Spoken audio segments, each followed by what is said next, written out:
Hi Vignesh, thanks for Hi, joining us. thank you so much for joining my session today. Let me get started.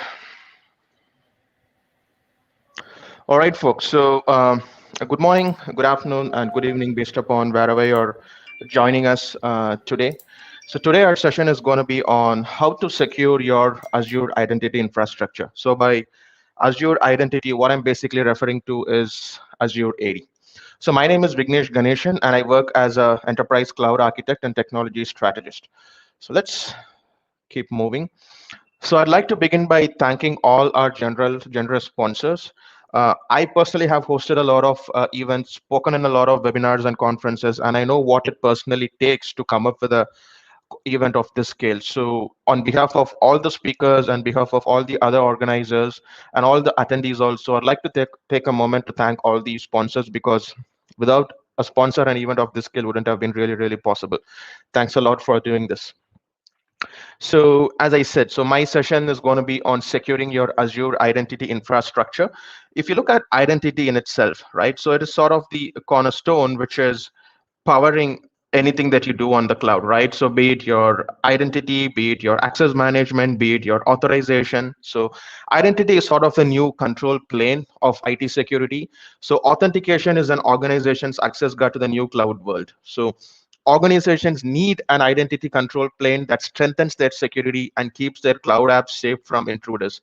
So today in this session, we are going to understand what are the different features or capabilities that you have within Azure AD that's going to help you to secure your Azure identity infrastructure, right? So it could be something which is very simple as an MFA, or we'll be also talking about some really cool stuff such as your identity protection and identity governance and so on and so forth. So let's move ahead. So what to expect from today's session, right? So I'm going to talk on these five major points. So these are the five pillars which I want to bring up when I want to speak about how to secure your Azure identity infrastructure. The first one is how to strengthen your credentials, right? So that is sort of the front gate when it comes to any cloud service. Your username and password is the one which is sort of acting as a front gate, and whatever you do to make it secure, that is what is going to live across the complete environment. So if that is really weak, then it is as simple as you have kept the door wide open and any intruder or any hacker could come in and steal whatever information he wants. So we'll spend some time trying to understand how you could strengthen your credentials. Then we'll try to talk about how to reduce the attack surface, right? Because if you look at the cloud, it is so big and so vast. There are so many entry and exit points, and it is very imperative that you keep only the necessary entry points open, right? Because if you keep everything wide open, it's literally not possible for you to go ahead and monitor and govern everything. So we'll try to talk about, or we'll try to understand what are the different attack surfaces which an attacker can come against and how you can go ahead and reduce those. Then we're also going to talk about how to automate threat responses.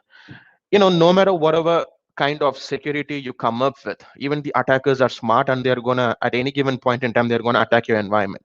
And in such scenario, how could you respond to those attacks, right? Your response to an attack should be in minutes. It can't be in hours or days. And the best way to do that is to sort of automate these threat responses, and we'll try to understand what are the different capabilities within Azure AD that's going to help you to automate these threat responses. Then we'll be talking about how to utilize the cloud intelligence, right? A lot of the data which we used to struggle to get when we were in the on-prem world, things such as your logs, monitoring logs, event logs, something you really wish you had it handy so that you could go ahead and run some audit and get whatever information you need. So in the on-prem world, that was really hard, but in the cloud, it comes handy. So we'll try to understand how you could take advantage of all this intelligence which cloud generates and build a better secure environment. And finally, last but not least, we'll also be talking about how to enable end user self-service, right? Because one important thing about digital transformation, and this is something which I advise to all my customers, right?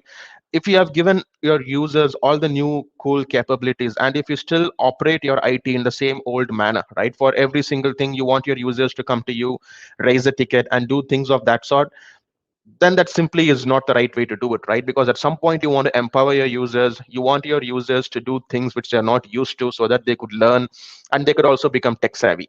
So we'll try to understand what are those self-service components that you have in Azure AD which your end users can take advantage of. So a little bit about myself. So my name is Vignesh Ganeshan, and I've done a couple of certifications over the years. So I work as an enterprise cloud architect and also as a technology strategist. So in my current role as a global architect, I go ahead and design all the M365 related stuff in my organization. So be it the core unified collab and communication related stuff in M365, be it endpoint management or be it anything related to security, I work on that space and I take care of everything. So I've been a blogger in various SharePoint forums. So Vignesh SharePoint Thoughts, that is one of my own blog site on which I write blogs. Then I also write, very rarely I write blogs for European SharePoint community, Collab 365, C Sharp Corner, and so on. So I've spoken on plethora of webinars, user groups, and conferences across the globe, and I've personally hosted a lot of them as well. So I'm the chapter lead for the C Sharp Corner Bengaluru chapter, and I'm also the ambassador for AOS India community. I've been a C Sharp Corner MVP for 3 to 4 times in a row. And I've also completed more than 20 plus Microsoft certifications because I'm really, really passionate about Microsoft and its technologies. So I'm also the chief organizer of the Microsoft 365 Power Platform and Cloud Security India user group. So that's a little bit about myself. So with no further ado, let's dive and get started. So I'm also going to make some assumptions before I get started with my session, and I hope it is safe to make those assumptions. So if you're somebody who has joined my session today, or if you're somebody who's going to view this session later on recording, I believe you're someone who belongs to one of these roles, right? So you're either an Office 365 administrator or developer, or maybe you're an Azure administrator or developer, or maybe you are somebody who has been managing the Active Directory on-premises environment, and now you're also asked to take responsibility of managing the Azure AD environment also. Or maybe you're somebody who's from the security side of the house who works on SIEM, XDR, and a lot of cool things which Microsoft has come up with. Or you're somebody who designs security solutions for your company, such as a cloud security architect. Or maybe you come from the pre-sale side of the house, where your role is to basically sit with customers and help them understand what are the different solutions and how they need to start thinking about securing their environment. And last but not least, you could be somebody who's from the C-suite, right? Maybe you're a CIO or CISO or somebody who's reporting to the CISO, VP of security, whatever, right? And maybe you've been given this task to take care of to secure your cloud environment, and you're probably trying to think about how do I start with identity and access management first? Because I said in the beginning, right, that is sort of your friend gate, and you really, really want to make sure that that is taken care of in the first place. Because getting your IAM correct, it is the primary for any cloud stuff that you need to do. If that's gone for a toss, then everything after that is simply going to be screwed up. So this is really, really vital. And I'm pretty sure that you have joined this or you're viewing this session later on a recording because you fall into one of these roles. So let's spend some time trying to understand about what is Azure Active Directory. My entire session today is going to be about about securing Azure AD, but just to sort of refresh ourselves and understand what is Azure AD and how did it even come into picture. As you all know, so Azure AD is nothing but it's the Microsoft's cloud-based identity and access management service. It's as simple as the IAM solution, which was built on the cloud, which was built for the cloud from Microsoft. No matter whatever Microsoft cloud you use, and by the way, Microsoft has three clouds. You have your M365, you have Microsoft Azure, and then you also have Dynamics 365, right? So no matter whatever cloud you use, you would be getting a free version of Azure AD with that, right? So that is where your identities are going to live as long as you're using a Microsoft cloud service. And Azure AD provides access both to external and internal resources. It's got many similarities with your on-prem Active Directory, which we all have been using for many, many years. And it included features such as your multi-factor authentication, SSO, conditional access, and so on. And it also has multiple licensing options. So if you're somebody who's interested in understanding what are the different licensings and which feature falls under which licensing group, then that I've given a link. Please go ahead and take a look at it. And I also put across a comparison, because if you look in the Microsoft cloud world, right, at least in the Microsoft world, you have an on-prem version of Active Directory, then you have Azure AD, which is your SaaS, and then you also have your Azure AD domain services, which is nothing but a PaaS equivalent of your Active Directory. So it's quite common for anybody to get confused between these three versions. So I've sort of put here a comparison diagram. I was able to get this from one of the MVPs. He has written a very beautiful article comparing all these three products. So please go ahead, take a look at it, and make sure that you understand the difference between these three products. And as you all know, your Azure AD, it supports open standards. So what I mean by that is, if there is any application which uses your OAuth or OpenID Connect, so on and so forth, and even SAML, then of course you could have those applications integrated with your Azure AD, so that you could take advantage of all the goodness which Azure AD offers. It could be things such as your SSO, MFA, all these kind of things. So just be mindful that Azure AD is just not meant only for Microsoft applications. You could also bring in and integrate other applications also, wherein Azure AD is acting as the identity and access management layer. So as you all know, right? So Azure Active Directory is the world's largest identity and access management service, and whatever the numbers you're seeing here, this is sort of pretty old. I believe by now Microsoft might have come up with a long number of active apps which has already been integrated in the system. So these are the enterprise applications which I'm talking about.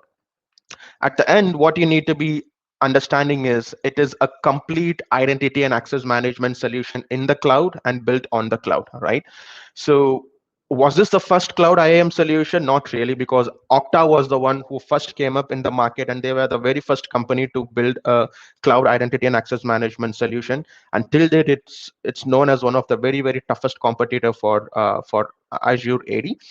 But in no way your Azure AD is lesser as compared to Okta. So all the capabilities, all the features which Okta can offer today, even Azure AD can go ahead and offer it. So this is what I mean by a complete identity and access management solution. And this diagram should be able to give an overview of what I mean by this. So at the end, your Azure AD, it's got directory services, it's got your federation services, things which was typically once done using ADFS. Today, that's possible using your SSO. Then we also have the IDP connector, so provisioning engine, which is sort of going to help you to provision all this stuff. Then even if you want your users, now in any organization, there is going to be a HR system where your users will be onboarded. Then of course, from that HR system, all the identities and all the user related information will be flowing to your on-prem Active Directory.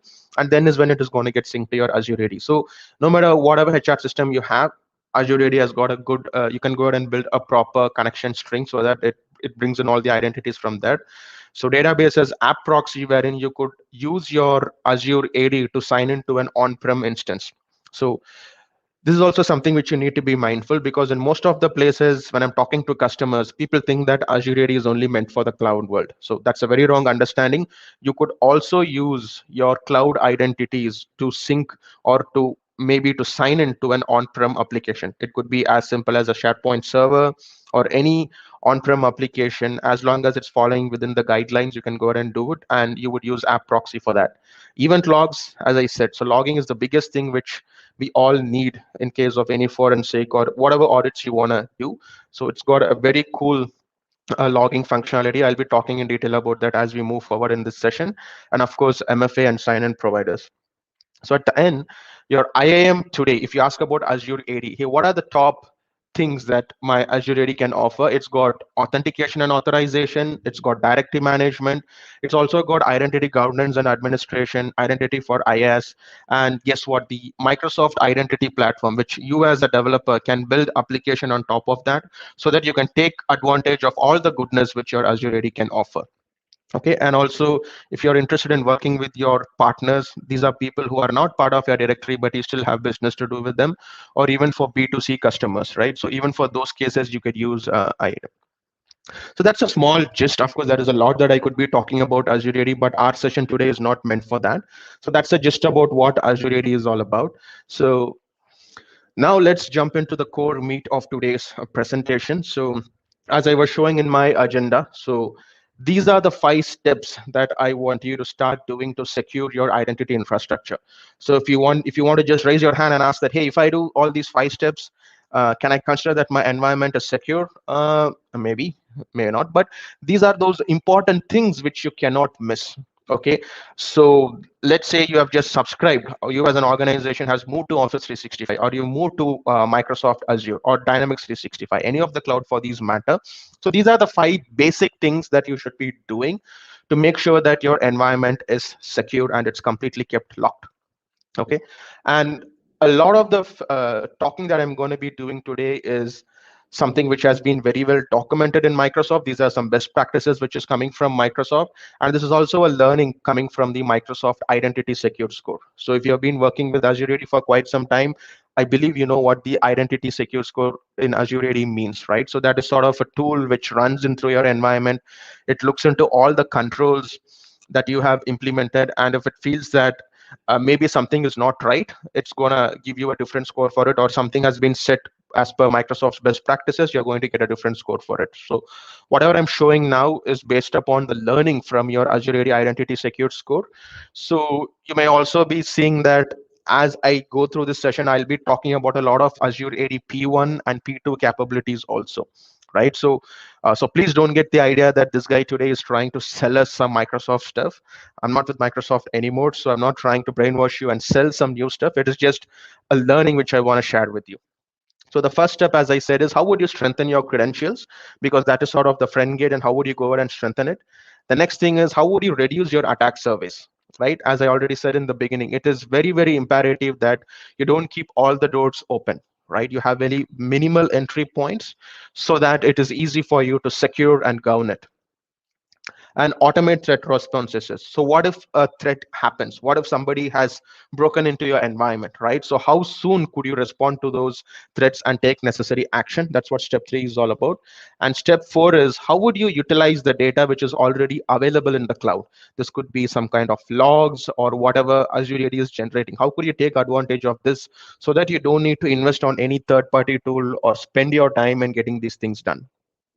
And finally, how to enable end user self-service. So I'm going to be pretty quick because there is a lot that I need to cover. So if at all you find me, if at all you think that this guy is going so fast, it's simply because there is a lot that I want to show. Okay.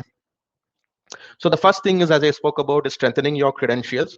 Most of the enterprise security breaches that you see in any environment today is because of password spray or breach reply or phishing, right? What I mean by this is your password gets compromised, an attacker comes into your environment and he can steal whatever information he wants, right? And these are sort of the different pillars which Microsoft recommends under this. So making sure that your organization uses strong authentication. It could be having things such as just not your username and password, even on top of that, something like an MFA.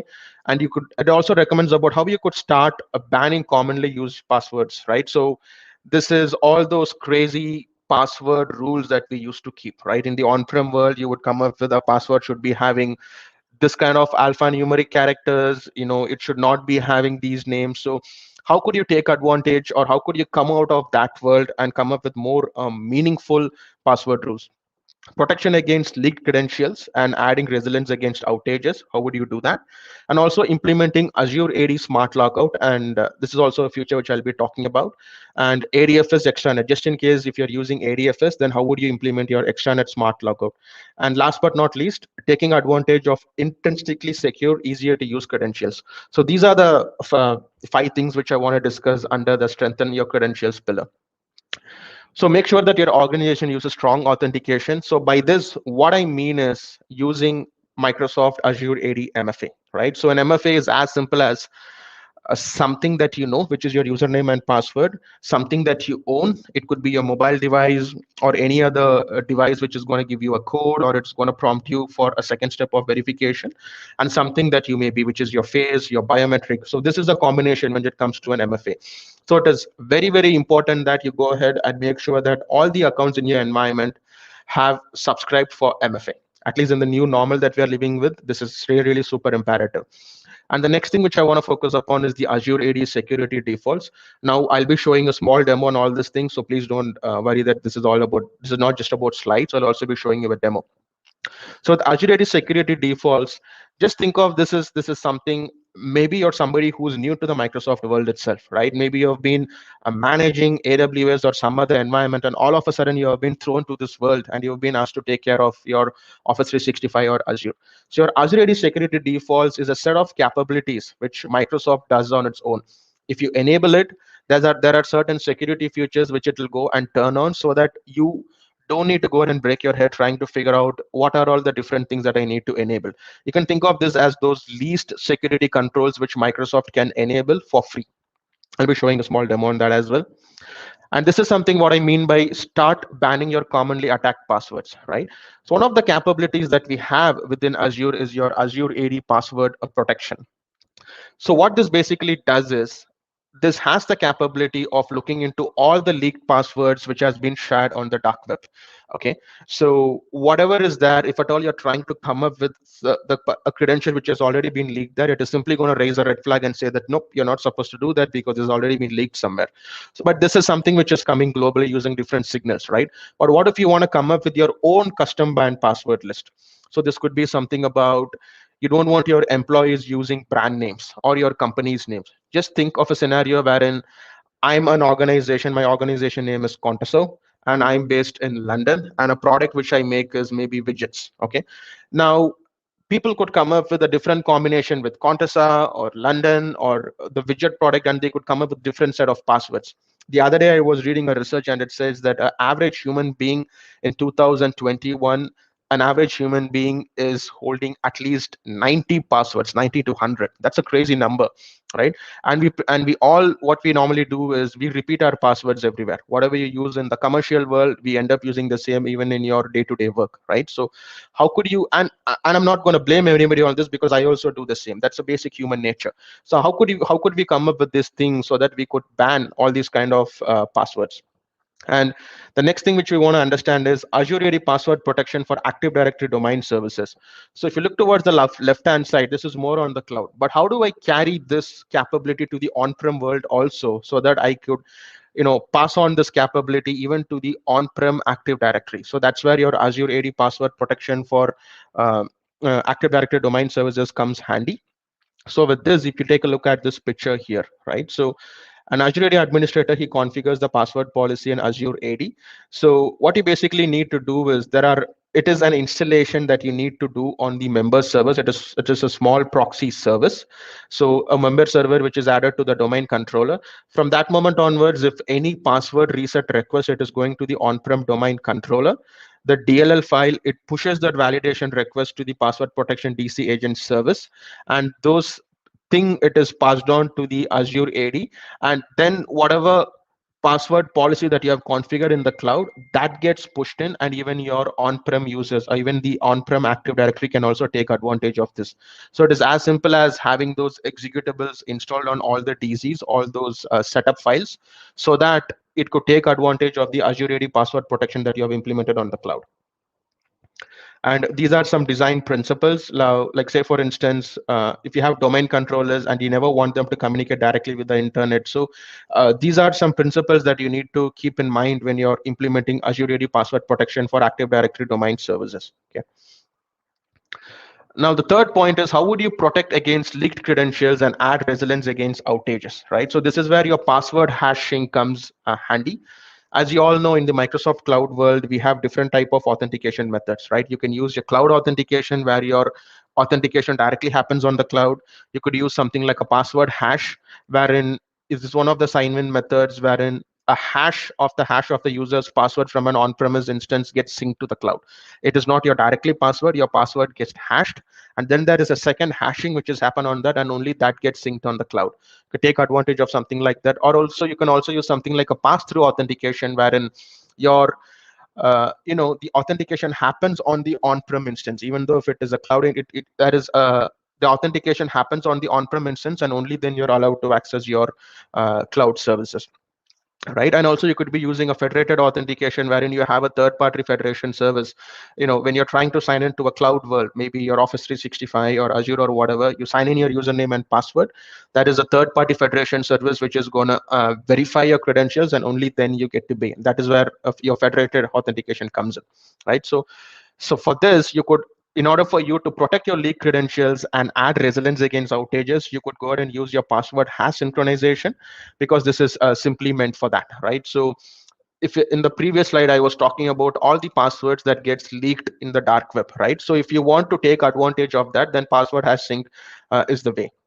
And also, say for instance, if there is any outage which happens to your on-prem, maybe the data center is completely gone, so your password hash sync can act as a backup method, because here you can just simply do a flip and say that because here the complete authentication happens directly on the cloud, there is no a second level of authentication which is happening on your on-prem active directory. So in the event of an outage, at least your users are able to log into the clouds, to all the clouds that you have. It could be your M365, Azure, or Dynamics 365. Okay.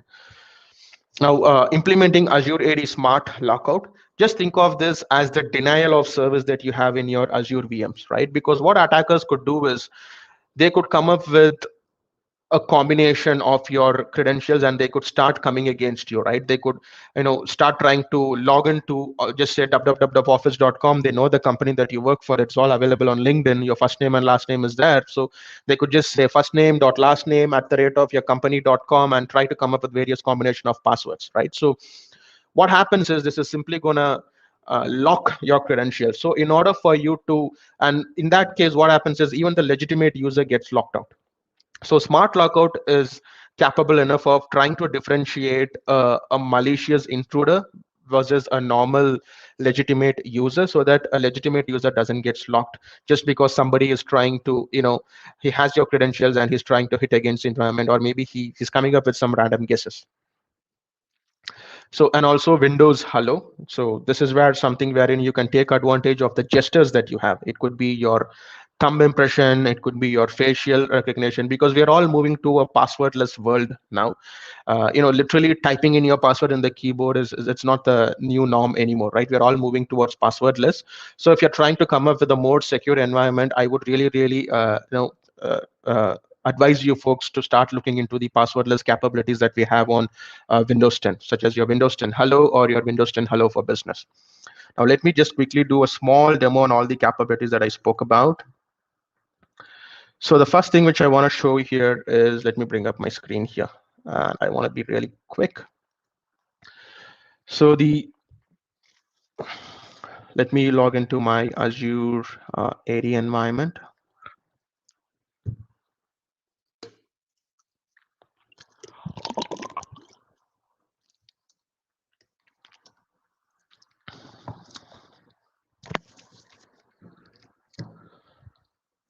Okay, so the way Microsoft has split this service is just click on all services. So all is everything. Anything related to general can be here.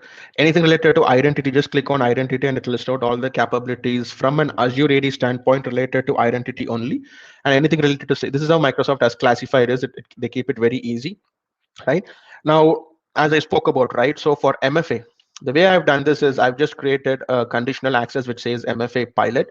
So with this, you could just simply go ahead and create a conditional access and say that, hey, every time a user is trying to access any of my cloud apps, if you take a look at this, I've named it as MFA pilot.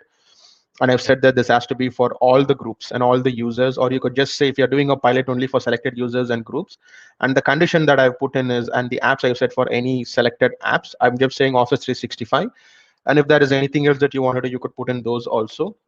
And I'm saying grant control, and say I'm saying require MFA. This is one way for you to push your users to enroll to MFA, right? So there are multiple ways that you could do MFA, but I'm trying to do it using a conditional access. So from that moment onwards, your users have to sign in and they have to get themselves registered for MFA, and you can go ahead and start doing that. Okay, and there are various other controls also that you could control for your multi-factor authentication. This is where you would configure all the various settings for your MFA. Now, the next thing which I want to show is the Azure AD security defaults, which I spoke about. Now, please be mindful that this is a free capability. This is mainly meant for tenants which do not have a premium subscription, right? So doing this, right, this is, as I said, this is just turn it on and it'll go ahead and turn on certain security features in your tenant. And if you want to know what are those, right? These are the things which is going to push. It is going to require all your users to have MFA, right? It's going to block the legacy authentication protocols, protecting privileged access, right? So this is something which is really good. Rather than you going ahead and trying to figure out everything, you could just at least turn it on for the interim. Later you can go ahead and start working on how you want to secure the environment, but at least for the interim, if you're getting started, you can take advantage of this. Okay. Now let me move on to the next capability which I wanted to show. Just give me a minute. So the other thing which I wanted to talk about is the Azure AD password protection. Let me go here, services. Yeah, the Azure AD password protection. So this is where I was talking about, you know, the custom band password list. So as I was saying, right, maybe if you are the organization called Contessa, and if you're based out of London and widget is the product that you make, rather than coming up with combinations such as Contessa at the rate 123, Contessa, and how many such combinations that you can come up with, because this thing can only support, I think, 1,000, not more than that. So it is as simple as making it, think of it like a wildcard, right? You're just putting this. So any password which sees this letters in it or which sees this combination is simply going to say that nope, you cannot have this password. So this is one way for you to enforce a custom band password list. And as I said, you could also enable this feature, and there is a very good documentation on how you could implement this custom band even to your on-prem Active Directory also, as I was just talking about. Okay. Now, password hash sync, as I said, this is where your hash of the password gets moved to the cloud, so that even in the event of an outage, you can simply flip over to password hash sync, so that at least users are able to log into your cloud world. Next thing which I want to speak about is the Azure AD Smart Lockout. This particular capability that I want to bring up, right? So this is something as good as your denial of service.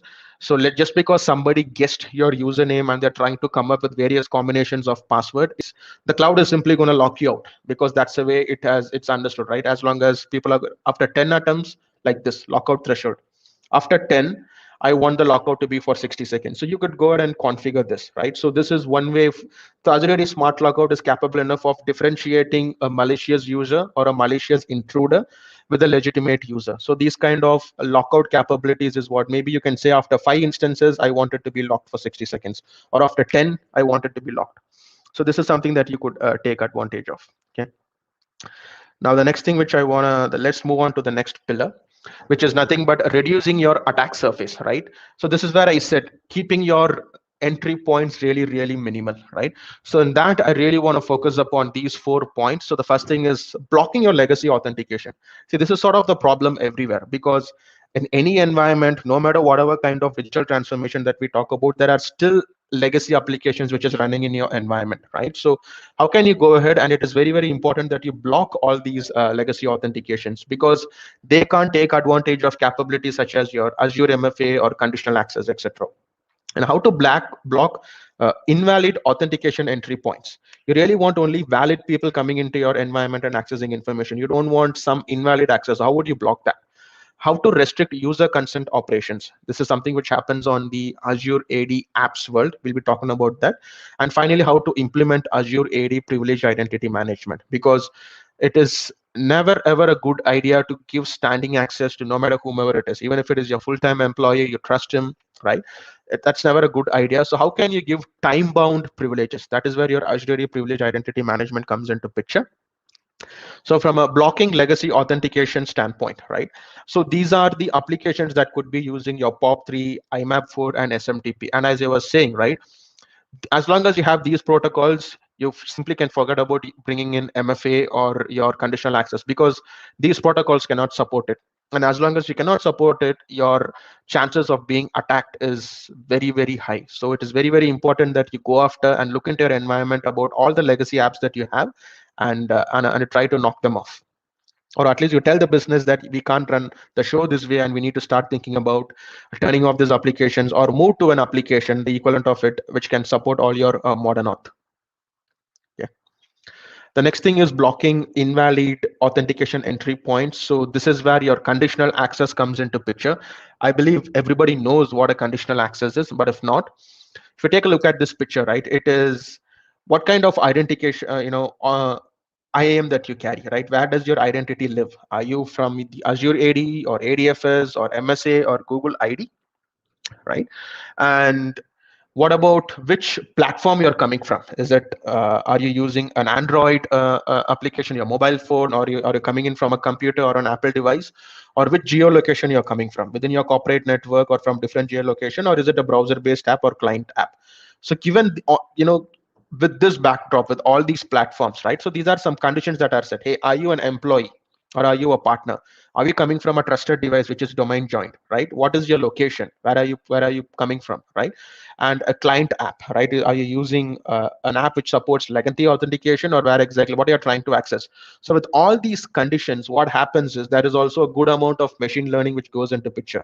One of the things that you need to understand about Microsoft is for every single user there is a profile built.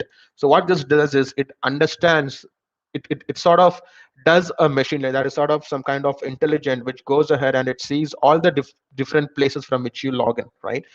From every day, maybe you're logging in from this IP, from this particular geolocation, from this particular computer, and if sees anything out of the normal on a given day, it is simply going to raise a red flag and say that nope, that cannot be you because this is not your normal way, right? For the past 6 years or 1 year or 6 months, this was not you, and all of a sudden maybe you travel to a client location or you travel somewhere else, and if it is seeing something different, it's going to say that maybe this is not you, or it is going to ask you to give some extra authentication, right? So that is some kind of intelligence which is already built in. So all these learning also goes into picture, and that is the session risk which is raised, which I'll be talking later in this session. It could be low, medium, or high. If there is a high risk, should I simply lock out the user, or should I prompt the user to reset his password? If it is low, maybe should I ask him to go for an MFA? So based upon all these conditions is when you will be given access. Either if the session risk is really high, it will simply block, says nope, this cannot be you, right? Or if the session risk is really low, or maybe you're trying to access from a non-domain joined computer, you can only get limited access. So on and so forth. So this is where your conditional access comes handy. So this way you are blocking all the invalid authentication entry points. And these are some commonly applied CA policies. As I said, if you're somebody who's new, and if you're trying to figure out what are the different conditional access policies which are bare minimum that I should be having running in my environment, so Microsoft has really put together a very good documentation. So please go ahead and take a look at this.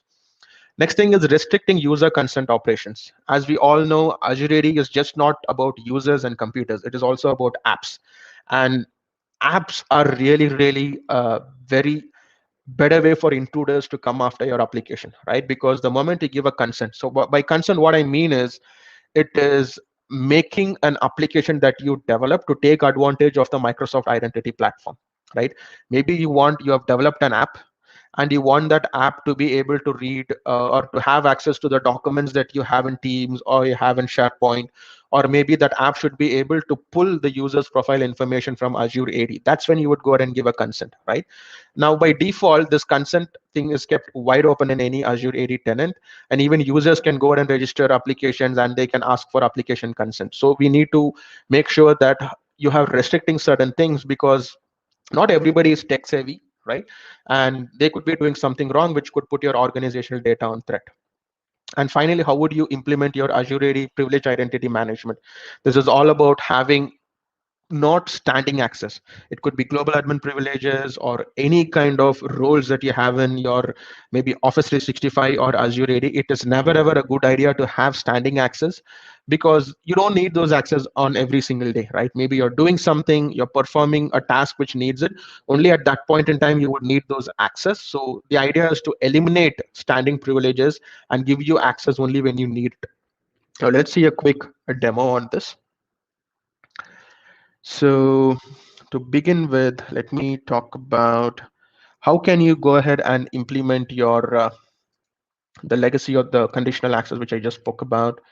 Conditional access. So if you take a look at this conditional access, which I have here, it says legacy authentication block, right? So I've created a conditional access for this, and I'm trying to put this to all the users, and I'm saying, hey, any cloud app for that matter, as long as the people are trying to access it. And the condition which I'm giving is this, right? If it is using any kind of legacy things, which is your Exchange Active Sync and other clients, simply go ahead and block access, because we don't want anything which is using legacy authentication coming in, because those are the places where your attacker can come again. So this is one way for you to knock off legacy authentication in your environment by using your conditional access. Okay, and you can also go ahead and turn it on. You can configure your modern authentication for SharePoint Online, Exchange, so on and so forth. And the next thing, which is your conditional access, you could take a look at this, the different kind of conditional accesses which I've created. And as I was showing in my slide, there are some bare minimum things that you need to configure. And Microsoft has done a very good job in listing out all those conditional access policies. So please go ahead and make sure that you have it all configured if you're a fresh tenant or if you haven't done it already. Okay, that is super, super important. And the next thing is restricting user consent permissions, right? So as I said, your Azure AD is simply not a place or a container for just users and computers. It is also a place wherein you can host your Azure AD apps, right? So these are some important user settings which we may not really pay attention to, right? But it is very, very important that you come again and make sure that you have the right settings on, right? So if you take a look at this, can users consent to apps accessing company data on their behalf? You simply don't want to keep this on, right? Or even if you're doing it, it should be only for the verified applications which Microsoft has approved in the store, right? And here you can say do not allow user consent, or you can say that allow users to consent for apps and verify publishers. If it was me, I would go ahead and do it, turn on this radio button just to make sure that I'm very, very secure. Okay, and you can just simply go ahead and save it. And if you're coming back here, and there are different set settings, right? So admin consent request, should it just directly go to the admin, or do you want this workflow to go to a different set of user? So just spend some time going through it, and it is very, very important that you keep only the necessary settings on and turn off everything to no. Okay, because even applications can be a weak link for people, for intruders to come and take away whatever data they want to take away.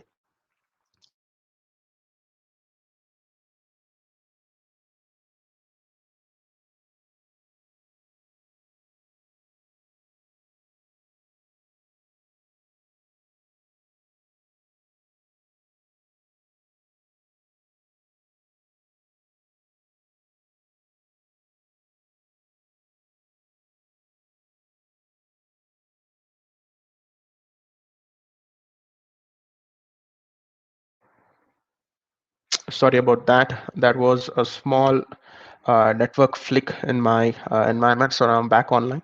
So I'm gonna just show you a small demo on how would you do Azure AD privileged identity management. So I'm back here. So if you take a look at this, this is where you would come, Azure AD roles. So let me try to assign a role to somebody, right? So now say for instance, I wanna assign a given role for somebody, and it should be time bound, only for a given amount of time, right? Maybe one of my favorite roles is maybe global administrator. Okay, and I want to give this assignment to a user in my tenant. You can select who that user has to be, right? And maybe I'll try to choose somebody from my tenant. So maybe let's consider a scenario that this person has to perform a change and which needs global admin privileges. And I just want to give him time bound. So if you take a look at this, there are two options, either eligible or active. So eligible means he's going to have it forever. I don't want to do that. Active, and I can simply remove this. So now I can go ahead and give him a time bound permission.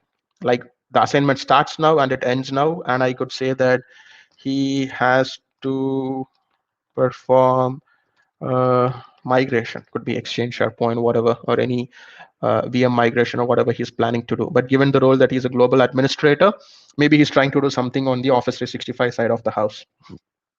Let me go ahead and assign this to him. So what this is going to do is this is going to sort of kick a workflow. This role assignment already exists. So somebody has already had this role.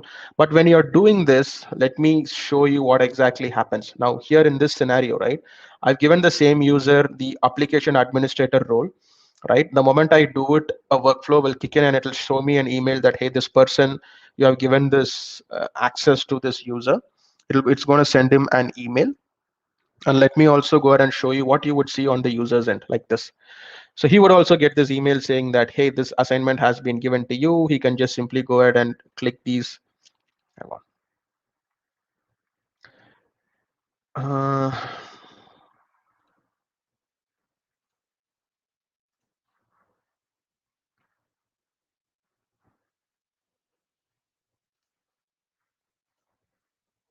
Yeah.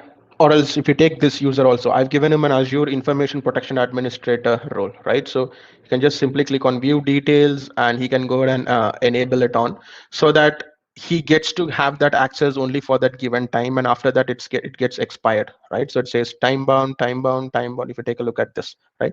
And even if as an administrator, if at all I want to go ahead and like this, if I go here, uh, assignments or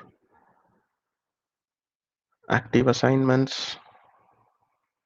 Yeah, I can either go ahead and remove it or I can go ahead and update it. Maybe if the change is getting extended, I can go ahead and update it, or if I can remove it, or I can even extend it. So me as an administrator, I can go ahead and control for how long he should be having access. It also kicks a workflow, which I can go ahead and approve at a later point in time. So I need to keep moving forward. There is a lot which we need to discuss. I just have 5 more minutes left. Right, so the next thing is how would you automate your threat responses, right? So this is where you could, as I said, right, it is just not enough that no matter whatever kind of security controls that you implement, there are simply going to be a lot of threats which is going to come in. So this is where you could take advantage of things, a new tool called as Azure AD Identity Protection. I think it's been barely around for the past 2 years, if I'm not wrong. If at all you've been following all the Azure AD announcements, identity protection was there for the past 2 years, right? So this is a tool which can help to automate the detection and remediation of identity-based risks. It is also going to help to investigate risk using data in the portal. And if at all you want to export this detection to SIM, you could also do that. So these are the different kind of risk which your identity protection can detect. Maybe anonymous IP address, atypical travel, a login coming in from a malware linked IP, unfamiliar sign-ins, linked credentials which are kept there on the dark web, password phrase, so on and so forth. Okay. And we also have different policies here that you could implement. I'll just show you a quick walkthrough of that. Since we are less in time, I'll want to be a bit quick here. So if I'm going here, your Azure Active, I'll just give you a small tour of this identity protection. I'll just spend a minute talking about this. I'll go to identity, oops, it is identity protection, not this. Services, Azure AD Identity Protection. Okay, if you take a look at this, this is sort of a tool. This is completely, it takes the data from the cloud. So it's gonna give you three things: risky users in your tenant, like who are the people who are risky, what are the kind of risky sign-ins they have, and the different risky detections, right? And you can also go ahead and configure these policies, right? If you take a look at this, right? So this user, at least Maithili, she has done a login from Gurgaon and from Tamil Nadu, which is not really possible, and different locations. And these are also the protect capabilities wherein you can go ahead and configure the different policies. What is a user risk policy, right? When a user is at risk, what should I do? The control can be to go ahead and require a password change. Similarly, you can also have a sign-in risk policy. You can assign it to users, and in the case of a sign-in risk, what should the control be? You can go ahead and say allow access, but it should be through MFA or the MFA registration policy. So the identity protection at the end of the day, it gives you a report of all these risky detections coming in your tenant, and also you can export this information or you can have it flashing to a SIM, and it also gives you a good score. Your identity secure score is basically coming from here. Okay. Let me move on. So utilizing cloud intelligence, the next thing is a lot of the data which you really want to go after is already available in the cloud. These are something like your logs, your security logs, your audit logs, and so on and so forth. So the first thing which you need to go after is your Azure AD sign-in logs. These are all the kind of logs which are generated from your users, right? So no matter whatever application they access, how are they accessing, which computer, which operating system, everything gets captured. This could be really helpful from a forensic and audit standpoint. Next is your Azure AD audit logs. These are the logs which your admins do within the environment, right? Be a password reset or working on the resources. So those kind of things. So you could also have this flash to a SIM if at all you want to do that. And next is the Azure AD security logs. This is something which I just showed, your risky users, your risky sign-ins, and all these kind of things. Okay, now who can access these logs in Azure AD? Of course, the global administrator, because he's the one who would have access to everything. Then the global reader, a security administrator, security reader, reports reader, and application admin. So please be mindful that you need to be in one of these roles to access these logs. And of course, there will be a latency. doesn't mean that the moment you do it, it'll get generate. You'll see this information being logged. No, that'll be at least a 5 minutes to 10 minutes lag. And you also need to monitor your Azure AD Connect health, because as you all know, your Azure AD Connect is the engine which sort of syncs your on-prem identity to the cloud. And it is very, very important that you monitor the health of this in your tenant. So that is a place wherein you can go ahead and configure. Azure AD Connect is a small executable which you could run in a member server so that it syncs your identities. So as long as you have this health monitor, it is going to tell you if the sync is not happening properly, if the node is down, and it's very, very important that you monitor it, or else the syncs won't be happening properly.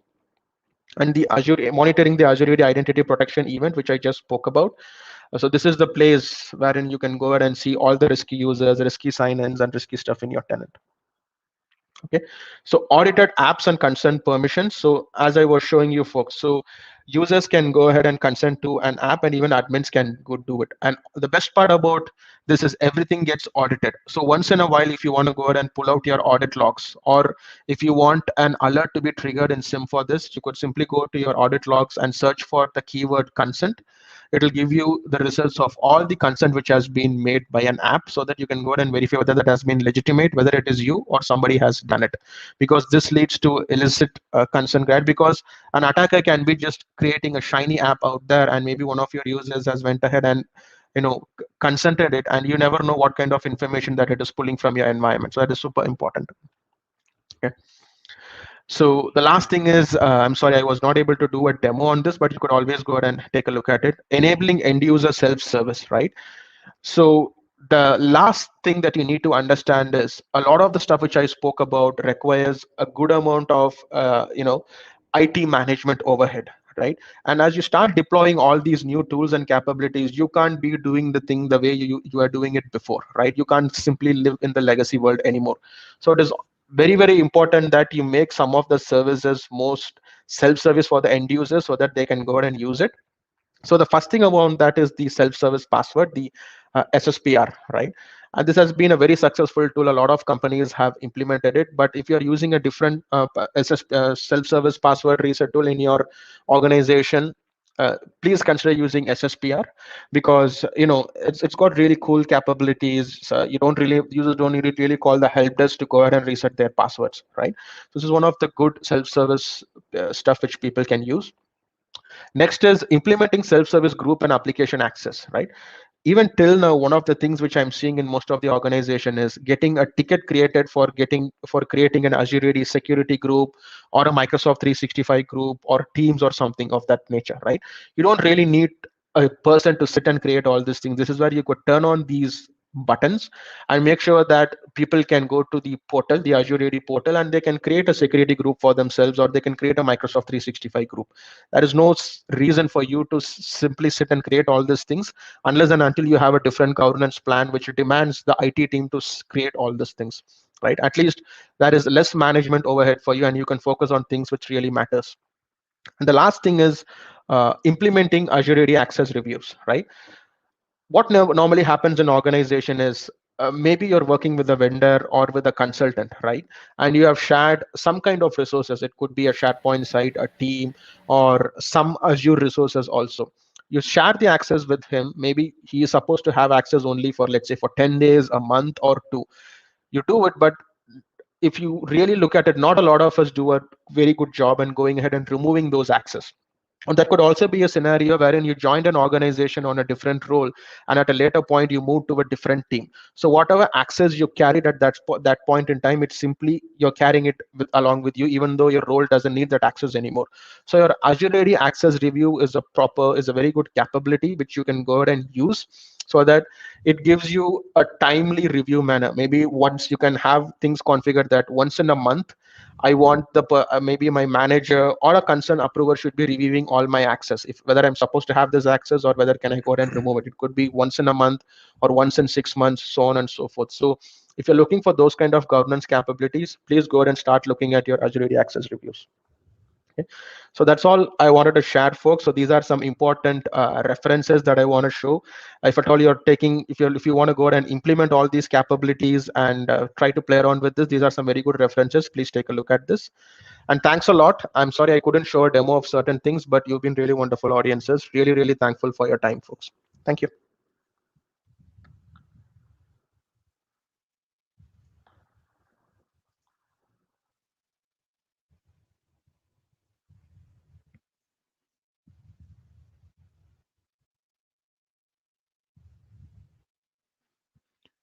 Okay, hello everybody. So seems that I'm live now, and just checking that can you really hear me? Hi, Nestra. Yes, we can hear you. Fantastic. Okay, Thanks joining us on time. Can okay, you hear us thank loud you. and clear? Sorry? Yep, fantastic. Yes, you can go ahead. You're on live now. Okay, great. So greetings from Finland, and welcome to this session where I'm gonna tell you about the well, I think the thing that most of you know me the best, and that's the AAD internals PowerShell module. So I'm gonna tell you how did I build that, why did I do that, and what are the results after I created this module. So thank you for joining me. And of course, first we would like to thank our sponsors. So thank you for making this possible. And here's a slide about me. So you can see my picture there. So yeah, my name is Dr. Nestori Synima, and I work as a senior principal security researcher for a company called SecureWorks. And I'm a creator of AAD Internals Toolkit. I hold 2 MVPs, or Microsoft MVPs, and I'm also Microsoft Most Valuable Security Researcher. And you'll find my contact information here. And I think the best channel to see what I'm doing is to follow me on Twitter.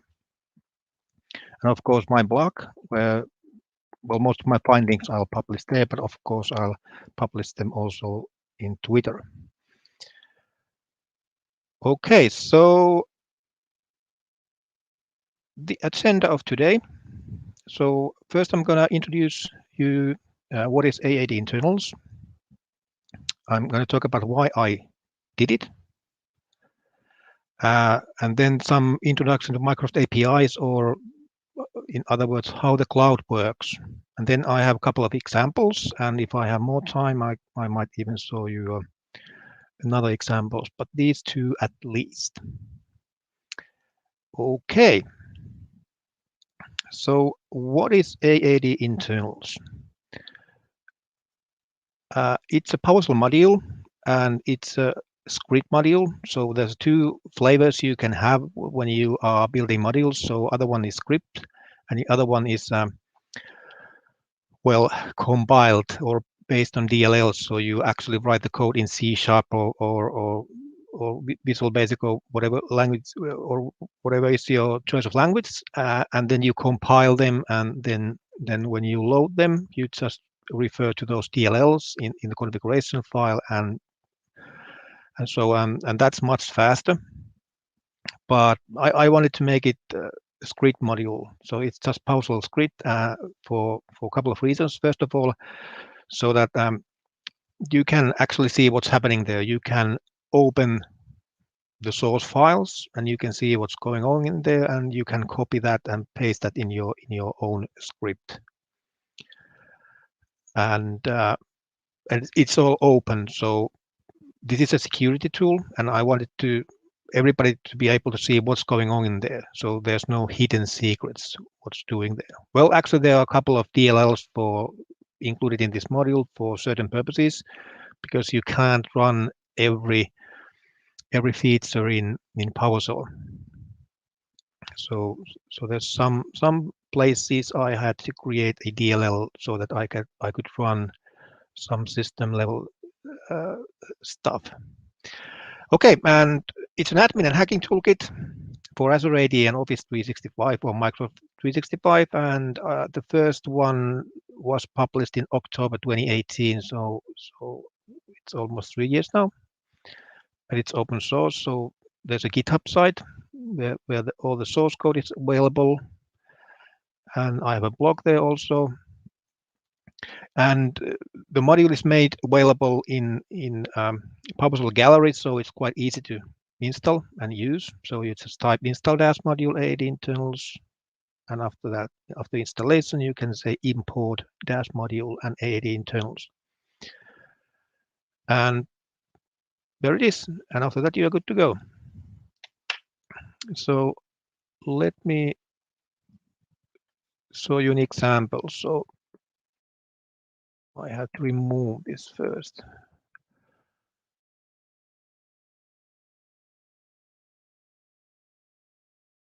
So I can import that again. And the one thing that when you create module in script, the first time you load it, it's quite slow. For instance, the module now, it has over 40,000 lines of code, so every line has to be compiled, so it's gonna take some time. Now I can say get command and provide the module. So it will list all the commands there are, and actually how many are here. So we have 200 different commands, or actually functions, because it's a script based. So these are called functions and not commandlets. So as we can see, it's a function because that's script based module. So there's a lot of stuff there. And even I can't remember everything I put there. So, but one point also why I created this in PowerShell is that there's a very good help system. So if I want to say get help, and let's say set AAD in user MFA, and I provide the full, there's a help here. So it tells what it is, and I always include also examples, so you don't have to remember everything by heart. You can just get help and you are good to go. Okay, so let's move forward. So why did I do it?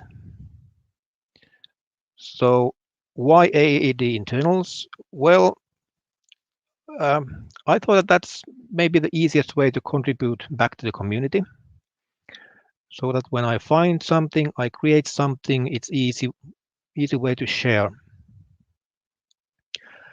And also why I created this is that I wanted to increase the security awareness for some things that there are. So everything that is said in Microsoft materials are not correct, partly because not everybody in Microsoft knows what their cloud service actually does or what are the restrictions there. So there are a couple of things I wanted to make sure that everybody understands. And also, when more people get to know these things, there's also a pressure for the community for Microsoft to fix some things. So there are things that are not bugs or vulnerabilities as such, but more like features. But if there's a lot of people saying that we don't want this to be in this way, then Microsoft most likely will fix that. And of course, because there wasn't other tools available to do a lot of things, so that's one thing I wanted to create the AAD internals. And then why in PowerShell? Well, I think we pretty much covered this already, but well, it's easy to use. So that was the most important part. So you don't need to install a lot of dependencies, for instance. This is a script-based module, and it contains everything it needs to be able to run. So you just install that, import that, and use that. So that's why I like PowerShell. And PowerShell is also supported in all Windows environments, and most of the functions actually works also with PowerShell Core, which means that you can run AAD internals also in Mac or in Linux if they have PowerShell Core installed, including Azure AD Cloud Shell. So you can import that also there. Of course, there are some errors for some DLLs for some functions, but most of the functionality is available also in PowerShell Core. And of course, PowerShell is is known to most administrators because most Microsoft administrative tasks are performed using PowerShell. So it was an easier tool, for instance, if you compare to, let's say, Python. So if you are familiar with PowerShell syntax and how it works, it's much easier to use this tool also, instead of like, installing Python and so on and so on. Okay, so those were the reasons why I did that. But then how did I do that? So what is my kind of process of doing this, and how I have found things and how I've implemented things. So this is actually how I always explain how cloud works. So you always have some kind of client, and client can be, let's say, Outlook, or it can be a PowerShell module, or it can be Teams. And it always connects to the cloud using some API or application programming interface. And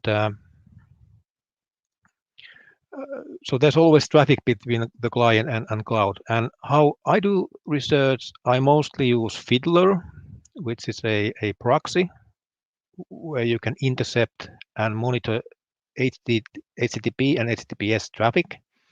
You could also use Burp Suite. That's a similar tool, but I just used to use Fiddler, so that's the reason I'm using that. So you can see what is going on between the client and the cloud. And I've done a lot of reverse engineering in the protocol. So I've monitored how some protocol works.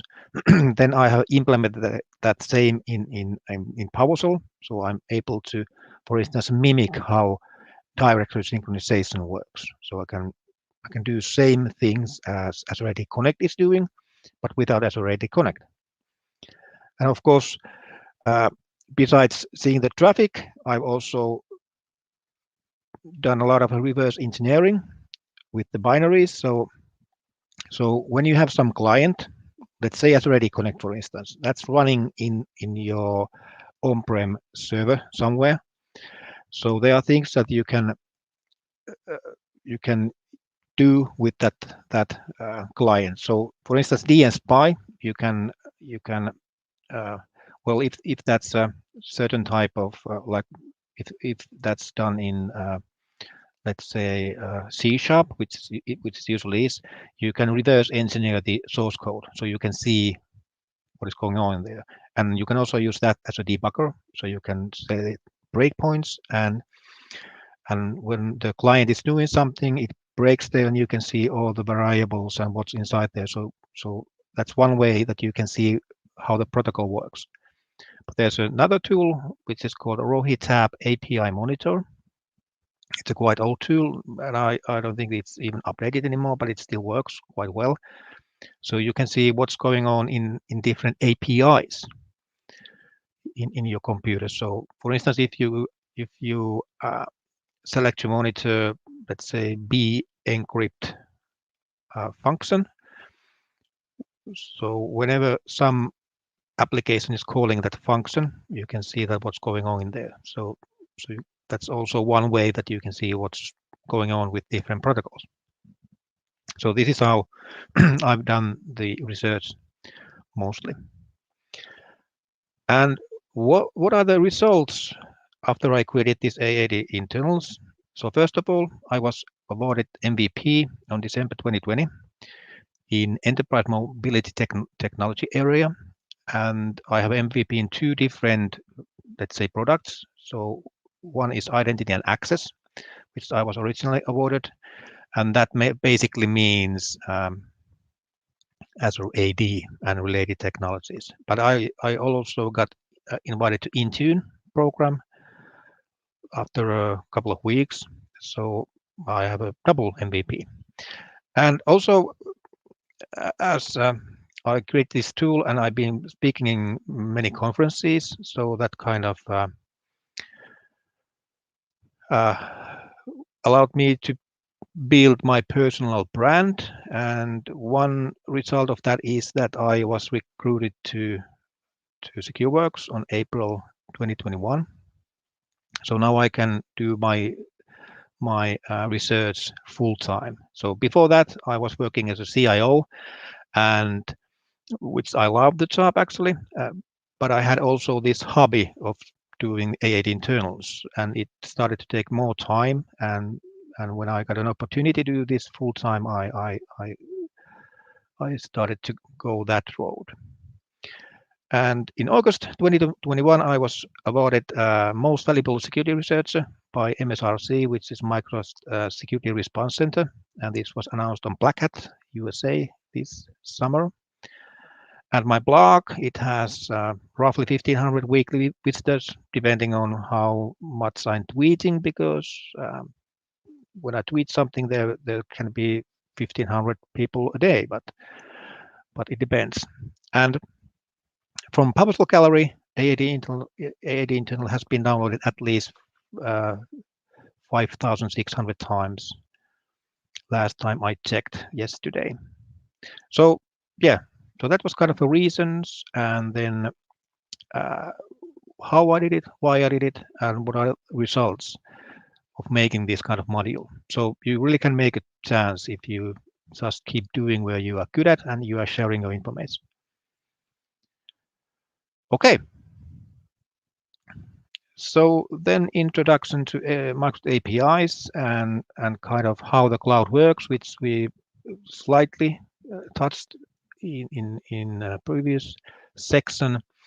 So how the cloud works. So we always have those clients, and client can be in this Microsoft stack, if you will. The client can be anything. So it can be a PowerShell module, it can be browser, it can be Outlook, it can be Teams client. But anyway, there's always some client who is accessing some APIs. But before you can access API, you need to authenticate yourself. And in Microsoft Stack, the party who takes care of this authentication is Azure AD. So before the client can use any API, it has to authenticate itself. So it connects to Azure AD and says, hey, it's this client here. Hi, how are you doing? I want to use this, let's say, API. And the API is usually like HTTP, something like HTTPS, and it can be like graph.microsoft.com. So this is a client. I want to use this API. And of course, you need to provide some form of proof that who you are. And that's usually username and password. Or it can be anything else. It can be like a certificate, but usually it's username and password or authentication app without password. But it depends. But anyway, these things you send to Azure AD, and if everything is okay, it sends you a thing called access token. And now with that access token, you can go and consume the API. And that's pretty much how everything works. And now if you remember how I told you how I do the research, so I'm basically just want to see what is happening on here when the client communicates with Azure AD or the APIs. So that's where the beef is, so to speak. So when you know what's going on in there, you can replicate that, and you can even do things that are not otherwise possible. Okay. So, and how cloud works, part 2. So cloud only knows what client, it only does what the client tells it to do. So for instance, if you have an Outlook and you say that send an email, well, then it connects to, let's say, XS Online API. It sends the message and that's it. So it doesn't do anything else that the client actually tells it to do. And that's one important thing to remember. And one important thing is also that the cloud only knows about the client and the user what it is told to. So for instance, if I want to mimic Outlook, I go to Azure AD and I say that, hey, I'm Outlook. Here are my credentials, and it will give me an access token. And with that access token, I can now access, let's say, Exchange Online APIs as that user. And from Azure AD point of view, it still seems that, okay, this is Outlook. So these are important things to remember, that the cloud doesn't know about anything about you. You have to tell it to somehow. And those are the things that you can say, the client ID, for instance. And if you have, let's say, devices. So devices, let's say they are like Azure AD joined or hybrid joined, when you are getting access token, you are using actually a thing called PRT, which is a persistent reference token in your computer, which is cryptographically trusted in Azure AD. So it's automatically under the hood is kind of signing the request in certain way and when it gets the access token, then the Azure AD knows that, okay, this is the device and this is the device ID and this device is compliant, for instance. So, but anyway, the client is always somehow telling the Azure AD or cloud things about himself or itself. So cloud doesn't know anything about those otherwise. Okay, so some API endpoints are here, and there's even space for some more. But anyways, first one is called MS Online Module. So that's one thing I've been using for almost a decade now. So that's the version 1, let's say, module for administrating Azure AD and Office 365. And the API it's using is called Provisioning API, and that's a very old one. And the address for using that is here. That really isn't that important, but just to show you that there are different APIs. Then we have Azure AD module, and it is using Azure AD Graph API, which, by the way, will be deprecated in next year. So, well, at least that's the situation now, but I don't know if they can really do that. So it's not using Microsoft Graph API. So that's a totally different API. This is the, let's say, version. Well, if this was version 1, this is version 2, which will be now deprecated next year. It's using this API here. And there's no replacement for that, at least yet, but we'll see. Then there's a thing called Azure AD Connect.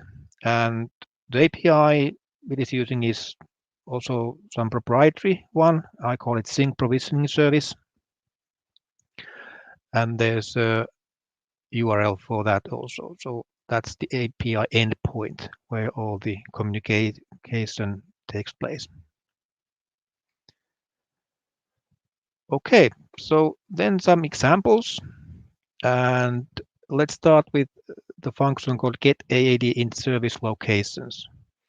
So that's based on the original MS Online module command called get MS over company information. So what the command does is that it gets company-wide settings from Azure AD. And the content type here is SOAP XML, which means that it's human readable. So it is sending SOAP messages, and SOAP is the kind of flavor of XML. And it, well, the request is made in SOAP, and it also returns SOAP. And I could actually show you how that works. So if I just let me see. Okay.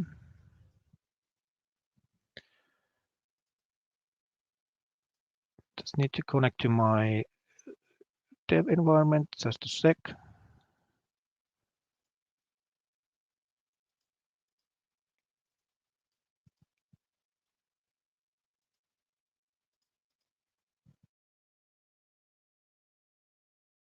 Yeah, I think we are good to go now.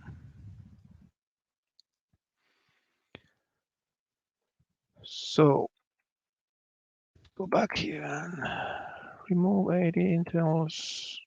Oh. Right.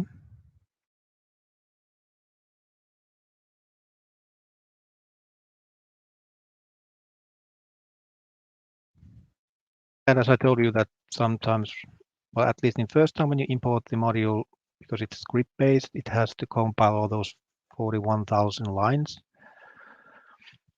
It can take some time, and actually I might even have to at some point to either split the module or then rewrite it with C#, so it would be much faster then. Okay.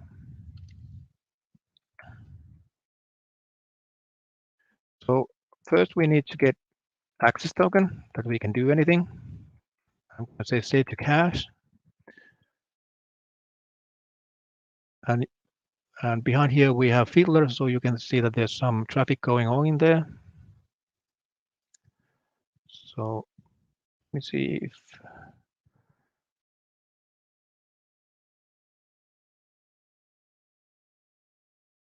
I remember the correct username and password, hopefully.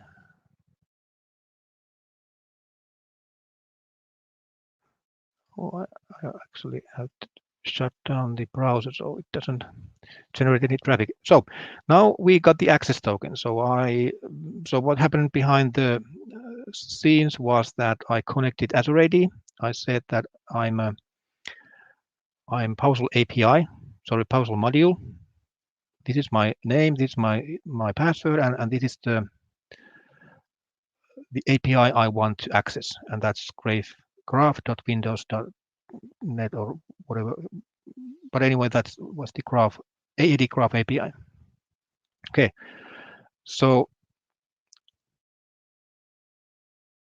I also need to connect to MSO service. So using the original, let's say, PowerShell module here, and same credentials. So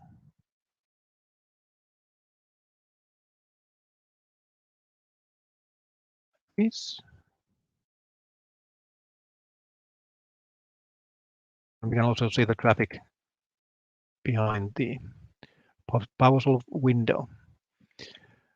Okay, so now we have connected, and when I say get AAD, sorry, MSOL company information like this, so we can go here and we can see that. So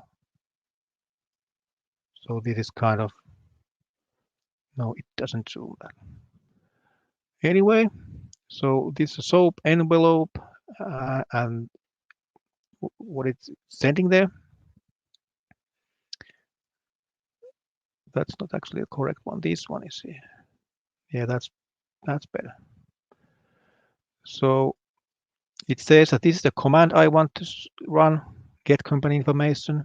And then here we can see header called bearer and bearer token. And this is the access token actually that is sent with every request there. And as a response, you will get an XML file. Sorry, it's a quite large one. So there's a lot of rows there. So that kind of shows all the information about that, let's say, company. But this is only information that is shown, so not everything.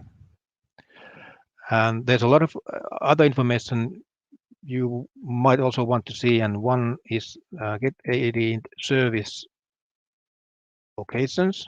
So this is using the same command as the get MSO company information is using, or sorry, same API, but it returns different information or shows all the information that's available there. So it shows actually that where your services are located. Like for instance, for this tenant, Exchange is in Ireland. Yammer is in Europe also.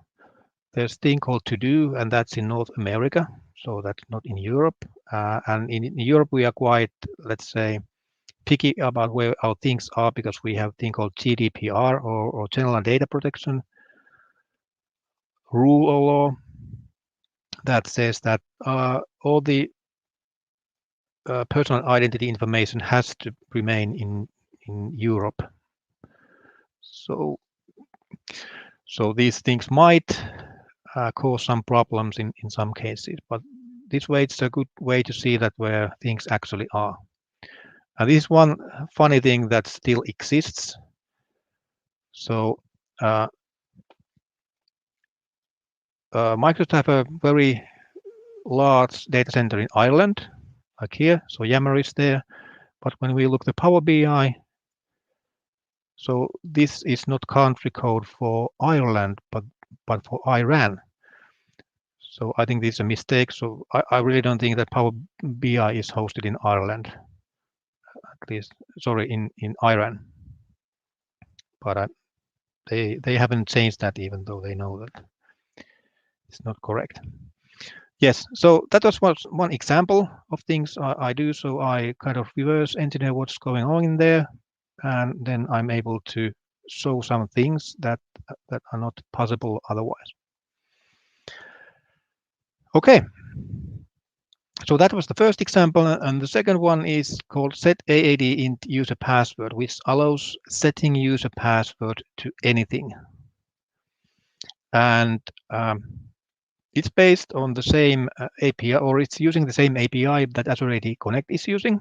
So if you have configured Azure AD Connect and chosen that password hashes are synchronized, which means that there's a password hash in your on-prem AD, and it is synchronized to cloud after doing some magic. So it's not one-to-one, but it's hashed over 1,000 times. So it's safe to do. Now this protocol is using a SOAP, but it's not XML or not human readable XML, but it's binary XML, which is a very painful thing. I'm going to show it to you next why. But luckily there was a binary message inspector for Fiddler created by Will Fugua or Fuga. I think that's pronounced Fuga. And it almost worked as it was supposed to. And I actually spent a lot of hours in here.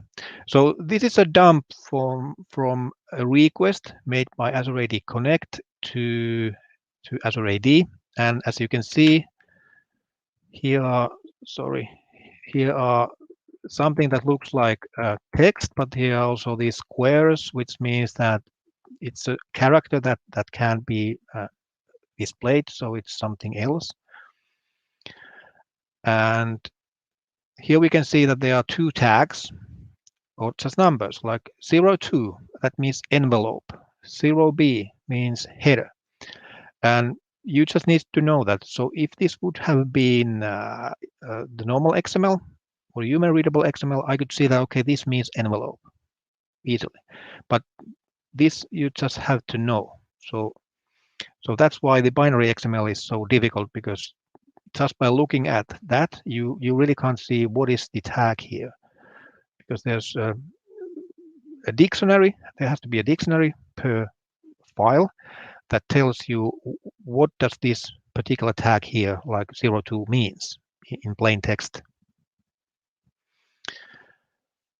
Okay, so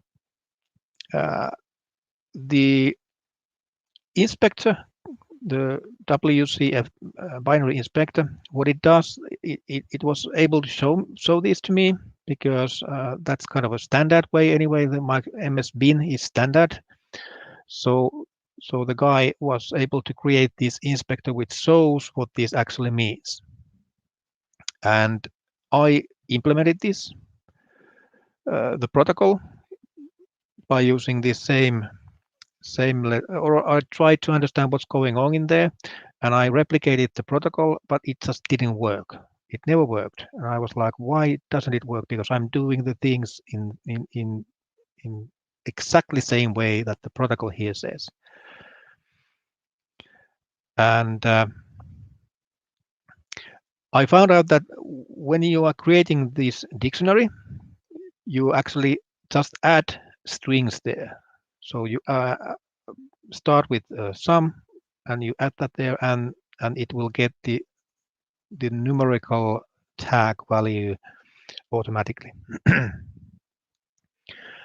So when I went to see the source code of this binary, I said, okay, here you are adding things, but are these correct?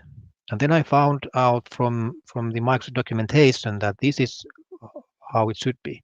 And I found out that it's actually missing one here. So the digest value is missing here. So I reported that to the author of this one, and actually in just a couple of hours he fixed that. So I was very happy that the guy is actually maintaining this. And after that, I was able to do the things correctly. And as you can see now, here it was supposed to be sequence acknowledged, while it originally was like this. So after I was able to fix this let's say inspector, I was able to implement the protocol also. So now the command here, set AD into user password. So it's using the same API, the synchronization API. And what is sent there to cloud when you change your password in your on-prem AD and it is sent to Azure AD? So what's going on? What is actually sent there? And that's what we can see right here. So it is sending the first tag is version. That's always v1, version 1. Then there's what is the hash method, so to speak. So that's always the same. Then we have salt, and that salt is random number. And then we have number of iterations, how many times the hash is hashed with the hash and salt, and then the actual result of this. So which means that when you get the AD hash or NT hash from the AD, it's like, what is it, 32 bytes or bits. So it is fed to this password-based key derivation function version 2, which is standard. So it is fed to this 1,000 times with this salt, and the result is then sent to Azure AD. So it's very safe way to do that. But anyway, now that I know the way that how I can set the passwords, I was able to implement this in PowerShell also, and that allows me to set password to anything. So if you remember restrictions from what are the password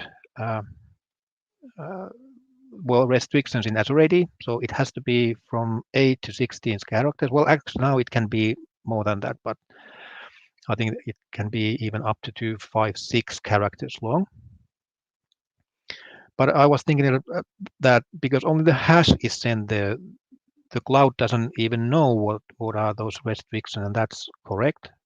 So you can set 1 character long with this method, or you can say 65,000 character long passwords. So both goes. And so that's kind of a way that you can make your admin accounts even safer by adding them a very, very long and complex password, which is over 256 characters long. So let's see how this works. So first I need to get users. So get MSO user. Let's say select user principal name and immutable ID. Like this. No one has any. Okay. That's fine. So let's see if I can do it this way.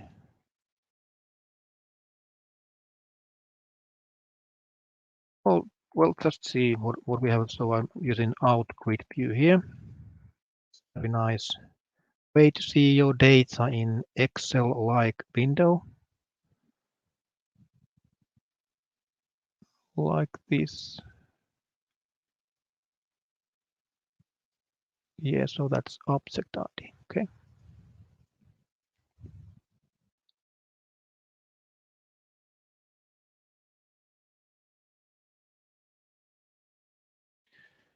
So select those two things. Just make this a little bit wider so that everything can fit there.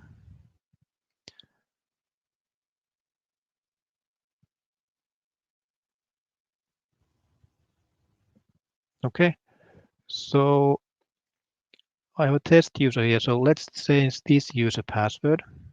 So I can say set AAD int user password. I'm going to provide the cloud anchor user underscore and the ID of that user. This would be this. I can say the password is A. Okay.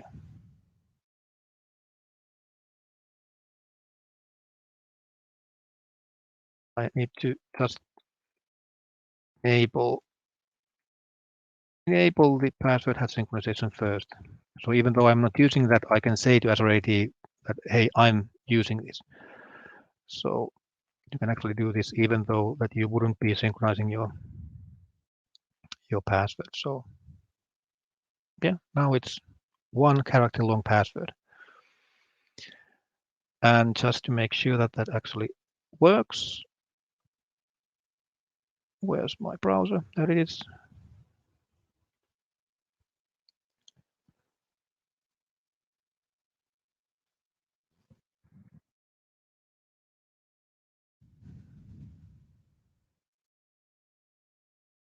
So I'll go to portaloffice.com and use another account, this one. And the password is going to be A, and we are in. And one place I quite often use to show that how you can create a very long passwords. There's a funny site called Bacon Ipsum, which is just like lorem ipsum, but based on anything related to bacon. So it just create random text. So I can take this here, that, and that's very much longer than 255 characters. So I can say password is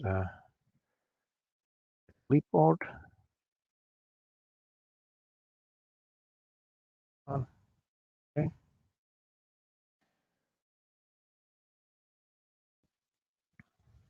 So now it's hashing that 1,000 times, and then it's sending that, and now it's there. So we can go back here, and we're gonna sign out.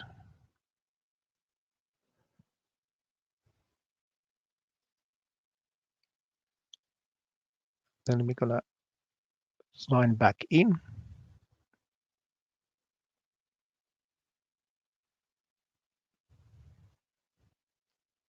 Okay.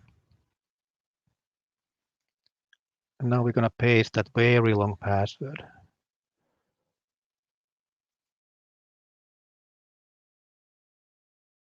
Okay, that didn't want to do that. Yeah, sorry. Last time I tried this, it was a year ago, and at least then it worked just fine.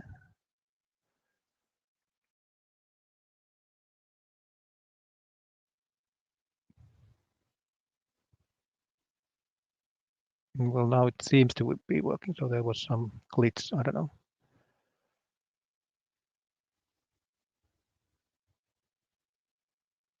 No, well, that didn't work as it was supposed to, but I don't know actually what's the reason for that. So let's try again in incognito window. So was that the reason? Or are they actually limiting? Well, they didn't limit that in any way back then. Total dot. It's always nice to have some demo effects in. Do something. So dev.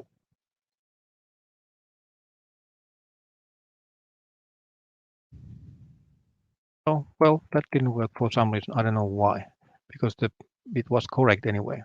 But I need to get back to that later. But anyways, you can set password which are longer than what is the standard here. I don't know why that didn't work actually.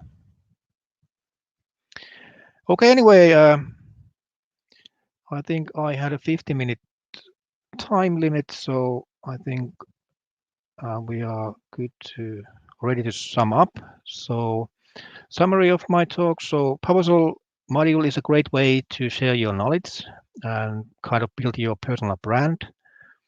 And it also helps others to learn. And it's easy way, very easy way for others to consume your work. So there are a lot of findings which are quite difficult actually to, let's say,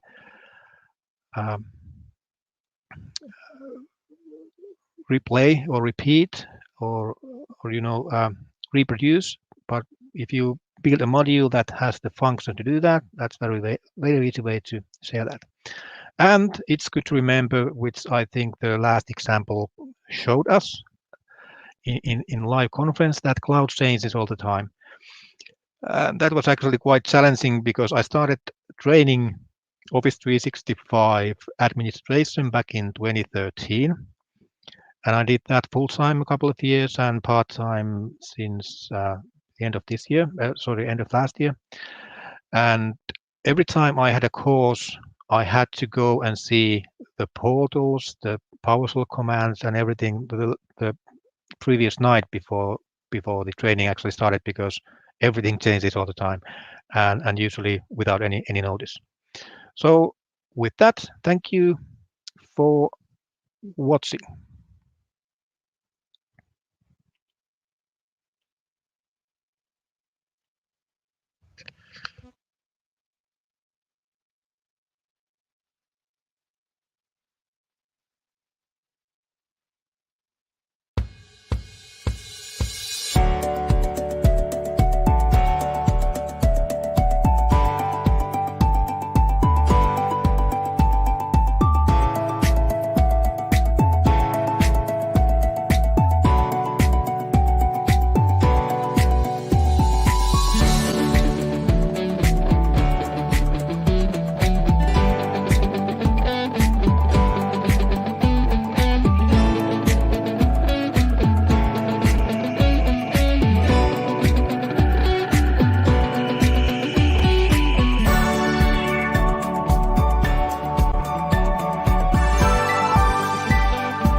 Techaholic was conceptualized in mid-2018 as an open community platform.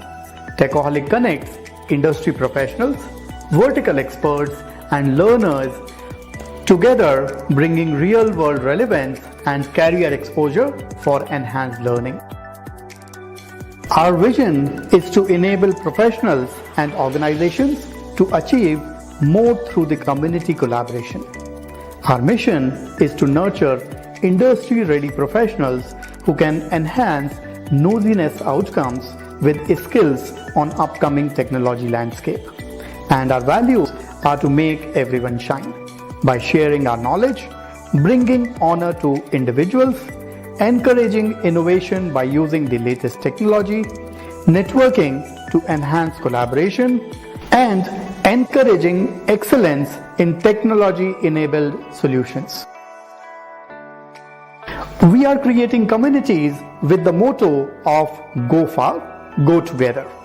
We empower individuals to achieve more through their skills without worrying about anything else.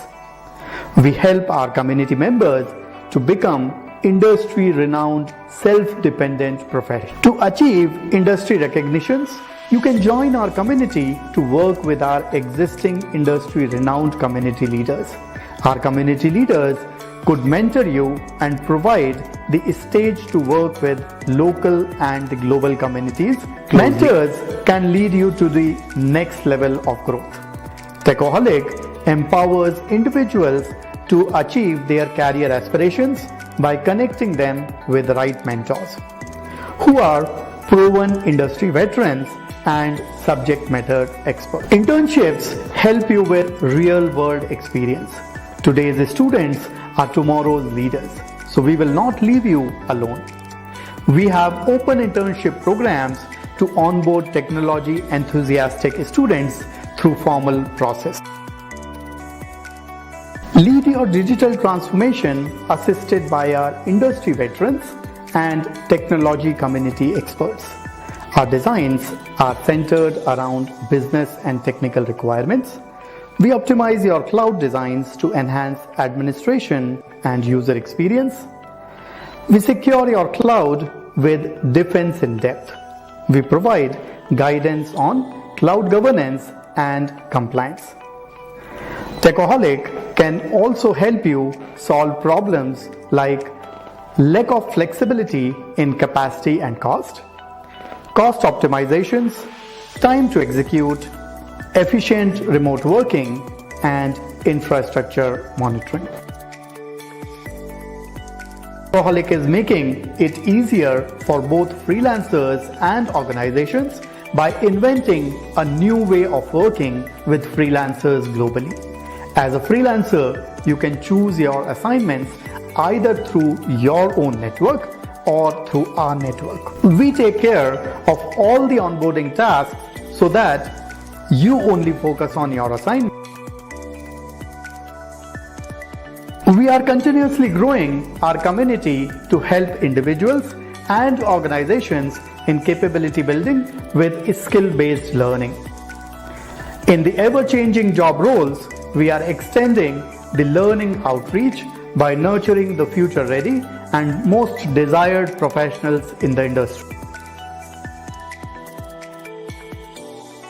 We bring together a large array of technology professionals with varied industrial accreditations, eager to help build enterprise solutions and enable the learners. Now let's look at some of the popular industry certification courses offered by Techaholic.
Hi, Vandana. Thanks for joining.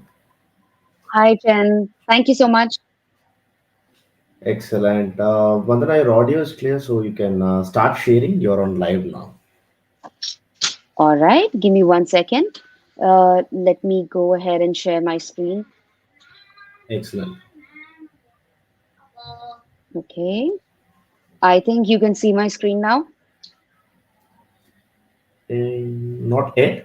Probably I have to wait for a few more seconds. Okay, sure. No, if your sharing didn't work it, I think you need to reshare your screen again. It says Chrome has lost permission to capture your screen. Follow these steps. Ah, yesterday I gave a session and it was all fine. Can I just Happens. hold on? Can you just hold on Yeah, for a sure. second? No issues. Take your Uh, time. yeah, it generally never happens at the last 2 minutes. And even just before this call, I was in a meeting and I was sharing my screen. So I'll just fix it. I think it's working, but I don't know what happened. I'm so sorry about that. No worries. We will be playing a tracks now. You can just message us, Vandana, once you're ready. Hardly Yeah, another yeah, minute or two. Thank you. yeah, absolutely.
Hi, Vandana. Yes, you are in now. Fantastic. We can see your screen. It's over to you. You can So take over the session from here. thank you so Fantastic. much. Yeah, No worries. thank you. I hope you can hear me clearly. Yes, your audio is loud and clear for us, and your screen sharing Perfect. works awesome. Perfect. Thank you so much, Jen. All right. So a bit about myself. I'm a security relations leader at Sneak. I'm also on the global board of OWASP, which is Open Web Application Security Project. And I cater to some of the conferences wherein I'm on their review board, Black Hat Asia, Grace Hopper, B-Side Conference, to name a few. I'm very passionate about diversity initiatives like InfoSec Girls, InfoSec Kids, and I also run something called InfoSec Diversity so that we can have students and people to support that. Yeah, so here, think about what is this? This is a robot, right? And this robot is taking some information from us, and I'm sure it must be uploading it somewhere, which is like the normal thing. But what happens if it downloads something malicious and then start recording everything? And especially when we have kids, elderly people at home, and even when we speak about something that's being recorded. So how scary that would be. That'll be very, at least for me, I'll be very scared. And I have kids at home, I have elderly people at home, so I don't want my information to go anywhere. There are some internet connected devices, but I'm very scared at times, and especially about their security. And now, when we talk about this talk, you are at this talk because you care about software. You care about software security. You care about open source software security, right? And when we talk about open source code, how much of a code is open source? It's huge, right? It's huge. And it is going to stay here forever. And that's when there's a point that comes in that these software code with open source will be here. And then comes containers. Now, when we talk about containers, we always say that they are very, very secure. But aren't they going to have any vulnerability? And especially if the images itself, like the initial images that we are using, they are vulnerable themselves. How tricky that would be. And when we are using so many languages, like I can see that one organization uses multiple languages. Now, when that's happening, how secure are they? And talk about infrastructure as a code. That's being used by each one of us, each organization, because that's one thing which is easy to use, feels good, looks good, easy to handle. But what happens when we have those issues, the security issues that we are seeing everywhere? And when 10 to 20% of the code that we write is custom, then how much of a code is like open source? 80 to 90% of the code base is open source. And 80% of the vulnerabilities which come in them, it's the direct dependencies, indirect dependencies. Now, how that happens? I'm a developer. What happens? I am trying to build something. Now, while I'm trying to build something, there's something which is not working. There's a library which is missing, or I want to enhance something on the code. I go to the internet, download that, and start using it. But after a while, there is an updated version that comes in because there is a bug in that library. But this person who downloaded it did not update it. So do we think that our code is secure? Even though we are doing all the best things for it, like we're using the code review tool, we have like SAST, DAST, everything. SAST is static application security testing, and then dynamic application security testing, which is DAST. Now we are doing everything, but still our code is vulnerable. And on top of it, when we talk about containers, and if the public libraries, public sources, registries from where we download the images, they are vulnerable. So aren't we vulnerable? We are shipping the code with the vulnerable components. And on top of it, infrastructure as code, which we love. At least I love them. But then comes misconfiguration. I'll tell you something very interesting. If you haven't looked at it, so OWASP releases top 10 vulnerabilities every 3 years, 3 to 4 years generally. It was supposed to be released last year, but now it is in the draft version. It has been released. So if you look at it, misconfiguration is topping the chart, where an injection used to be there always on top. Now, why are we even talking about it? Because misconfiguration is a real thing. People say that uh, human is the weakest link, and we all agree there are some mistakes that happens. But then how fast we can recognize that, that's very important. And if we look at the trust, there was a vulnerability which was detected long back in 1980s, wherein there was a Trojan horse which was embedded as part of the repository, and that was spread everywhere, which means developers are becoming a malware distribution vehicle. They don't want it, but it's somehow happening. And when that's happening, there are popular streams which are getting hacked. So this incident, the event stream incident that I'm talking about, which happened in 2018, that is not just happened in 2018. It started in 2011, and went on till 2018. There were repositories which were vulnerable, but people couldn't fix it, because when we talk about open source components, we all are doing this in our free time or volunteering time. When we are spending that time, sometimes there are things which are left behind, and that's when we say that if you like any open source project, please do contribute to it. Please see how best you can support that project. And that's when comes a point that if something happens there, what's going to happen? And I remember that there was one of the node npm js packages, which had a lot of libraries by one other person, and this person suddenly pulled his hand back. Now what happened? That means everyone was stuck, shocked. What's happening? And then comes a point that shouldn't we be ready for all such things? And there are also points wherein I've seen that there are packages which people develop and then forget about it. They just get abandoned. But sometimes that they stay in the code. When they stay in the code, so how should we talk about the state of open source security? There comes a point that then the vulnerabilities comes into picture. Now I'll tell you, the JavaScript Markdown parser, which had a vulnerability, wherein people actually reported that, and that was fixed like after so many years. Now when that happens, what happens? That means if somebody is downloading it, they are downloading it with vulnerabilities, and that's when compromising can be happen at the maintainer's account as well.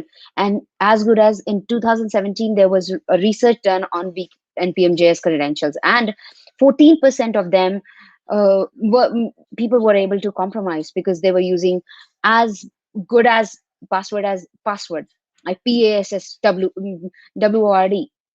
okay, or PASSW0RD, which are like common passwords.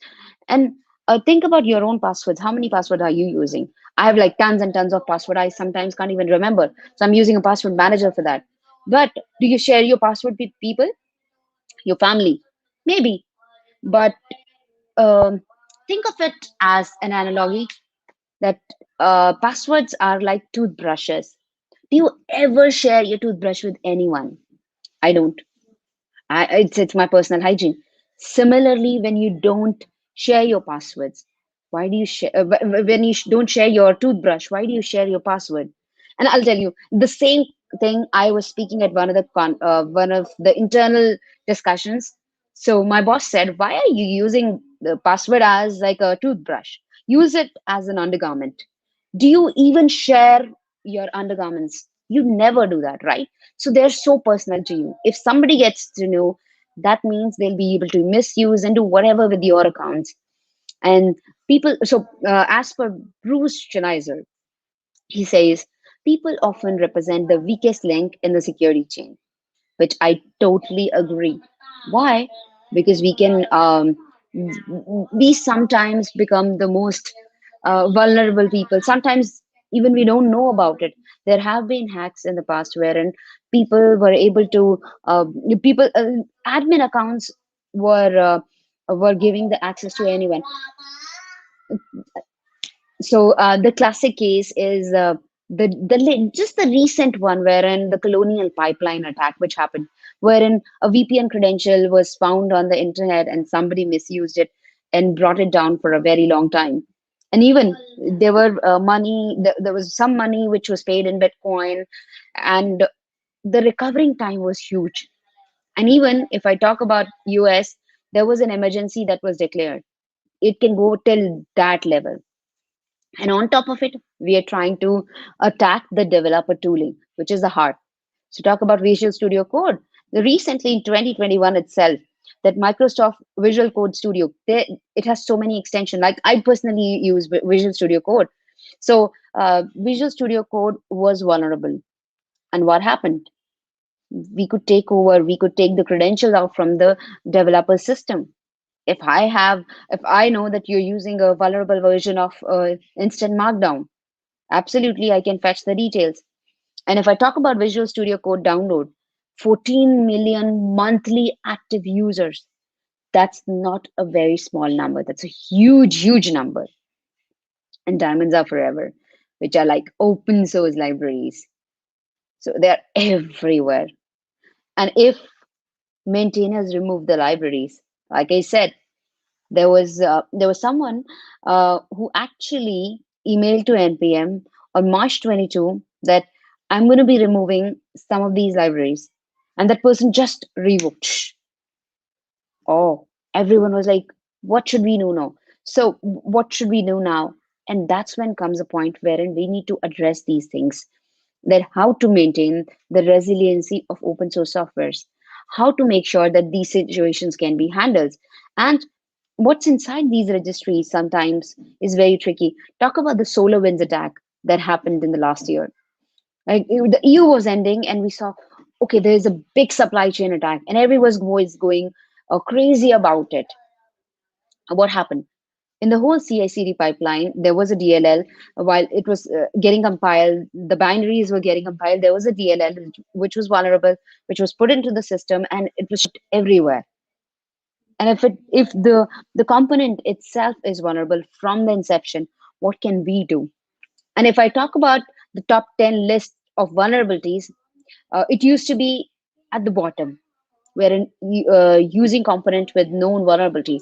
But now it's coming up, and it has come up, if I have to say it that way, because we have to concentrate on that. Now comes Python packages. They are again, uh, how are we vetting it? How are we checking that there are unauthorized versions which are there? And on top of it, there's a lot of confusion, which is creating all these attacks. And security researchers are missing out on those things at a lot of times. And are we going to have a less or more secure softwares in the future? That's a question to talk about. And that's why we are here to talk about all these things, all these issues. And when we are talking about you having it, using it, who can we trust? Can we trust them? Can we trust these robots? Can we trust this artificial intelligence? Can we trust that all of this can only be leveraged when we are adopting to digital transformation? Talking about any tech company, talk about Uber, talk about JP Morgan Chase Bank, Walmart, each one of these companies, they are in different sectors: retail, cab taxis, then banking, or maybe sometimes around credit. Now when we talk about that, they call themselves as IT companies, they call themselves as tech companies, not IT but tech companies. When they say that we are tech companies, that means that means there is a huge change that we are seeing. And there comes a big problem. How do we address the security issues, and especially for startups, for unicorns? And DevOps relies heavily on the independent teams. Now, when that happens, how do we work together? When especially the cloud native environment, which is huge. There's a pre-cloud era, there's a cloud era, and then there is a mix. And application security, DevSecOps, DevOps, developers are like uh, in a dilemma what to do. Earlier, they were developing everything in house. Then what happened? People started talking about cloud. Okay, now they have to manage infra, and then they have to manage containers and so much more.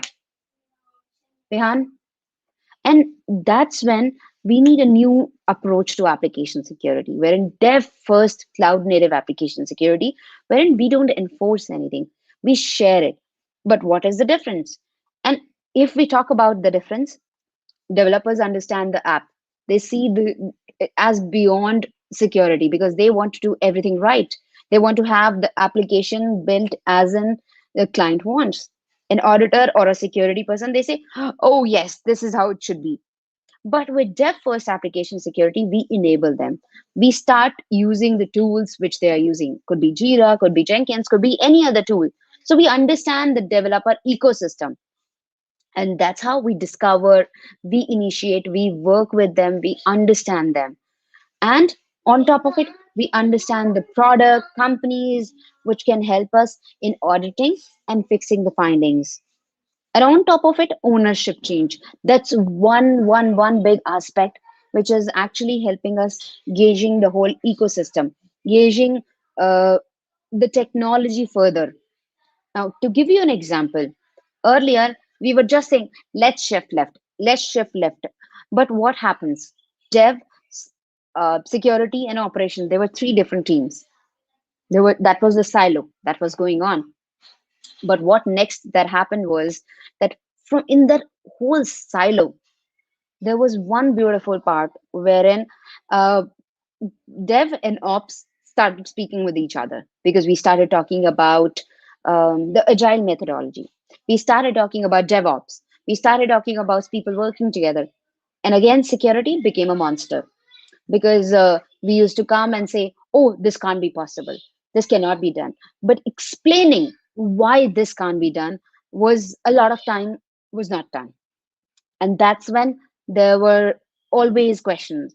And now when we talk about developers, you should do it, it's like we're forcing upon something on them.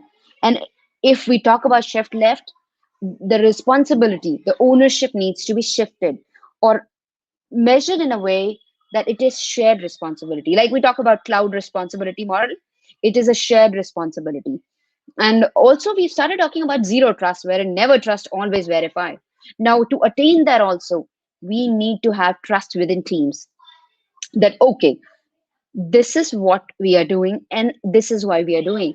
I'll tell you a story from my old experience wherein I joined this team, and we were talking about DevSecOps, and we were talking about all doing all those practices around DevSecOps.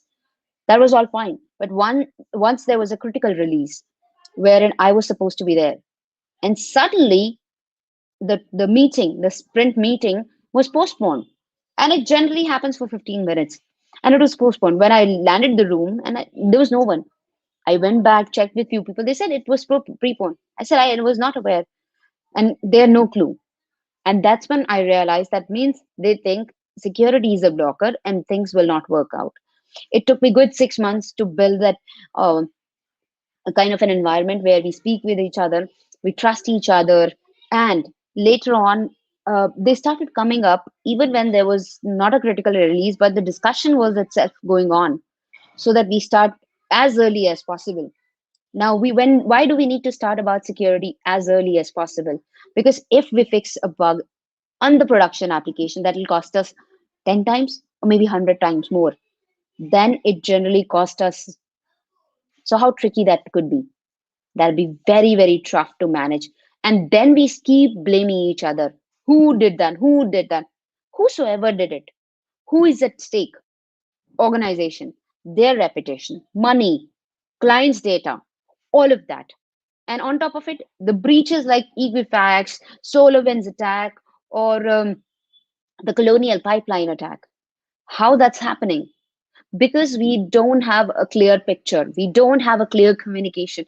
And sometimes when we talk about these trainings, they are just the checklist. Okay, tick, tick, tick, tick, tick, and that's done. That's all about it. But it is not, security is not just that.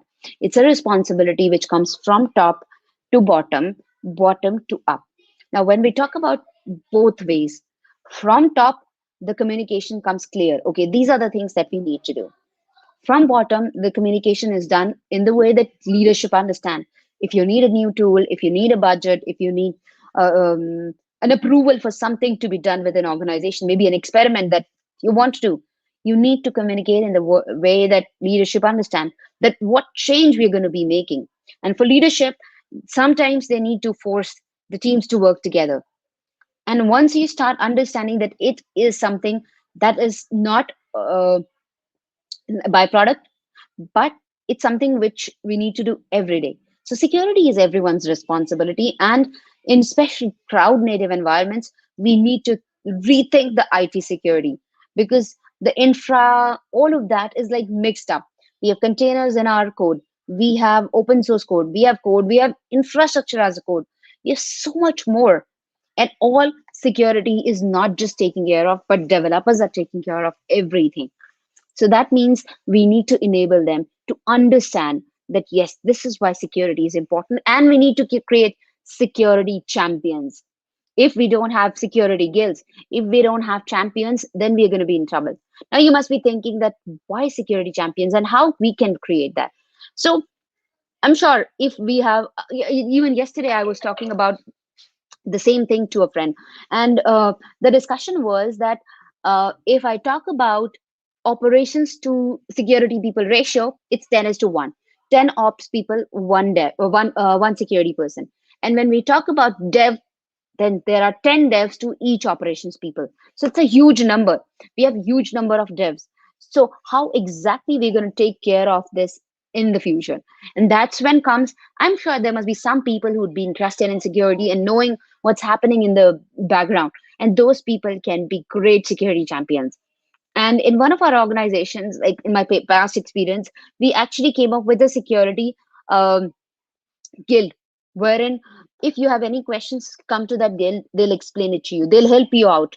It's not just that it's going to be lingering over there. You've set up a tool which is going to be doing a secure code review and just forget about that. No, it's as good as not using those tools for security. And then comes a point wherein containerization.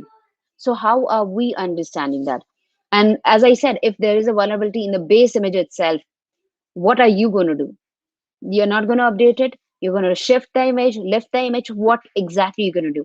So those are the best practices that we need to lay down internally. And infrastructure as a code, the code before even it starts running, it starts implementing.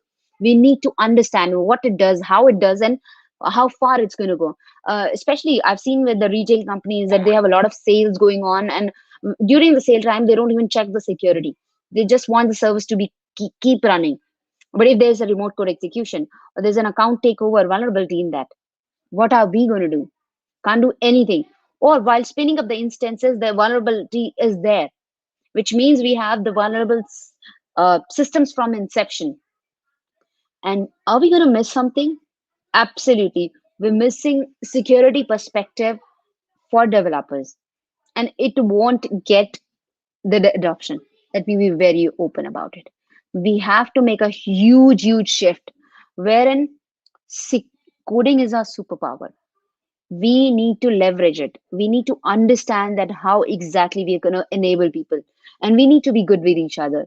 And I've seen people saying, oh, there is a security flaw, you need to fix it right away. No, this is not how things goes. This is not how things take further steps. We need to understand, we need to gauge, we need to have a perspective that these are the things that needs to be done in a certain way, and these are the things that needs to be going in a particular fashion in an organization. And every organization is different, and developer first security remains same for everyone, even though DevSecOps is different for every company.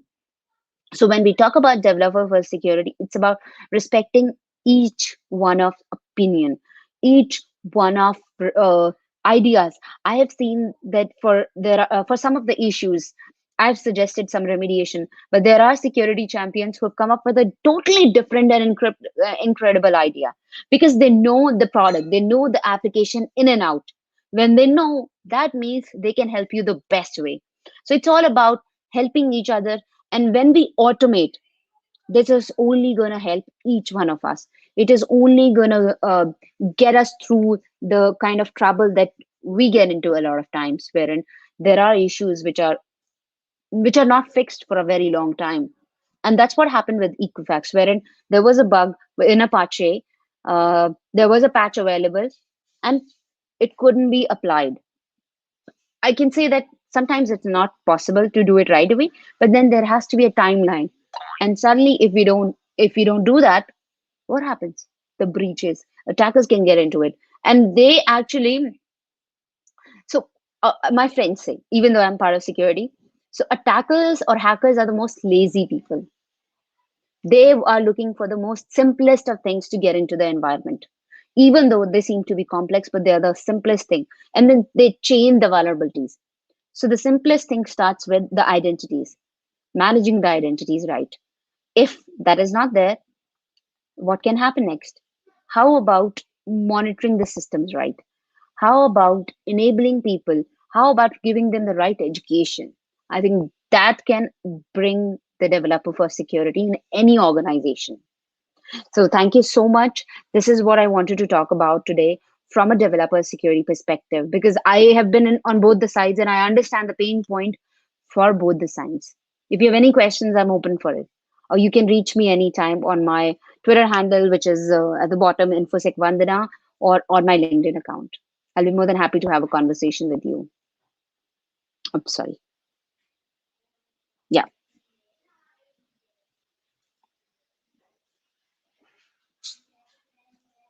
If there are any questions, please feel free to post it.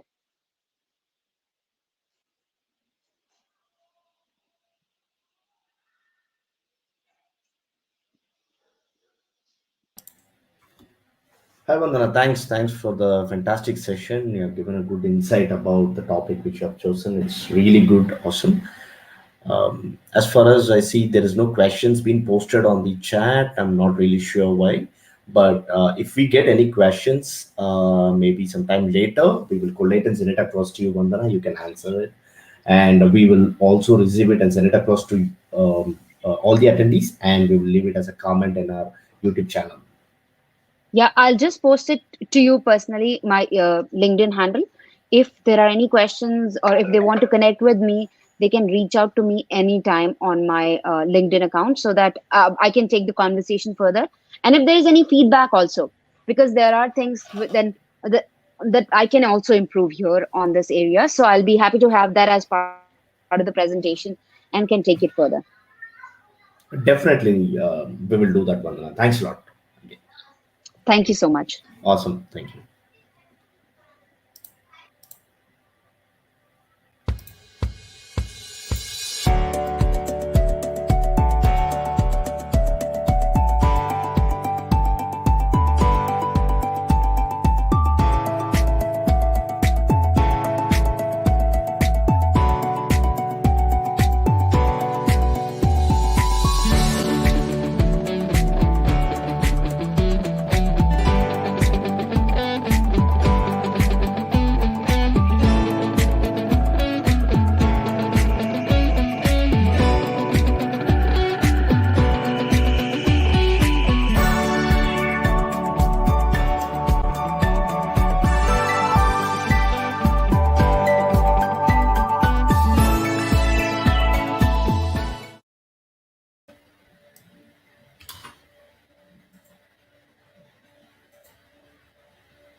was conceptualized in mid-2018 as an open community platform. Techaholic connects industry professionals, vertical experts, and learners together, bringing real-world relevance and career exposure for enhanced learning. Our vision is to enable professionals and organizations to achieve more through the community collaboration. Our mission is to nurture industry-ready professionals who can enhance nosiness outcomes with skills on upcoming technology landscape. And our values are to make everyone shine by sharing our knowledge, bringing honor to individuals, encouraging innovation by using the latest technology, networking to enhance collaboration, and encouraging excellence in technology-enabled solutions. We are creating communities with the motto of Go Far, Go Together. We empower individuals to achieve more through their skills without worrying about anything else. We help our community members to become industry-renowned, self-dependent professionals. To achieve industry recognitions, you can join our community to work with our existing industry-renowned community leaders. Our community leaders could mentor you and provide the stage to work with local and global communities. Mentors can lead you to the next level of growth. Techaholic empowers individuals to achieve their career aspirations by connecting them with the right mentors who are proven industry veterans and subject matter experts. Internships help you with real-world experience. Today's students are tomorrow's leaders, so we will not leave you alone. We have open internship programs to onboard technology enthusiastic students through formal process. Lead your digital transformation assisted by our industry veterans and technology community experts. Our designs are centered around business and technical requirements. We optimize your cloud designs to enhance administration and user experience. We secure your cloud with defense in depth. We provide guidance on cloud governance and compliance. Techaholic can also help you solve problems like lack of flexibility in capacity and cost optimizations, time to execute, efficient remote working, and infrastructure monitoring. Techaholic is making it easier for both freelancers and organizations by inventing a new way of working with freelancers globally. As a freelancer, you can choose your assignments either through your own network or through our network. We take care of all the onboarding tasks so that you only focus on your assignment. We are continuously growing our community to help individuals and organizations in capability building with skill-based learning. In the ever-changing job roles, we are extending the learning outreach by nurturing the future-ready and most desired professionals in the industry. We bring together a large array of technology professionals with varied industrial accreditations, eager to help build enterprise solutions and enable the learners. Now let's look at some of the popular industry certification courses offered by Techaholic.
Hi, Sabrina. Thanks for joining us on time. No problem. Hope you can hear us loud and clear, right? Yeah, I can hear you loud and clear. Can you hear my? Fantastic. Yes, we can hear you, and your audio quality, video quality is also good. Fantastic. And I'm going to share your screen now. Okay, Yes, your screen share works as expected. okay. Fantastic. And yeah, it's over to you, Sabrina. You can start over, and you can give the presentation to us now. Thank you. Okay, thanks. Okay, so I think it's afternoon right now in Malaysia. So hello everybody. And today's topic that I'm going to be talking about is exploring the integration of conditional app control. So basically, conditional app control involves under Azure and cloud app security. And I'm currently working in unit consulting and services and living in Malaysia, Klang. So before we start off, just want to thank to our sponsor right here.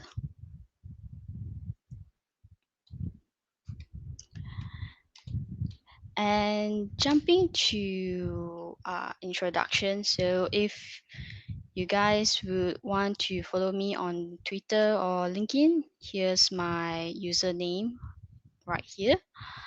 And I'm pretty active in my Twitter and LinkedIn, so usually I will post daily quotes or probably some my blogs or some security features and so on.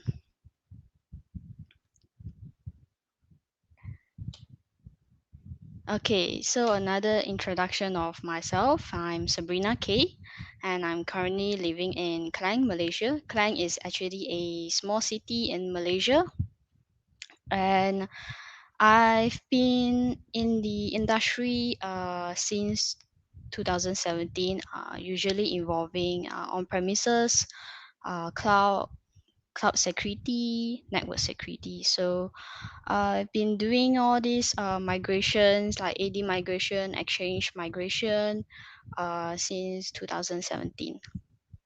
So as I won't say that I started off from an expert level, it's always from a fresh grad level. So from there, I grow myself to become the person today. My current position is a senior consultant at Unique Consulting and Services. And as a Malaysian, usually we can speak more than one language. So I can actually speak Mandarin, English, Bahasa Malaysia, which is our country language, Cantonese, and Hokkien. And doing technical is not just one thing that I like, and I do like cooking, watching movies, and traveling. But it's pandemic, so we can't travel, and Malaysia is still on the so-called partial lockdown right here. So yeah, we can't travel. And if you would like to have a look of what do I blog, so you can go to this website. Is my blog website right here.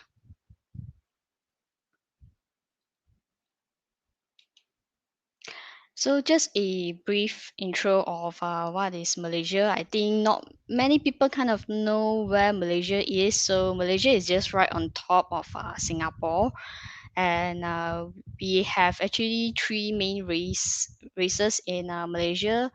The first is Malay, Chinese, and Indian. And usually, majority of us can actually speak more than one language. And these are actually all the great foods in Malaysia that you can actually find. So basically, there's a privilege in terms of having three cultures in a single country, and you can try all of their delicious food in here. So do visit Malaysia if once the pandemic is over. So yeah. Okay, let's jump onto the content for today. So basically, we will talk about the introduction of Azure AD conditional access, what's the app control, and why do you actually need it. And then we jump into the demonstration to actually have a deeper understanding of how this app control can actually help you as a administrator or an organization.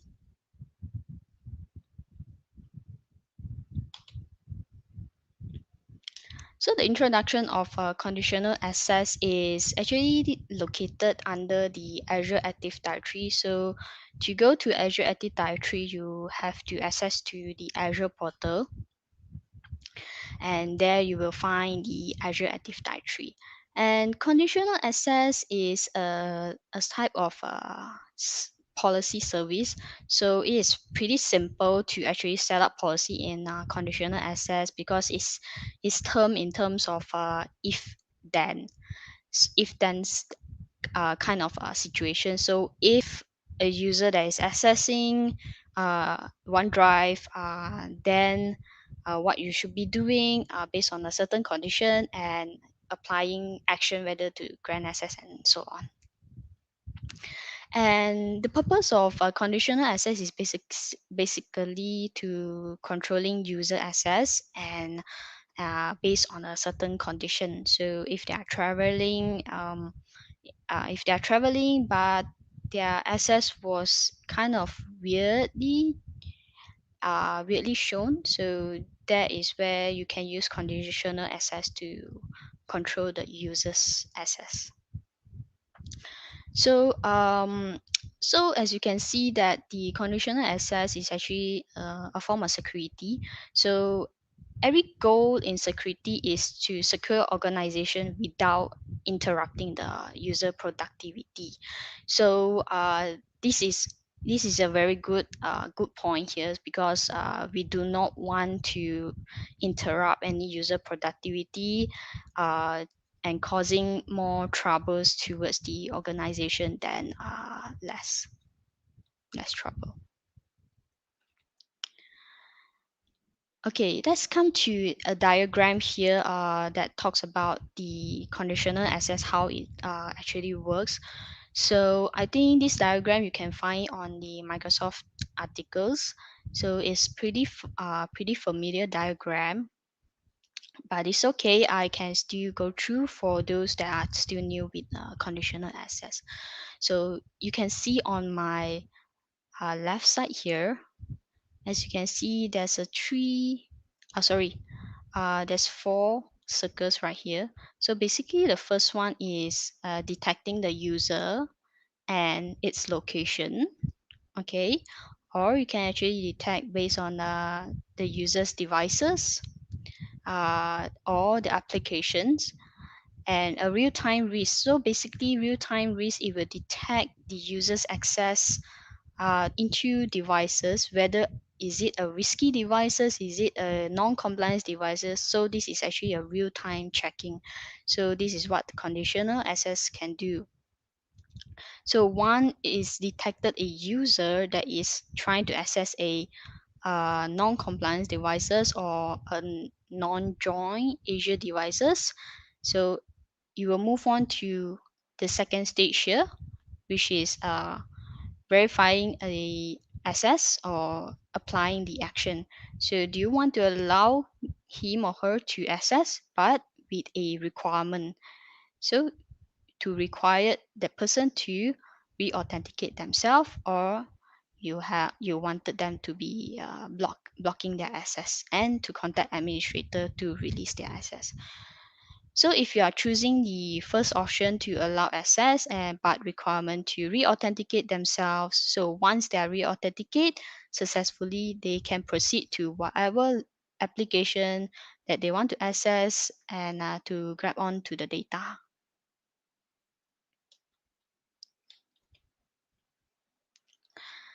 So now we already have a clear understanding what is conditional access. Now let's come into conditional access app control. So app control does is that it uses a reverse proxy architecture to integrate with your identity provider. So what it does is that it actually monitor application access, the session of the users, they accessing the applications.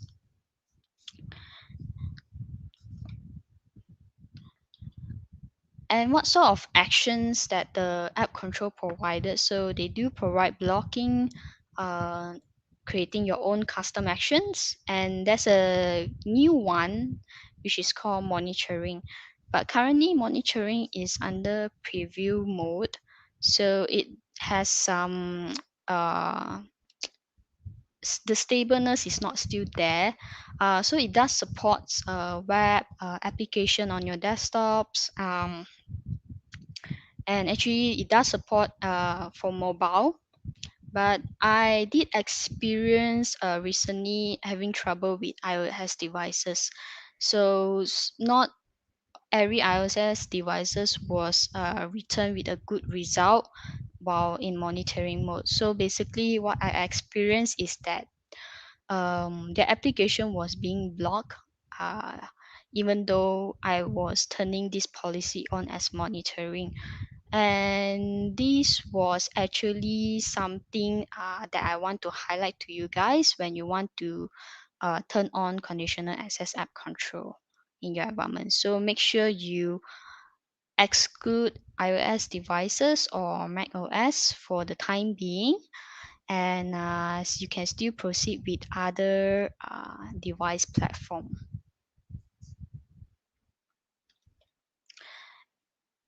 Why do we actually need all this app control? I think security, data leak, all this is not something new in the globe. So you will see every day on the news, you will see data leaking by hackers. But I think recently a lot of data leak is through employee that was work under the company, or they once they leak out the data, they throw their resignation letter, and but they got caught. So even though ex-employee from organization, they they are the one that actually leaking that data. And I think last year a lot of solution has actually as actually promote zero trust. So sorry, I won't be talking much about zero trust in this topic. So I think zero trust is basically quite a very detailed detailed implementation for each organization. So it will comes to like identity, application, network layer. So these are all the categories under the zero trust for the organization to implement. Is quite deep. So yeah. So this is actually a reason why you need an app control inside. And coming to another slide of talking about the app control is that instead of showing you what app control can do, but I would like to show you a few questions that you can ask yourself or your organization, whether whether is it a need to have that control. So these are the few questions that you can actually ask is that how is your user actually sharing your data? um, do you know what application that you are having control of? Are you sure that department A does not have access to department B data? Are you sure that your department A is not sharing data that is from department B in public? Or are you actually confirming that your to access a data, do you actually apply MFA? Do you actually I mean, do your user actually know what sort of files they're actually uploading or downloading? Are they actually safe? So yeah, so these are actually the few questions you can ask, and if majority of those questions your answer is actually I don't know, I seriously have no visibility, so that is your answer to yourself already. You don't have visibility. There's no auditing of users access, user session into applications, and you do not know what sort of applications that they are actually using. Even though those are authorized applications, do you know how they are using it? So these are actually all the questions that you can ask to yourself, your user, your organization. If you know all of these, you have answers, then that is where you can support yourself to go and go to set up or deploy app control in your environment. So how the direction actually works is that after you apply app control, so basically you have your cloud users, which is your Office 365 users, and they try to access to SharePoint Online. So this access action is actually monitored by your Microsoft Azure App Control, and this is actually the usual URL to access to SharePoint Online. And once you have an app control turned on, it will actually redirect this URL traffic to Microsoft Cloud Security. So it will also direct and given a monitored URL of SharePoint Online back to the cloud user. So instead of the cloud user accessing to the default URL, they will access to a monitored URL. So you can see at the back here, it will add the mcast.ms uh, URL at the back. So they will be added a new one. So anything that they are doing in the SharePoint Online will be actually being monitored and recorded.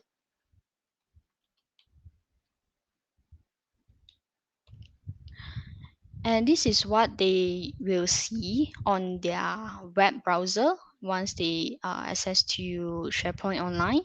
So they can see their organization domain and their access is being monitored by MCAS, and they will get a prompt before actually accessing to SharePoint portal. This prompt you can actually customize to hide it, or you would like to show it to them to let them know that every access they are accessing will be monitored.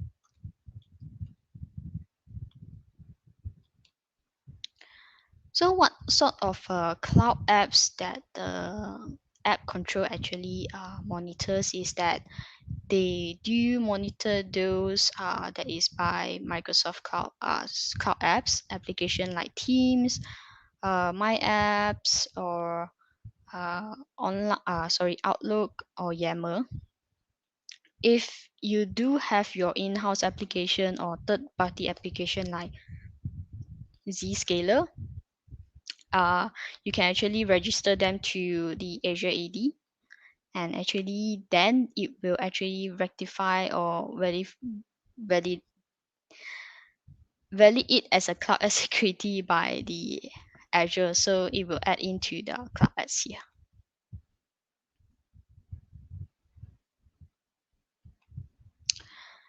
So coming to the license, so what sort of license that you are required to have this app control is basically you could purchase a Microsoft E5 license, or you can have a Azure AD Premium one with the Microsoft Cloud Ad Security.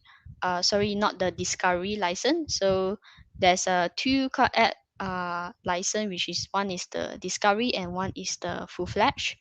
Or you can have your identity provider license with Cloud Ad Security. And the license is not covered per tenant, it's actually covered per user. So every user would need at least a Azure AD Premium one and Microsoft Cloud App Security.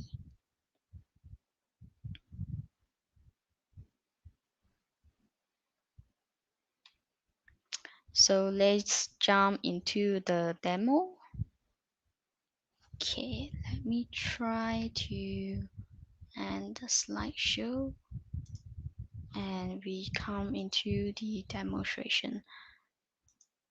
So this is the portal.office.com that I have logged into, and this is a OneDrive, and this is your Microsoft Azure portal.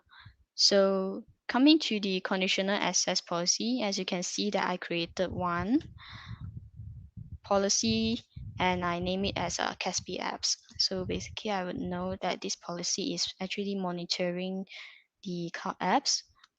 So what you can do is that you have to select your users. You can select based on directory roles or based on specific users. This is a must, and then you have to add in your cloud apps. So cloud apps, you can actually choose them or you want to select all. So I select all for this case. And condition, as I just mentioned that condition under device platform, you can actually configure them and exclude iOS and macOS for the time being if you want to turn on the monitoring mode. And make sure your iOS has a device authentication configured, like the biometric. And coming to the access control here, under this session, you can choose the monitoring mode or the blocking or the downloads and custom policy as I just mentioned. So currently as a monitoring mode is still in preview and it's still workable. Okay, I would recommend that you test it out on a test user or test environment before you deploying this out to all of your users, because the impact towards iOS devices is quite large, because it will block their access into applications, which I don't quite understand why. Okay, so this is the first step where we create a conditional access policy. And the second step is coming to your cloud security portal. You go to investigation, connected apps, conditional access app control apps. So in here, you can actually see these are the application that my account, my username has accessing. So I did access SharePoint Online and I did access to Azure Portal. And you can see that there's a request session control. So basically you can actually turn this on if you want the app control to monitor cloud security access. Let's see the Azure here. So let's see how's the outcome of the app control. So basically this is that dashboard. You can see that there's a graph here. There's a chart, activity chart. And you can go to info and you can see what is the compliance of Microsoft Azure. You can see the security. You can see the compliance check. So everything is green. They are actually the level, the scoring level is 10, so it's good. And you can go to accounts and you can see who's the recent account that is logging into Microsoft Azure portal. And you can see here are the few applications that the tech admin has logged onto. And coming to the activity log, so you can actually create a few more policies what you want the app control to do. So currently the default one is to monitor access. So you can see that I log on to Azure using this account, and what sort of device that I'm using is Windows 10 PC. And the browser, you can see the browser and you also can see the location and what sort of ISP am I using. So I'm currently using time.com. And these are the details you can see based on user. Okay, how many activities has been performed. And you can see based on IP address. So this is the IP address that I use to access the Microsoft Azure. You can even export the result. So if you want to create a policy, you can actually reuse the template here. Log on from an outdated browser, you can create that, apply a template, and they will give you all the default settings and how you want the alert to be appear as an email, what's the notification, the government action, do you want to suspend their sign in, and so on.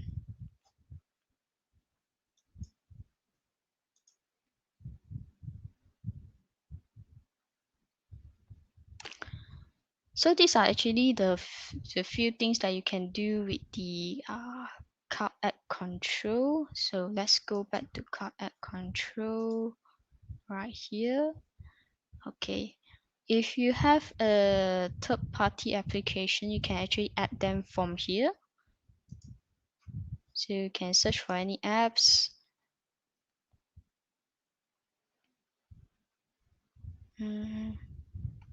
Okay, there's no search button. Okay, let's choose okay, let's start the wizard. So basically when you start the wizard, they will ask you to upload the metadata file from the app, or you want to fill in the data manually. So you just next, and then next all the way, and you just only have 3 steps to create the applications in your app control. So if you come to Microsoft SharePoint, so it does the same for all of them. Okay, do you know where you get this scoring? Is basically they have this few security that an application needs to meet. So if one of them is not met, they will be having the score will be reduced. So you can actually see it from the card app catalog. So this is the card app catalog. So the risk score, let's move it to 5. Then it will show those application has a risk score of 5. So let's click 1. Now you can see that why was it rated as 5 is because that they do not met the MFA requirement, and they do not met a few compliance requirement. You can even see the info right here. So does this app actually comply with SP 853? So it says that no, it doesn't really comply to it. The score is 0. And that is how each application are being rated by the risk score.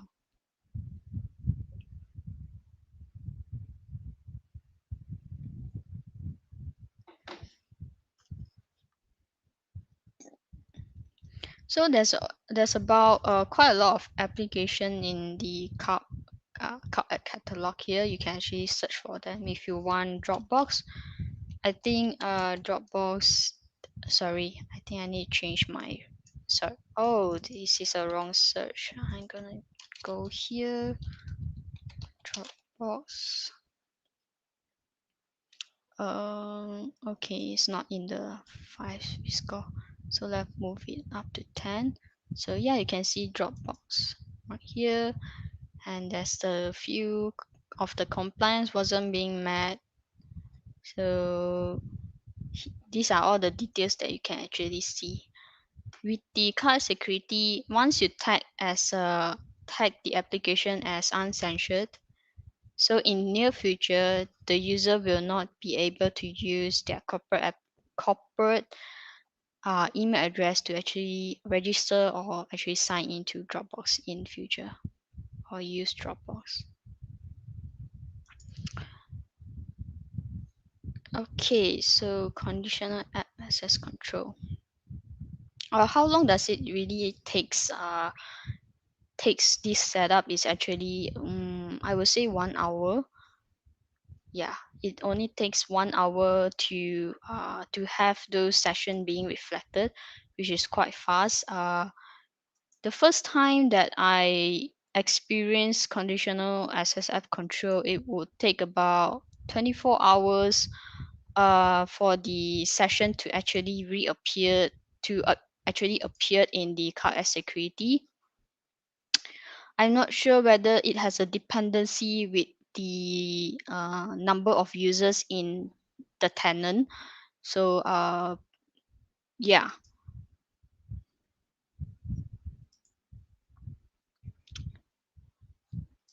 you can actually, people use this is to actually monitor the activities and activities in each of the users. So sometimes you got people complaining that you need to audit this user. So because as security, you can actually audit that particular user's access. And if a user that is actually breaking a compliance, so we call it the compliance breach. So you can actually also use the card as security to monitor their action. As you can see, one here as deploying application of Office 365. So in the card as security, so yes, just now I did run a deployment for Office 365 in card as security. This portion is actually at the connected apps under app connectors. So this was where I was trying to connect an application to card security. So let's jump into taking a look how the user actually experienced the prompt. So if I were to go SharePoint, as you can see, the URL was redirected to Microsoft Card as Security, and it prompted me that my access is actually being monitored by SharePoint Online. So I just click continue, and it will direct me to the SharePoint site.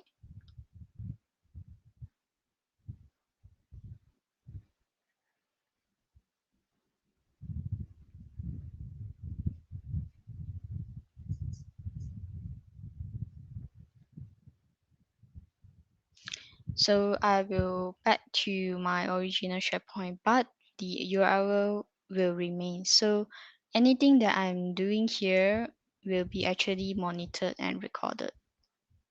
So let's try to create a team site called test.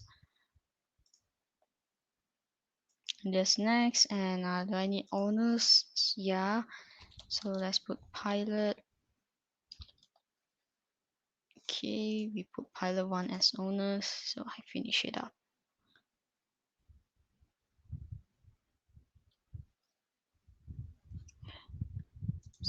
Even though the app control is there, and it doesn't really much interfere with the productivity, so everything looks fine and normal.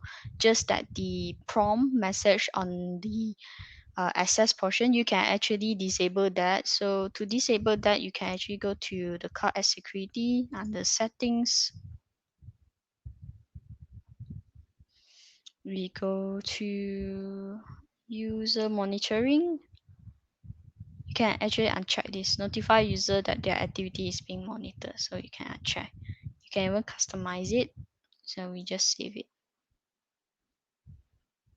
Any changes that you made probably would take 10 minutes or probably half an hour, depending the your size in your tenant. So this is the portion where you can actually disable the notification.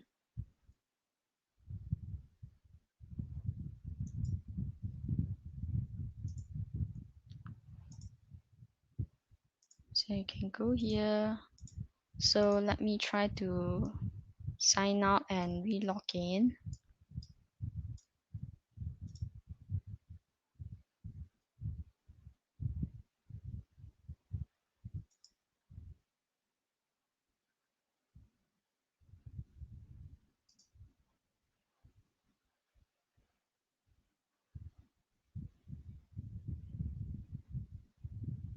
Okay, let's sign in back.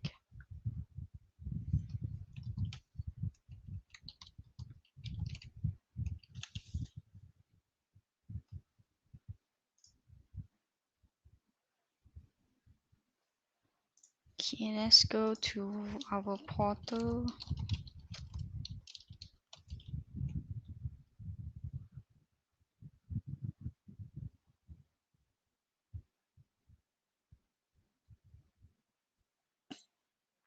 As you can see just now when I log into my card security, it didn't prompt me the access being monitored because I didn't turn this to request a session.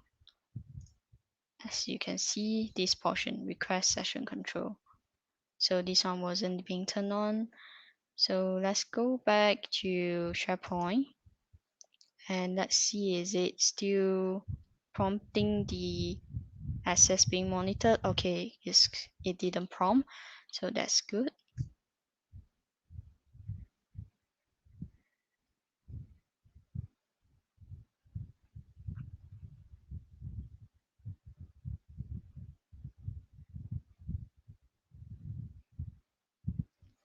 So yeah, I can see everything in my SharePoint site. Okay, let's go to Cloud App Security. Let's check out our SharePoint apps. What was the activity being captured? Okay, you can see that the sign on was being captured in the morning. Okay, based on user, you can see whether is this coming from external or internal. These are all the information, pretty detailed. There's even a shortcut here that you can actually apply the action to either suspend the user account or to view some related files or the account settings here. Okay, so you go to IP addresses. Even for IP here, you can actually tag whether the IP address is actually a corporate IP and you wanted it to be whitelisted, or whether it's a VPN IP and you want to whitelist it, or you want to tag it as a risky IP and you want to blacklist it. So if you blacklist it, then in the future that the user wants to reconnect to the same IP to access to SharePoint, it will be blocked.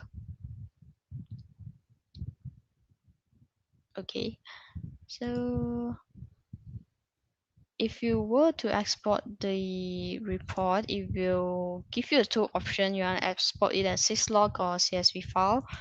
If we were to export as a CSV, so just save. And if we were to launch the file, let's see how the file looks like. So this is the file. It will provide you an event ID. And you can see what sort of category is seen and who are the user and the user principal name, what application was it, and what sort of device is it, Android, iOS, or PC. Okay, and they provide your dates and what sort of browser are you using, a browser to do the login session, and your ISP provider. So I'm using Time. So this is actually a summary report. If you want a detailed report, you can actually just screenshot it, make a screenshot, because the dashboard here is already provided you with every details that you are needed. You can even check on the match policy. So you can see the match policy that we created in the Azure portal and is configured under Azure AD. So everything is being shown here.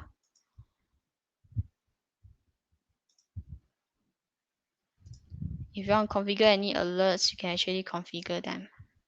So you want to configure it as SS, app discovery, and so on. There's a lot of policy. So let's go back to connected apps. Okay. Control. So basically, this is actually quite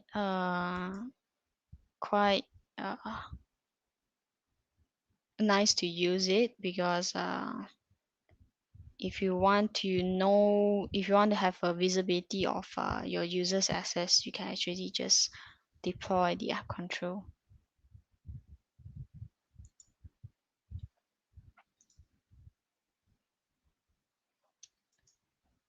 So I think that's all for understanding what this conditional access app control provide and why you actually need it. So is there anyone have any questions?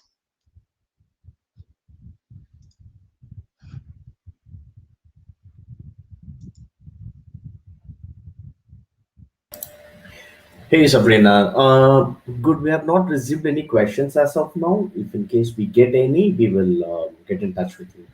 You can continue with your session. Oh, So in the chat, we don't see any questions now, Sabrina. oh, okay. There's no question. I'm Yeah. actually done with my session right now. Yeah, good. We may get a question maybe sometime later, because most of the audience have logged in. I mean, they might have joined without logging in. But if we receive any question, we will get in touch with you and get that answered before we broadcast it in our YouTube comments, or we put it across to our attendees through email. Yeah, sure. Cool. Fantastic. Thanks a lot, Sabrina, for your session. Pleasure to host you. Thank you. Thank you. Bye bye. Bye bye.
Techaholic was conceptualized in mid-2018 as an open community platform.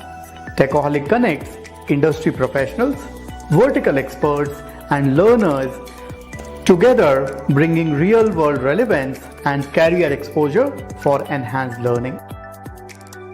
Our vision is to enable professionals and organizations to achieve more through the community collaboration.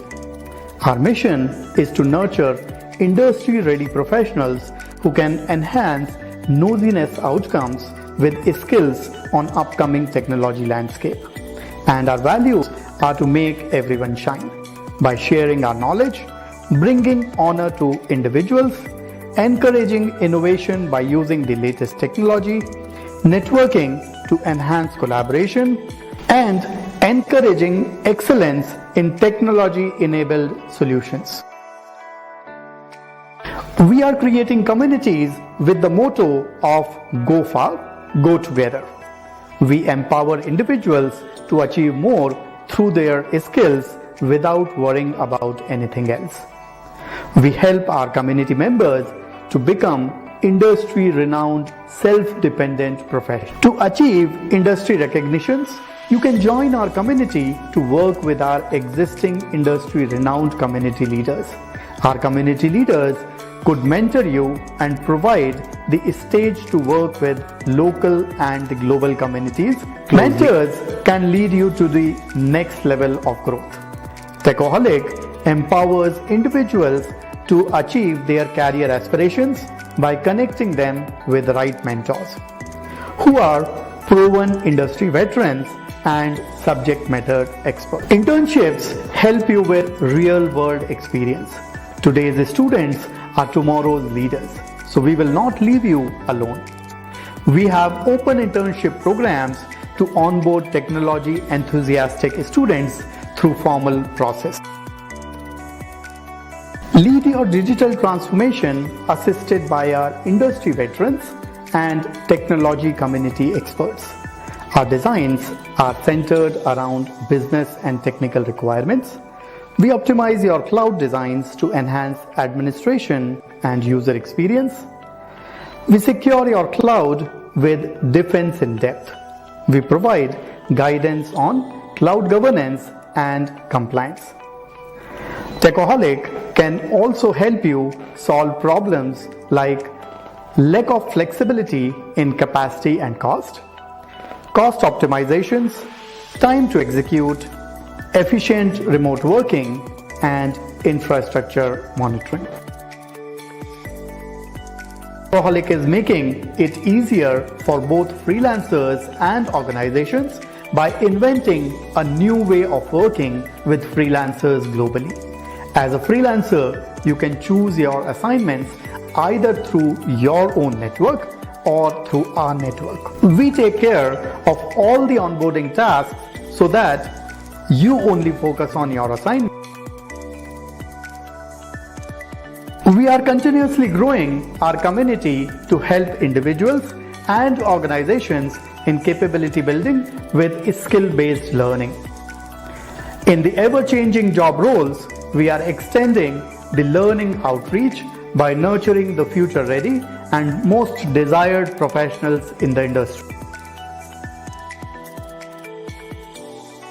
We bring together a large array of technology professionals with varied industrial accreditations, eager to help build enterprise solutions and enable the learners. Now let's look at some of the popular industry certification courses offered by Techaholic.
Hi, Rahul. Can you hear me loud and clear? Yeah, I can hear you. Can you hear me? Yes, good, Rahul. Yeah, lighting is a bit dark now. Yeah, it's okay. It's good now. Fantastic. Okay, perfect. Okay, let Awesome. me. Yeah, you can start sharing your screen, Rahul, so that I can broadcast it and we Sure. can go from there. Let me know if you see the PDF. You're all good. Over to you, Rahul. You can start the session. Thank Okay. you. Thank you, Chen. Good morning, good afternoon, good evening, everyone. Thank you for joining. This is the uh, one of the best sessions that you're gonna have on the cloud optimization. I would say you having at last 2 days we having multiple soft skill sessions along with the technical on the multiple technologies. This would be kind of a semi-technical session that I would say. Uh, before jumping into the sessions, let me thank you to our organizers along with the sponsors. Let me, yeah, these are our sponsors. They really help us to, uh, make this session possible. So before moving to the directly on session, let me quickly give a quick about myself. My name is Rahul Ambore. I'm cloud architect working for UBS. I'm also a MCT. MCT is Microsoft Certified Trainer.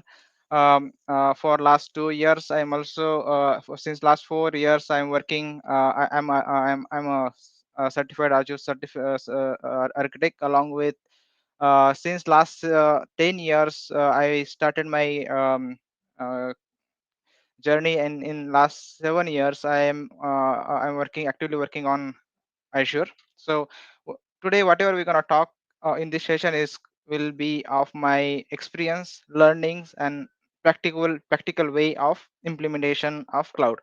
If you see, as we moved from the on-premises data center kind of traditional world to a cloud, there are a couple of paradigm changes had happened, right? So if you take an example of DevOps culture, SRE practices, or the way that initially we work on in a silos, now coming into the more the way of working, like you work in the combination of, right? Initially we were on a monolith, we deploying the applications on a VM, and now we have opportunity to or options to build the solutions on a Kubernetes or containers and many more, right? The same thing that had happened on the other part of the world is like the way that we are procuring, we are buying systems, right? Now we have option to provision systems resources in a click. Yeah. So this kind of opportunity, this kind of thing also comes with a bigger risk and challenges and responsibilities, right? When you deploy the resources on cloud within a minute of seconds, within a couple of minutes, right, you would also end up paying those huge cost to huge cost, right? So it makes sense to it makes sense to build the another same kind of paradigm like DevOps, right? Have a FinOps kind of model in your organization. That way, you would also leverage the cloud in the fullest. You would not end up paying so much to any public cloud provider and use the. So initially, right, when you started the cloud journey like 10 years back or 15 years back, people were had a concerns about cloud security, and that's the reason they were thinking that should we move to the cloud or we wait for some time, right? But now the thing has changed. Things have changed, right? And now what we are people are thinking, let's move to the cloud just because of we have better cloud security on a cloud in most of the cases. Same thing now, there is a challenges that we need to monitor, manage, operate, and enforce the cloud cost in a better way. So we can leverage the cloud. It is really in a proper way. So this session is really about how we can monitor, how we can optimize, how we can enforce, and how we can control the cost, so that way we don't get a sticker shock. Yeah. So that's all about this sessions. And then I'm gonna, so this session will be a real a practical way of implementation that what I have done. Another thing would be how we can immediately implement this, right? This is not just a theory, but how immediately you can go from day one and start a couple of things that I'm going to talk you through the sessions. So uh, moving to the agenda here, if you see what I'm going to show you here is cloud onboarding lifecycle, right? Initially, we see HDLC life cycles or many other life cycles that we go through, right? Here, I'm going to show how the cloud onboarding works in from one stage to another stage and till you go to the productionize, right? Also understand your spend. Until and unless you understand actually how much you are spending, you would not have option to would not have you don't know how where to optimize, where to enforce, and where to control the cost, right? So getting the visibility of your cloud spend is really key for any cloud journey. What are the offers that we have? Now we know this is the life cycle. Now we know this is where my money is going, right? What are the other ways? What are the Azure perspective, Azure native tools that I have for my rescue to optimize the cost? The next one we're gonna quickly talk about the correct years. I cannot enough talk on this because this is really key. When you go on your journey, you really need to know which region, which service, which SKU of your VMs that you're gonna deploy and the cost of it, right? Is there a better alternative for it without compromising the impact of performance? So this is gonna quickly we're gonna show. Moving to the life cycle of cloud onboarding journey, right? What we see in generally sandboxes, right? Whenever any organization start their cloud onboarding, they get a single project, they get a single subscription, or they get a single account, right? It on a different cloud provider terminologies. In Azure, we call it Azure subscription, right? We make it a logical boundaries for our initial development work in a specific Azure subscription, where most of your team would come and they would have at least contributor role, so they whatever services they wanted to play around, they will build the solutions on it, they will deploy the solutions on it, and they can tear it down. So the same thing that I talk about the DevOps culture, right? We also need to build the FinOps culture from the sandbox itself. So that way we would have less scope to optimize. Instead of we have a better control from the starting of the point, right? Why I am more emphasizing on the sandbox is when any organization start their journey, they would have mixed people, many people who are expert in the legacy applications, and then there would be a few people who are cloud expert, right? They will be helping in collaboration with the expert guys with uh, cloud team with the on their cloud journey. So what happens, many people would really not understand the architecture of the cloud when they are mainly working for data center or traditional world, right? If you take an example of Azure VMs, right? Azure VMs it comes with the multiple objects. Take an example of it has the public IPs, it has the virtual NIC, it has this it has the HDDs, OSDs, and then multiple other things, right?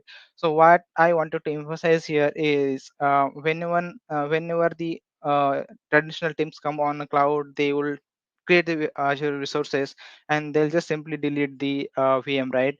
Deleting the VM will only um, delete the compute, right? It will not delete the other orphan disk. Take another example of, right? Shutting down the VM would not really help you from the cost perspective until and unless you really deallocate the VM from the portal or from the command line. You would be still paying for your compute. So these are the key things that you need to understand and start building the solution from the sandbox itself. So what are the enforcement that we can put on a sandbox is there would be a situation that you don't want high SKUs, right? If you have a 10 kind of framework that you're planning to move on the cloud, and then those 10 framework is uh, those 10 frameworks do not need a kind of a GPU VMs, right? Those, right? So if you have a understanding of your workload, you don't need those high end SKUs. You would have ability to enforce those via Azure policies. So take an example. I would create Azure policies in Sandbox that deny all the Azure resources that has the GPU VM GPU SKUs, right? Or I don't want Azure storage account to be created with the GRS RSGRS SKUs, right? Because that's not really use case here, and I may end up paying to uh, cloud provider unnecessarily without a real benefit.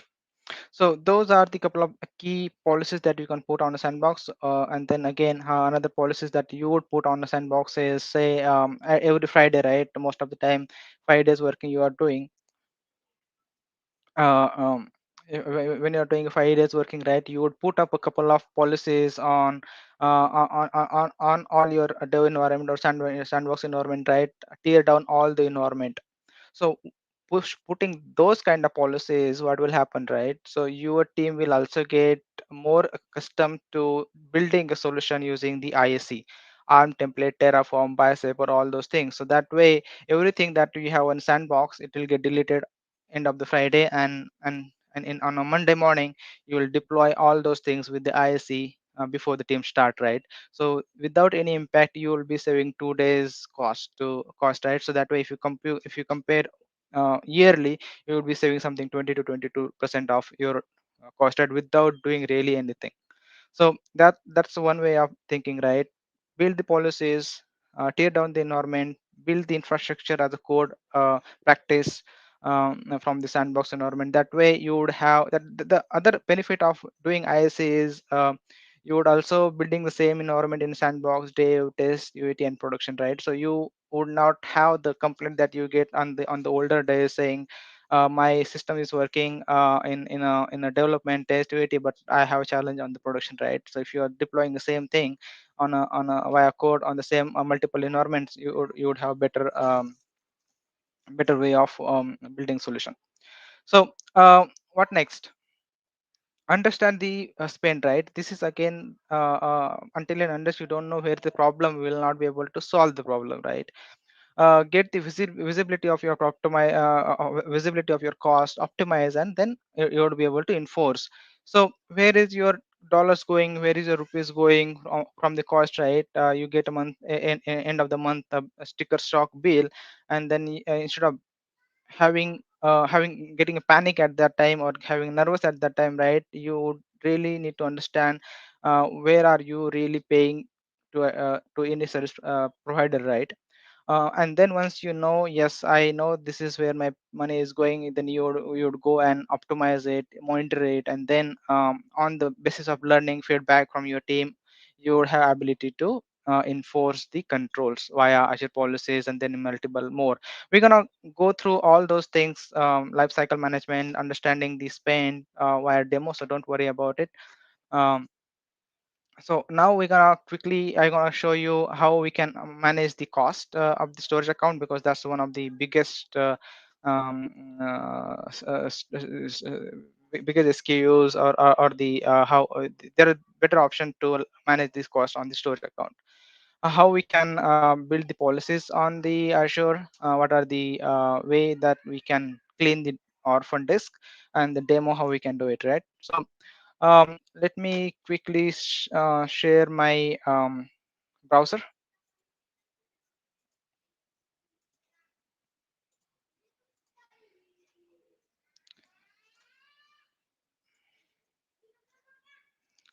All right, I hope you can see my browser now. If you see the Azure portal here, if you see, I'm just wanna, I don't know, quickly show you the Azure policies, and then we can see how we can see how it impact your cost. If you see, this is my one of the subscription, right? If I simply go here and type policies,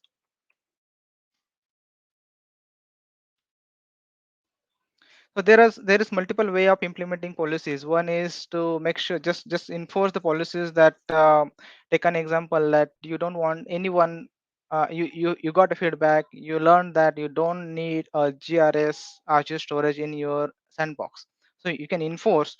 before so enforcing what will happen, whenever someone try to deploy a RAGRS storage account in your subscription in your sandbox, by default the policy will deny that action, and no one will be able to create the Azure storage with the GRS. There is another way of learning and getting feedback.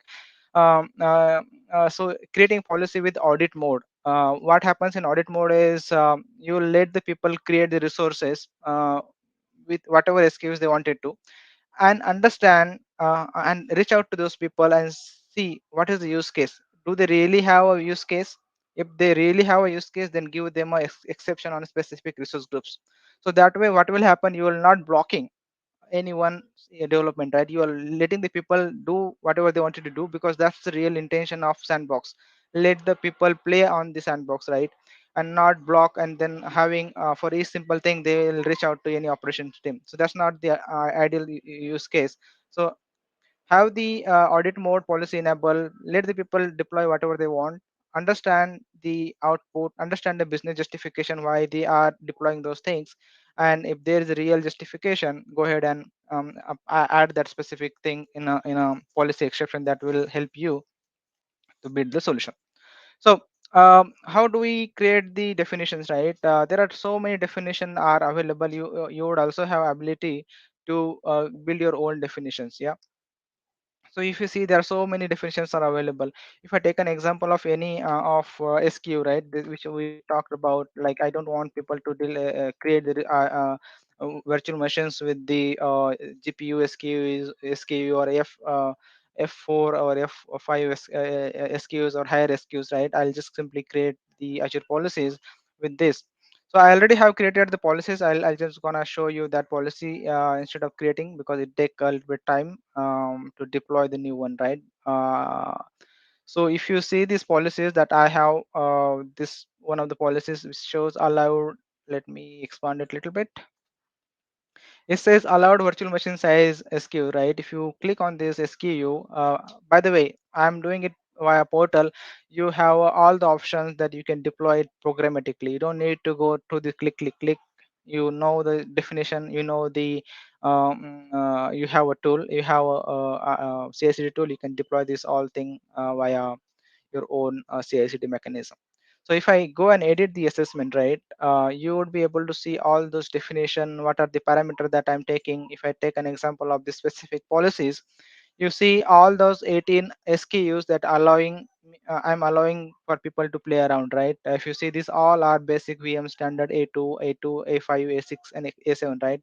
I'm not allowing people to deploy all those bigger size of VMs because that really don't need it for sandbox playground, right? If there is requirement, then definitely you can allow, you can create an exception on it. So let's give it a try and see if that really works for us, right? I'll just quickly try to create Azure virtual machines with some bigger size and see if that really how that policy behaves, right? One moment. All right, so I'm gonna select one of the give me the little, let's give a test name, any anything. I think what I really wanted to highlight here also, so when whoever is they're starting really new on the cloud, make sure that you have this experience, right? That way you understand what is the image, what is the availability zone, and all those things. That is also one of the way of doing thing, right? So as we're talking about here, right, just make note of the Azure spot instances that we're going to cover it a little bit later, what it means and where we can use it, right? What are the workload we should be considering for this option, right? Now I have a continuously working workload, that is critical workload. I don't want to use this, right? Then here I'm going to choose something bigger size. Okay, it's fine. Then if I go ahead and create, it should ideally throw me an error saying that uh, um, Azure policy is blocking this deployment. Yeah, now it says validation failed, because let's see what it says. If you see, resource test, which is the VM name that I have given, was disallowed by the policy.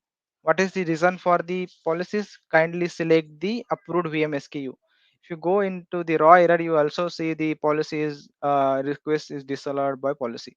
So this kind of thing will happen, and this is the way of controlling the cost in your sandbox.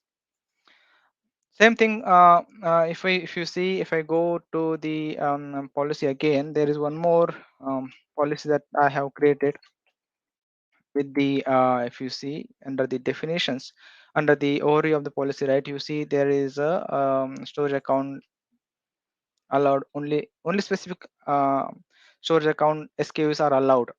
If I edit this assignment, under the parameter file, you would see only the standard LRS is allowed. Most of the use cases in the sandbox or dev, you don't need SSD based storage accounts with those high RAG, GRS SKUs, right? So depending on your requirement, you can have this policy implemented in your system, in your sandbox environment. So that is the one way of enforcing people to use the uh, use the specific SKUs in dev and control the cost. And because that's where the more important, right? Once the people has the more understanding on a sandbox, definitely whatever the learning they have, whatever the policies they have say in the sandbox, right? They will be more they'll understand more on those policies, and will be better implement in a dev, UAT and production, right? So that's the one way of learning the FinOps model from the start. So another way of leveraging the cloud, optimizing the cloud is, take an example. This is the one of the storage account, right? If I go and here I just type life cycle management, right? There would be situation your data will grow like anything. You would have huge data, like petabytes data, right? And then and there would be a data that you don't need to really worry about. You are not accessing those data. Take an example of situation like big data model, right? You would get the data from somewhere, whatever source, right? Or you would scrape the data from the internet and dump. You will make some judgment on those data and then delete those, right? um, and delete those data, and after 1 year or 2 year, you have no use of those data. Most of the cases you may need, but there would be situation you don't need it. So what you can do, simply create a policies that um, uh, create policies. I'll create one more here just to demo it properly. Give it a name. So here is the option: apply to all the blobs in your storage account or limit the blobs. So if you know your data very well, you know those data or those blobs you need frequent access, then limit it, right? If you know that all my data after 2 years or 3 years I don't need it, then you can apply those things, right? So append blobs, all the subtypes that you have options, version, snapshot, select, understand your data and select these options, right? So here is the key thing. If the blob base blobs were last modified by, take an example, 365. Yeah. If any data that you have, it is last modified, it's not work, it's not used for last year or 365 days or whatever, right? Or maybe 90 days, right? 90 days, then what it'll do? It will, so do you want to move it to the cool storage? Do you want to move it to the archive storage, or you want to delete it, right? Before selecting this option, right, the key thing here you really wanted to understand is how the SKU of these things work, right? How the what is the challenge, how the retrieval of, what is the retrieval cost for the storage, what is the retrieval cost for from the archive storage or cool storage or hot storage, right? So if you know you don't need a specific data for 1 year, um, definitely go for archive or cool storage. But if you think that you need those data, maybe in 6 months or 8 months, don't apply those, because the retrieval cost for archive and cool storage is much more higher than from the storage cost. So this is you really need to make sure that whatever the SKU, whatever the rule that you're applying, you need to understand your data better and then only apply. Otherwise you may end up paying much bigger price than what you are intent to, what you're intent to. If you select the data that you wanted to you access frequently, and you move the data, and then you access those data from your cool tier or from the archive tier, the cost of retrieval may go much higher compared to what you would be paying for only storage cost in archival storage. So moving further to how do so what we have covered till now, right? If I go to this two slide, if you see what we covered the storage life cycle, how we can ensure the cost of the storage is minimized with the life cycle, Azure storage life cycle. Azure policies, how Azure policies can help you to build the FinOps culture from the sandbox from the start, and not worry at the later stage of the implementation. Another thing that we quickly touched upon is orphan disk cleanup or orphan resources cleanup in your resources, at least in sandbox or in a dev environment, right? Many people who are new starting on the cloud, they will delete the VM, considering that they whatever they created they deleted, right? However, you would end up paying for all those orphan disks without any utilization. So how do we make sure that all those orphan disks are cleaned up every day, or based on your requirements? So let's jump onto the quick demo here again.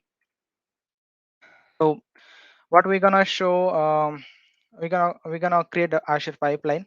If I go to the my organization and then go to my projects, so this is the project that I have. I wanted to ensure that I wanted to create a policies that will I wanted to create a pipeline that will continuously go on my Azure subscription and find and delete if there is any Azure orphan disk found, right?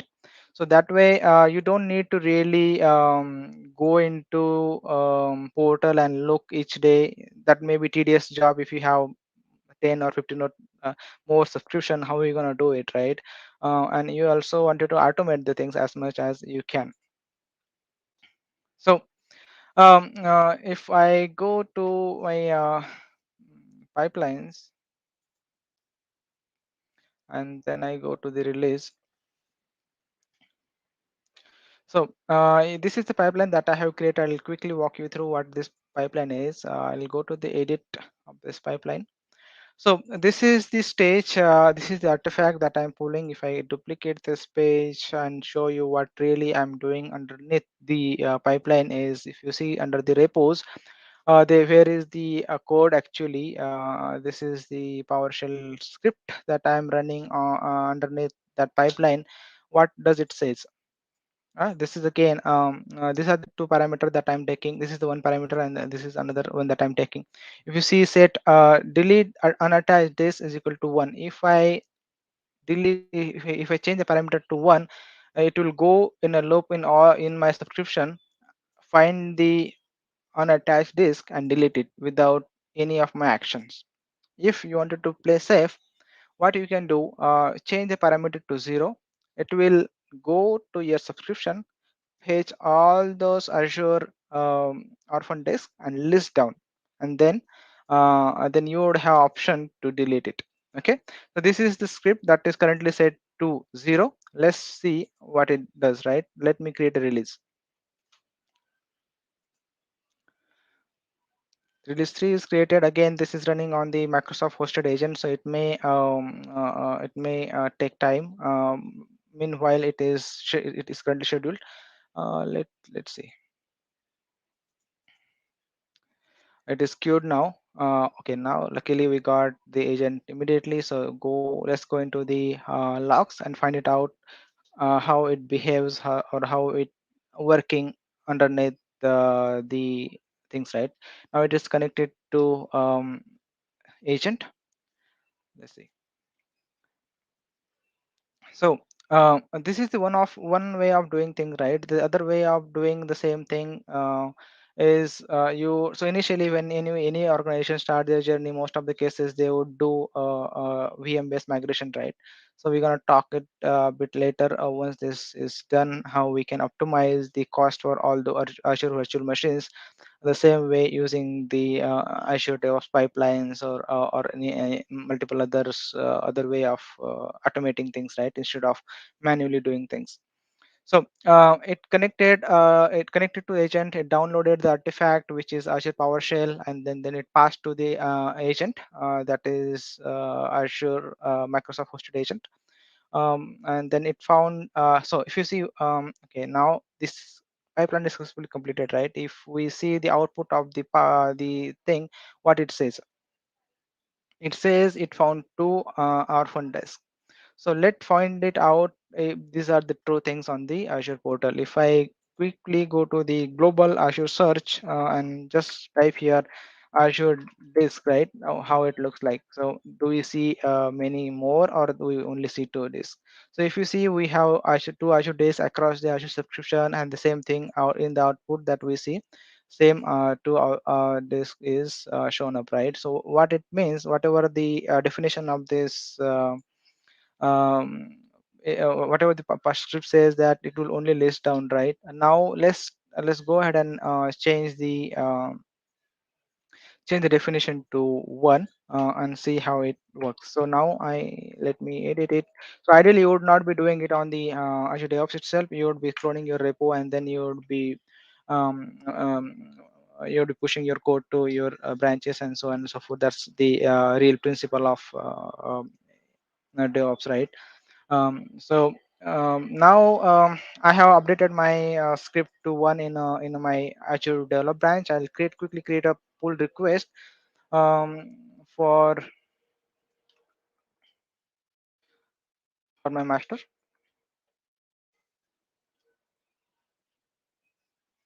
Okay, I'll approve it, and then it will go. It will make a changes to.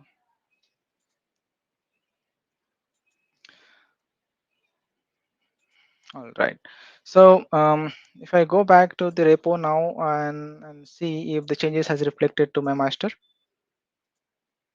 Yeah, thing has changed here. If you see the we are now seeing the parameter to one.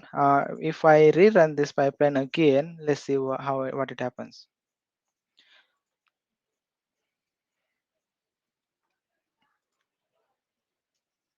So I'll creating a release here. Okay, release 4 is created now. Let me quickly deploy. All right, so again we got the agent. So now in this case, we would now this there are two front disks are found, right? We shouldn't see this two disk laying around on in my subscription as soon as this pipeline runs. So that's the output. That should be the output of this pipeline. Let's see. Coming back to the journey that I was talking about, whenever any organization start their journey, how they can optimize their VM best cost, right? There would be multiple ways of doing it, like VMs are getting the data from the on-premises, how your on-premises VM uh, are are being utilized, and what are the ways you can use, what are the SKUs are more suitable for your workload, and so on and so forth. And then other things are auto shutdown, weekday shutdown, week off shutdowns, and on-demand shutdowns. That's the third use case that we're gonna cover today. So so now this pipeline is running. So it again got the agent, downloaded the script. Now the script is running against the subscription. If you see here, deleting the unattached managed disk ID. So the first disk that you see in this is getting deleted. As soon as it deletes that, it will again go ahead and delete the another one. So while this is happening, I wanted to show you how you can schedule this, right? You don't need to do it manually. Again, go ahead and create a release. You would be happy to you would be more than happy to simply schedule this release, right? You don't really wanted to do it manually all the time. So here is the way. What you can do is, what I have done is, right, I have Monday to Friday schedule this script every Monday morning 11:30 a.m. IST time, it will this script will this will create a release. Yeah, this will trigger the release, and in the this is in this release it will at the 11:35 it will run the release. So create a release, run the release. That way at 11:35 every day morning, Monday to Friday, it will there will be a release get created. The pipeline will run and delete all those resources that it found. So if you see output of the previous recent run of the pipeline, it deleted the both the Azure disk which was laying around. What if there would be a question, right? If I have Azure virtual machines and then the virtual machine is stop state, right? Will this pipeline delete the those disks? No, it will only really it will check and see if those VMs are those Azure disks are orphan. Those only deleted. If you see the state of the Azure disk which are connected to any VM, but VM is in shutdown, you would see a reserved state for those Azure disk. It will not show orphan. So now if I go to Azure portal and see now, if I quickly refresh it here, I don't see a disk at all. So that's the that's the quick show I wanted to a quick thing I wanted to show. This way now what we covered, right? We covered three things in the demo: lifecycle management, key things. If you have a bigger workload, another Azure policies, getting started from the initial stages of your deployment. The another would be how we can create a multiple pipelines.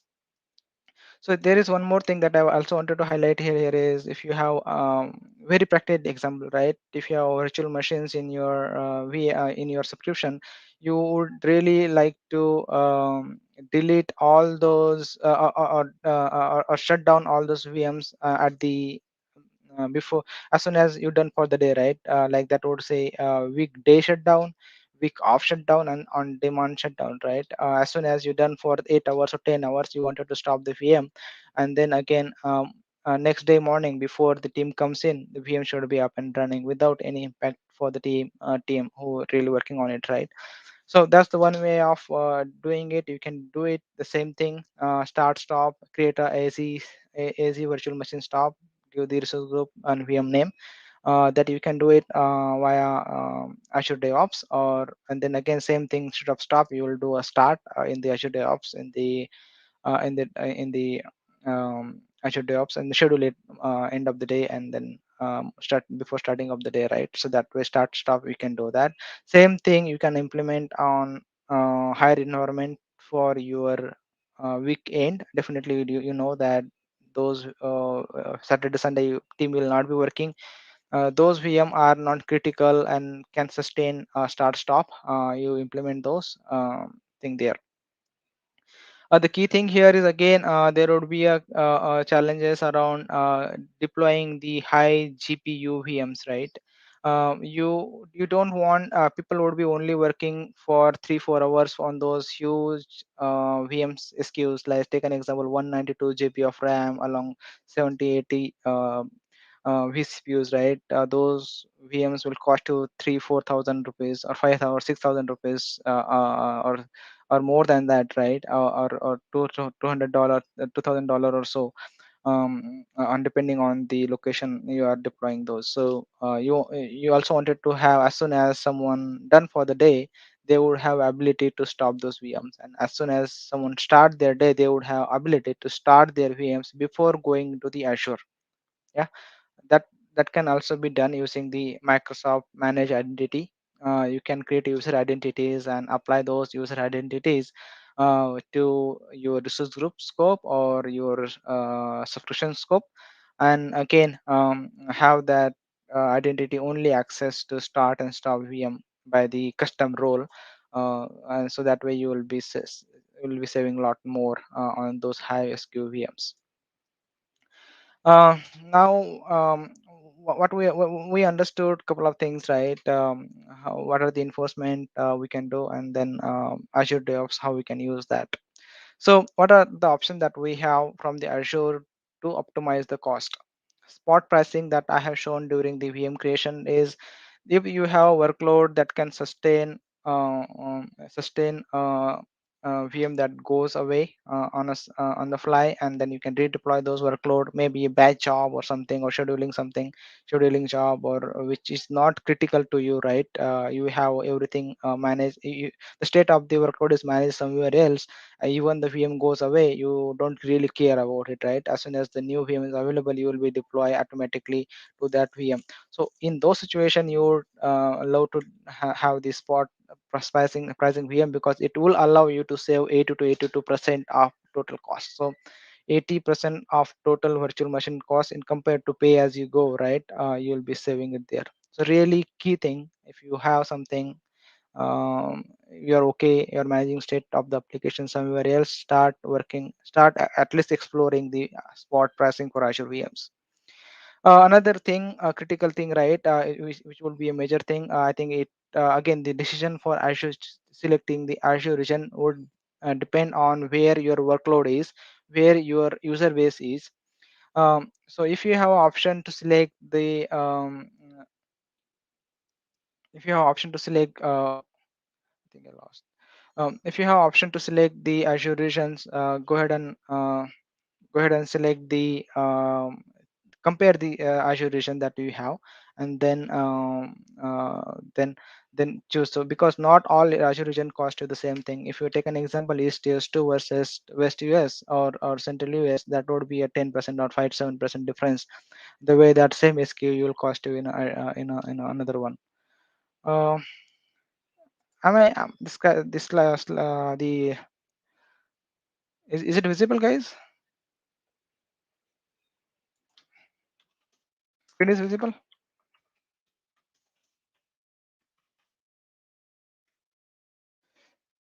Never mind. I'll just keep No, start sorry, talking about, because Rahul. this is Your screen is not visible now.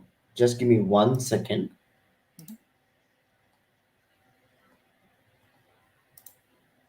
Yes, it's your screen is visible now.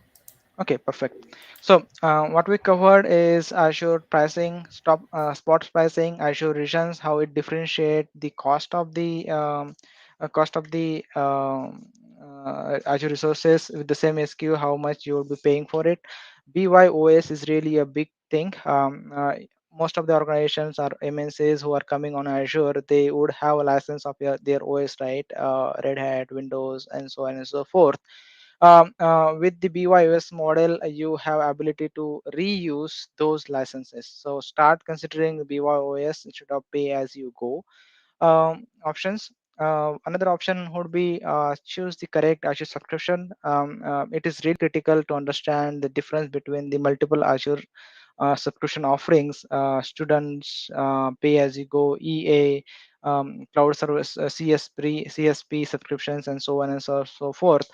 Because if you start building something in your dev test lab, and or if you start something productionizing in the uh, another subscription, right, and then you move and then if that's and then Microsoft Azure find it out in their audit that you are productionizing something in a dev in a dev test subscription, right, then it would not be a good thing for you, right? You would really wanted to consider um, uh, subscription offering for your workload, production workload.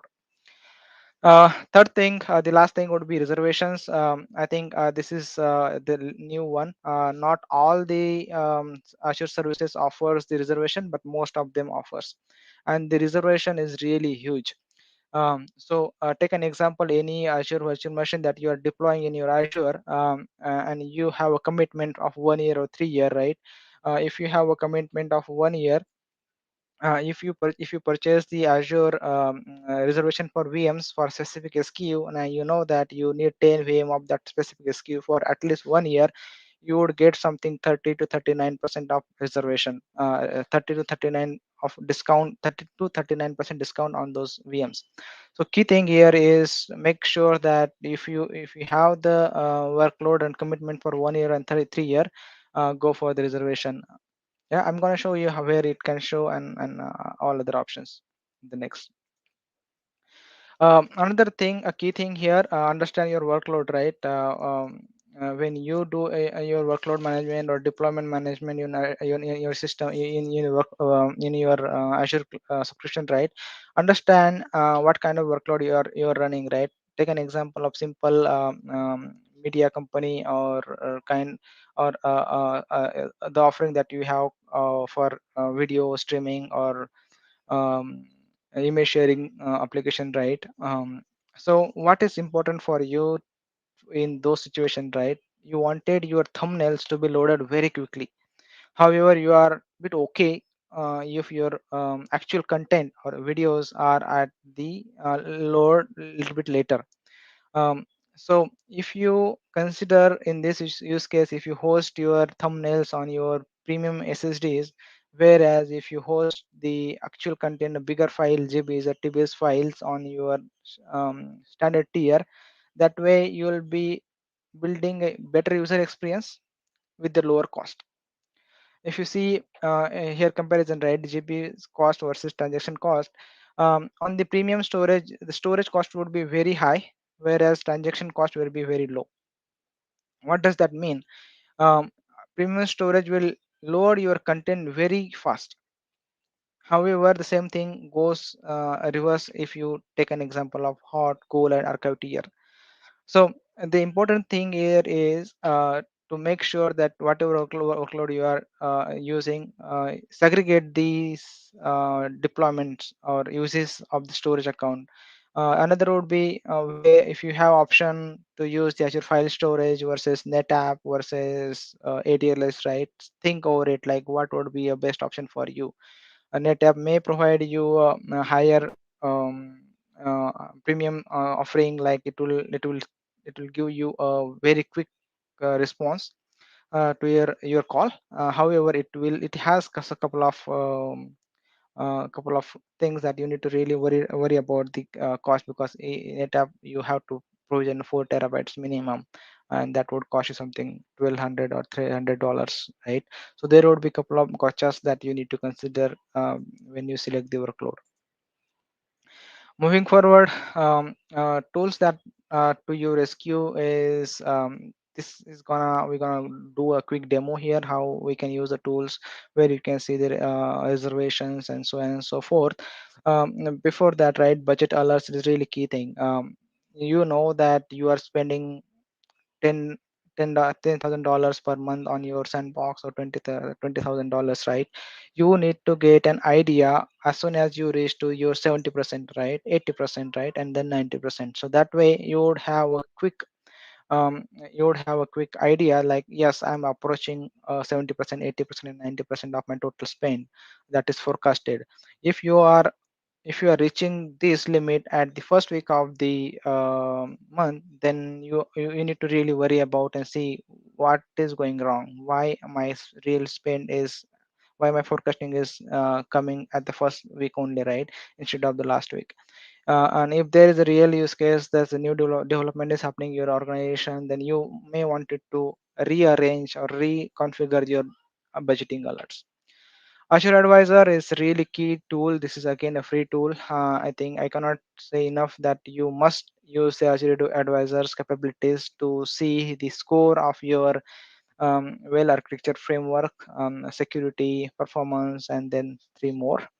And then cost is one of the key thing, right? How well you are scoring on the cost, how well you are scoring on the performance, reliability, and so many things. Auto scale is another key thing here. You really wanted to see you are scaling your environment or you're managing environment in a way that there is auto scale is enabled. Take an example of VMSs, Kubernetes, and so on and so forth. Right sizing, again, if you see if you take a data point from the from the on-premises workload and you build the system as is, not a good idea, right? Because on-prem you do not have option to scale that quickly as you have cloud, right? If you are thinking your on-premises VM has a 4 core and 8 GB RAM, and that is being used for 50%, and you again go with the same SKU on the cloud, then not a good way of using the cloud. um, so select really select the right SKUs, right sizing of the VM, right sizing of your Azure resources, and because you have a flexibility to scale up anytime, anyway. Tagging, again, this falls under the visibility of your cost, until and unless you don't know which cost center, which environment is costing you this big amount of thing. Then only once you tag all your resources, you would know that your storage is costing this much, or this thing VMs are costing this much, or HR or finance or this organization or this resource could be costing higher, and then you need to check these specific things according to taggings. Modernizing the architecture, as we start with the IaaS model first and then move to the PaaS, and then finally there will be opportunity to move on a SaaS as and when it is. Again, as is very simple. I think there is a study that had happened that as may cost you much more if you do not use it properly. So consider leveraging the Azure pass as and when it is possible. It really help you to build and manage. Help you to all manage and build, manage BCDR and all other things, fancy things for you. And you don't need to worry about all those things. You really need to focus on your business logic and improve those and serve your customer, right? All other things will be taken care by the service provider. So that's thing. Let's move to before the demo, quick on the PaaS services and default option. I wanted to highlight not all PaaS services that I talked about, right, is really made for you. Take an example of Azure single Postgres server, which may this is again a PaaS service, but it may not be a really beneficial for you, or some kind of other services, right? Because it do not have the connection pooler and so forth. However, there is a new service coming up called Flex service, right? So consider checking or or testing the PaaS services before you make a decision whether that specific PaaS service is really for you, or is there a better option available for you, or how or is there a way that you need to optimize your workload for the specific Azure service.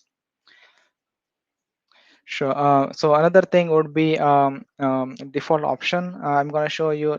So whenever you deploy any Azure services in the cloud, you end up deploying in a default option, right? So make sure that any default option that you choose, you see what that coming up with, right? I'm going to show you what I mean by default option in quick demo. So yeah, I think just only got 8 more minutes now. So I'll just quickly show the portal, and then I may. Okay. Yeah. Okay. So what I wanted to show here is Azure Advisor, where you can see the score of your this is again a preview, but you would be able to see how good you are scoring, right? This is again a better way of managing or getting a visibility of your environment, how you're scoring on the 5 pillar of Azure Where architecture framework. Performance, operational excellence, reliability, cost, and all those things. Again, the cost method, again, if you show this, if you continuously improve on your cost score, this will be again if you show this to your finance team, they'll be very happy to see that you'll be leveraging properly. Another thing here I wanted to see is recommendations, right? I don't have any recommendation here, but if you have bigger workload here, you would see many deployments. If you take an example, you deploy a VM with the 16 core and 32 GB of RAM, but however you're using only for 10% of it, right? Then it will show your specific VMs are. It will recommend you to this VMs need to be scaled down because it is not being used for so much, and then you have option to, and then what is the definition of whether it is optimal use or optimal not use, right? It may be some cases that your VM is only 30% used, but you're okay with that, right? So what is the definition of those recommendations? So here is a definition that you can see. Okay, here is the rules. So if you see in the CPU utilization less than 10%, if any VM in a specific in this subscription is used less than 5%, it will recommend me that this VM is not being used. Go ahead and resize it, right? So there is option for me to change this from here 10 to 20% CPU. If any VM is less than 20% CPU utilized, it will show me that this VM is good to resize. Alerts again based on this recommendation, right? If you see, you don't need to worry, go into the Azure subscription every time and uh, every time and see these recommendation scores, right? There would be alerts get generated as soon as there is a new recommendation available for your VM, and you can see it in your Outlook itself. That's very quick on Azure Advisor. I wanted to quickly go ahead and show you something very interesting on the visibility part of your cost analysis. If you go to the cost analysis here under the subscription tab, you would see how much you are paying for your resources.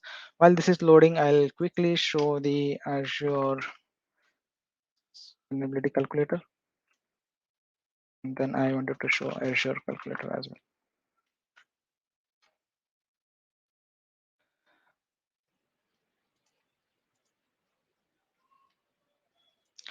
All right. So while that is okay, it's loaded now. So if you see here, you'll get a quick understanding of how you are spending your every dollar, every money, every dollar to your subscription, right? What are the services that you are consuming, which region you are deploying, and there are multiple other filters that is available for you. If you wanted to see a last 7 days cost, here, right, daily cost on the daily trailing, you'll be able to see, and then you'll just select the filters, and you would be able to see that how much you're paying each day, right? Is there any anomalies on specific days? If I go and check for this month, right, is there any cost spike that I have on these days, right? And why that spike is. um, so here you would be able to, so every day I'm paying 1.60 rupees. However, now it says 1.77, right? If I drill down to that specific date, I will be able to see what service is costing me this much, and which region and which resource group that is currently laying around it. So there is multiple filters available here for me. If you wanted to know your ingress cost, your private endpoint cost, and so on and so forth. So these are so there are so many things are available for you to look out.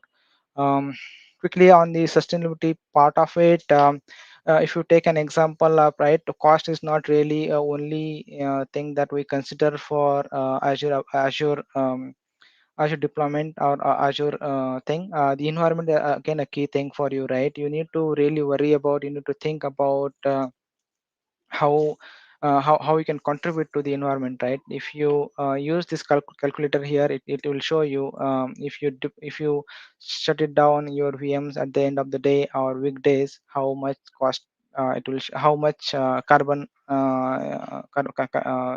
you will be saving it, right? So that's the key thing. So use this calculator to understand your carbon footprint, and contribute to the environment. That's the key thing. So here I think you'll be able to see it if you explore it more, right? How much is current carbon footprint, and then if you implement these XYZ things, how will be your carbon footprint altogether. Along with that, if you wanted to see how XYZ thing will cost you, if you take an example of virtual machines, is go to the Azure pricing calculator. You have option here to select pay as you go. If I select the default option here, I'll be paying $152 per pay as you go for 1 year reservation, which I shown you 32%. Yeah, again, if I go the hybrid model, which is BYOS, it will be coming down to $57. So see the difference of it, right? And if you have a commitment of 3 years, then see the difference, $152 versus $37.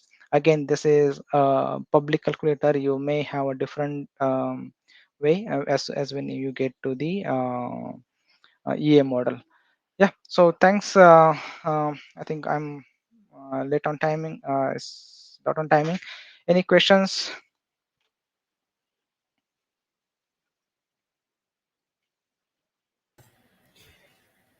Thanks, Rahul. There is one question from Sasi Kumar.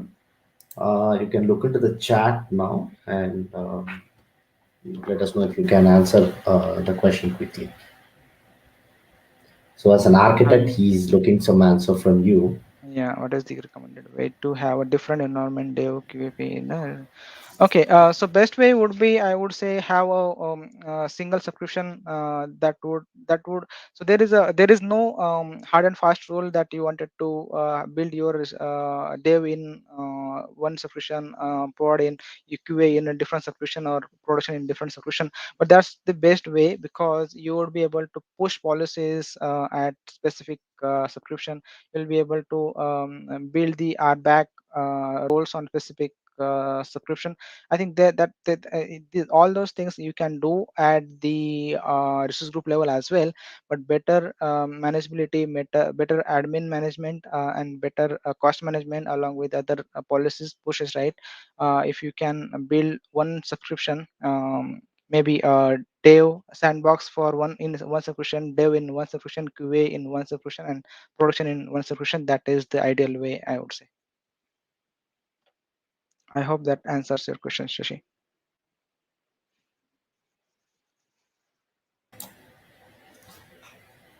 Fantastic. Thanks. Thanks a lot, Rahul. Thanks for giving us a fantastic session. Thank you so much. Thanks for opportunity. Stop sharing. Pleasure to host you. Thanks a lot. Thanks. Bye.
Techaholic was conceptualized in mid-2018 as an open community platform. Techaholic connects industry professionals, vertical experts, and learners together, bringing real-world relevance and career exposure for enhanced learning. Our vision is to enable professionals and organizations to achieve more through the community collaboration. Our mission is to nurture industry-ready professionals who can enhance nosiness outcomes with skills on upcoming technology landscape. And our values are to make everyone shine by sharing our knowledge, bringing honor to individuals, encouraging innovation by using the latest technology, networking to enhance collaboration, and encouraging excellence in technology-enabled solutions.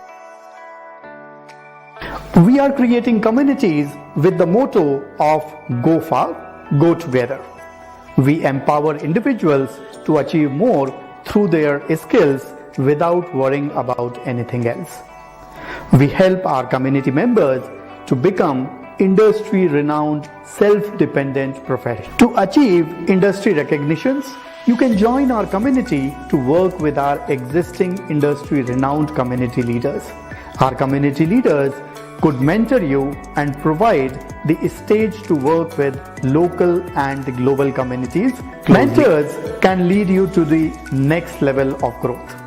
Techaholic empowers individuals to achieve their career aspirations by connecting them with the right mentors who are proven industry veterans and subject matter experts. Internships help you with real-world experience. Today's students are tomorrow's leaders, so we will not leave you alone. We have open internship programs to onboard technology enthusiastic students through formal process. Lead your digital transformation assisted by our industry veterans and technology community experts. Our designs are centered around business and technical requirements. We optimize your cloud designs to enhance administration and user experience. We secure your cloud with defense in depth. We provide guidance on cloud governance and compliance. Techaholic can also help you solve problems like lack of flexibility in capacity and cost optimizations, time to execute, efficient remote working, and infrastructure monitoring. Techaholic is making it easier for both freelancers and organizations by inventing a new way of working with freelancers globally. As a freelancer, you can choose your assignments either through your own network or through our network. We take care of all the onboarding tasks so that you only focus on your assignment. We are continuously growing our community to help individuals and organizations in capability building with skill-based learning. In the ever-changing job roles, we are extending the learning outreach by nurturing the future-ready and most desired professionals in the industry. We bring together a large array of technology professionals with varied industrial accreditations, eager to help build enterprise solutions and enable the learners. Now let's look at some of the popular industry certification courses offered by Techaholic.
Techoholic was conceptualized in mid-2018 as an open community platform.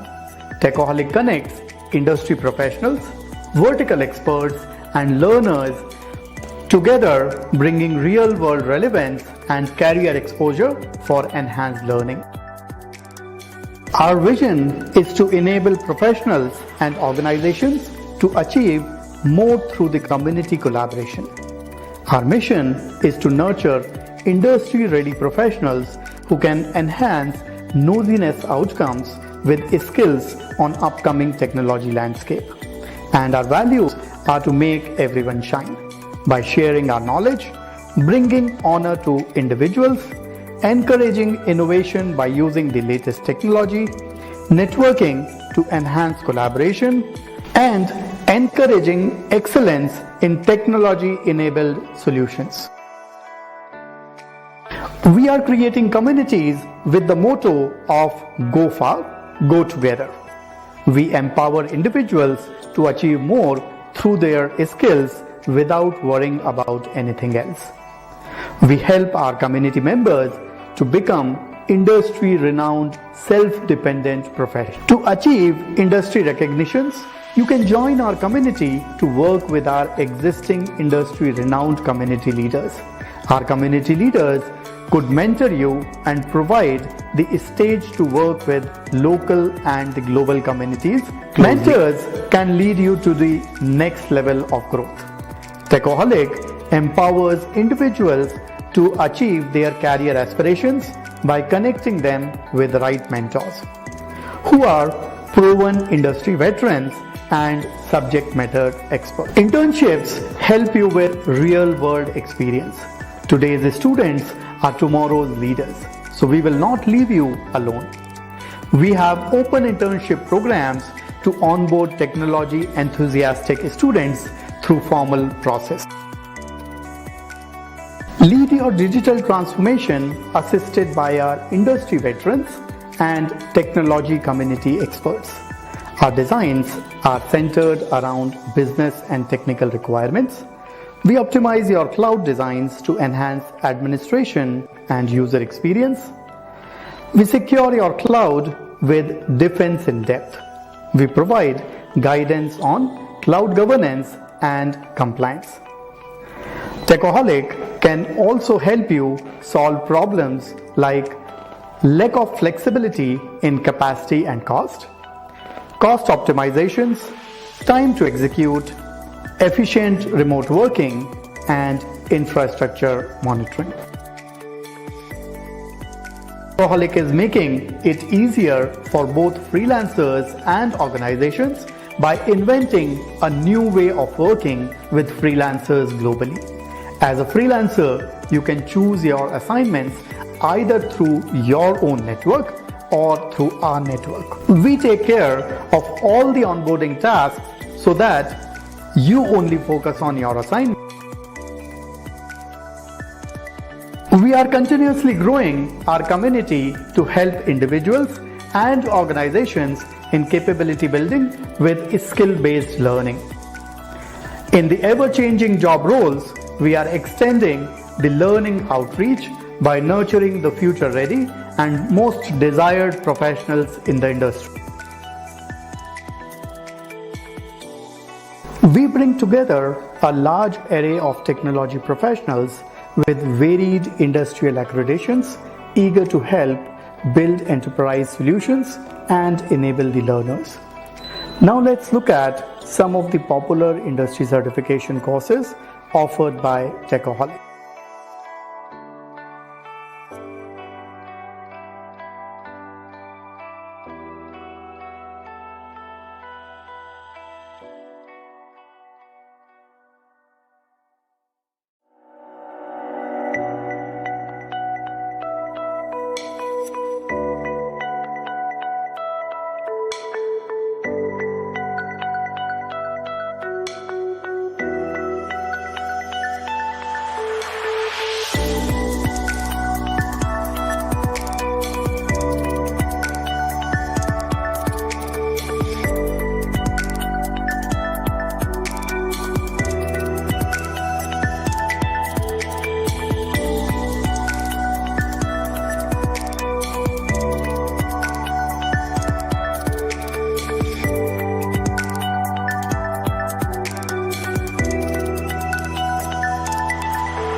Techoholic was conceptualized in mid-2018 as an open community platform.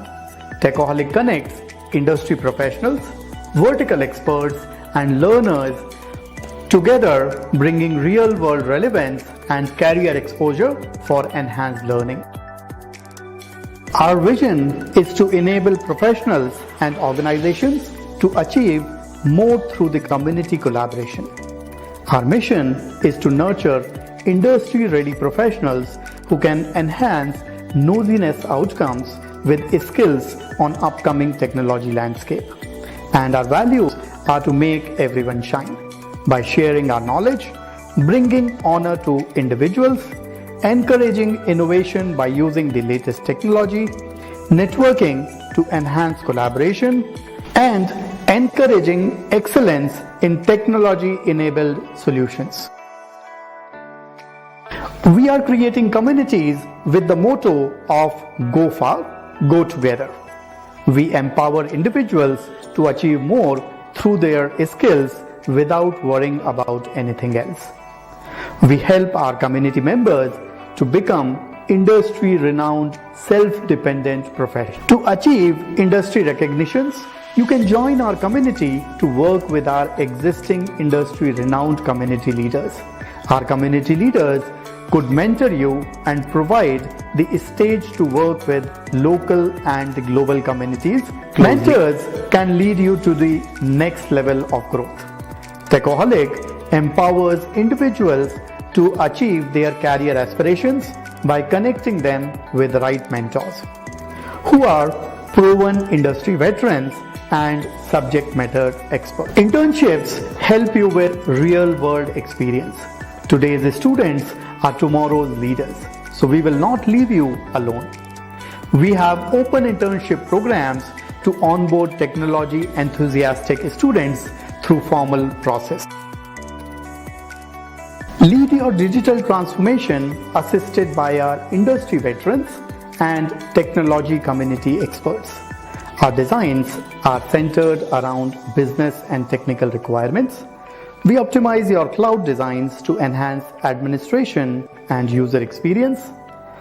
We secure your cloud with defense in depth. We provide guidance on cloud governance and compliance. Techoholic can also help you solve problems like lack of flexibility in capacity and cost optimizations, time to execute, efficient remote working, and infrastructure monitoring. Techoholic is making it easier for both freelancers and organizations by inventing a new way of working with freelancers globally. As a freelancer, you can choose your assignments either through your own network or through our network. We take care of all the onboarding tasks so that you only focus on your assignment.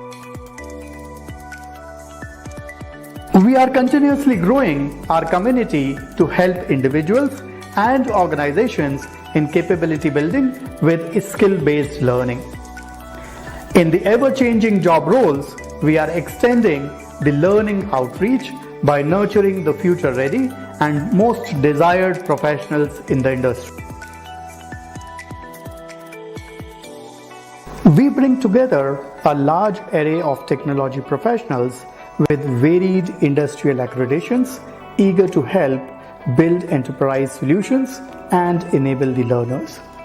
Now let's look at some of the popular industry certification courses offered by Techoholic.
Techaholic was conceptualized in mid-2018 as an open community platform. Techaholic connects industry professionals, vertical experts, and learners together, bringing real-world relevance and career exposure for enhanced learning. Our vision is to enable professionals and organizations to achieve more through the community collaboration. Our mission is to nurture industry-ready professionals who can enhance nosiness outcomes with skills on upcoming technology landscape. And our values are to make everyone shine by sharing our knowledge, bringing honor to individuals, encouraging innovation by using the latest technology, networking to enhance collaboration, and encouraging excellence in technology-enabled solutions. We are creating communities with the motto of Go Far, Go Together. We empower individuals to achieve more through their skills without worrying about anything else. We help our community members to become industry-renowned, self-dependent professionals. To achieve industry recognitions, you can join our community to work with our existing industry-renowned community leaders. Our community leaders could mentor you and provide the stage to work with local and global communities. Mentors can lead you to the next level of growth. Techaholic empowers individuals to achieve their career aspirations by connecting them with the right mentors who are proven industry veterans and subject matter experts. Internships help you with real-world experience. Today's students are tomorrow's leaders, so we will not leave you alone. We have open internship programs to onboard technology enthusiastic students through formal process. Lead your digital transformation assisted by our industry veterans and technology community experts. Our designs are centered around business and technical requirements. We optimize your cloud designs to enhance administration and user experience. We secure your cloud with defense in depth. We provide guidance on cloud governance and compliance. Techaholic can also help you solve problems like lack of flexibility in capacity and cost optimizations, time to execute, efficient remote working, and infrastructure monitoring. Techaholic is making it easier for both freelancers and organizations by inventing a new way of working with freelancers globally. As a freelancer, you can choose your assignments either through your own network or through our network. We take care of all the onboarding tasks so that you only focus on your assignment. We are continuously growing our community to help individuals and organizations in capability building with skill-based learning. In the ever-changing job roles, we are extending the learning outreach by nurturing the future-ready and most desired professionals in the industry. We bring together a large array of technology professionals with varied industrial accreditations, eager to help build enterprise solutions and enable the learners. Now let's look at some of the popular industry certification courses offered by Techaholic.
Hi, Ron. Can you hear us loud and clear? Can you hear us loud and clear? Yes, I can hear you. Can you hear me? Yeah, Ron. Thanks. Fantastic. right. Thanks joining on time. And we are very eager to wait to get some more input for serverless at the edge in Azure concept. Fantastic session. Yeah. So we are waiting to get some takeaways from you, Ron. Over to you now. All right. Cool.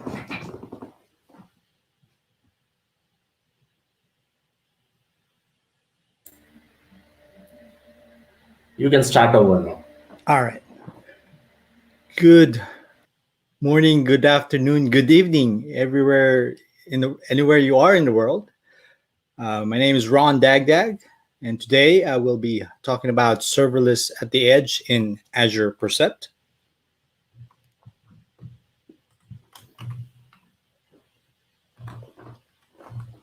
All right. Serverless. I don't know if you've noticed, I put some quotes in there because I'm going to be talking a little bit more about what does it mean being serverless, and what if I told you that there are actually servers in serverless. In this case, we are talking about Azure Percept, which is an Internet of Things device, which would serve as our servers. All right, so our agenda today, I will talk about what is AI-enabled Internet of Things. I will talk about what is Azure Percept and what is this device that came out from Microsoft, and what is an IoT edge, modules, and how can we run serverless function or Azure functions to filter data in Azure Percept. And we'll do a little bit of demo that way.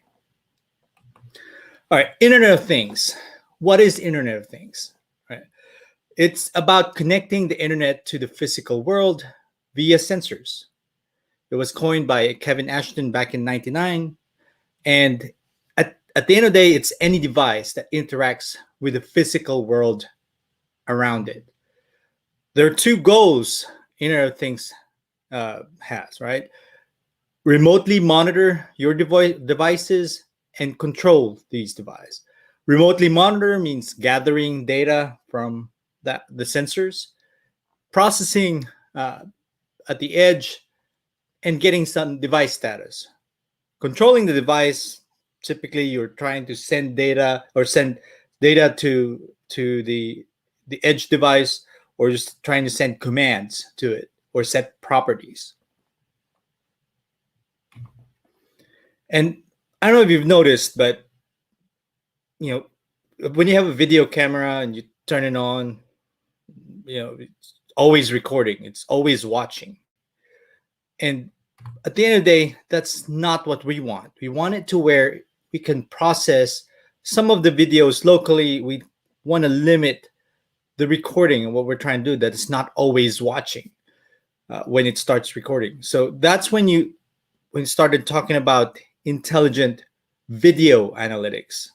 And then, of course, we'll talk about sound. When we start recording, or especially when it's always listening, it's always recording. And at the end of the day, that's not what we want. We want to be able to have these devices, this Internet of Things devices, to have some sound processing at the edge and have its limited listening and making it context aware. And that's one of the reasons why the smart assistants are really good at just listening for that keyword, because they're processing that keyword at the edge and then only and having that context. And then, of course, broadcasting.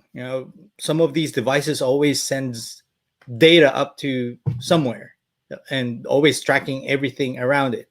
And what we really want is being able to process the data at the edge, so we don't have to send it out where it is, and limit that information being sent to the cloud. And that's when we start talking about intelligent edge.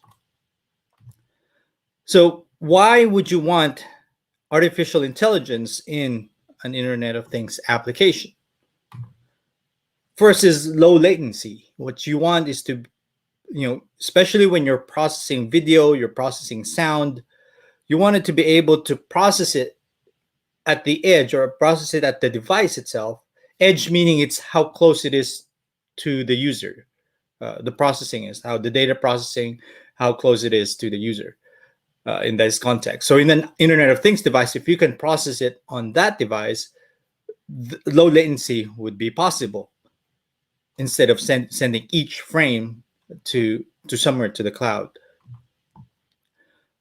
Another one is scalability is actually cheaper if you can process it at the edge versus process it outside of that network, meaning sending up to somewhere in Azure or somewhere in to get processed.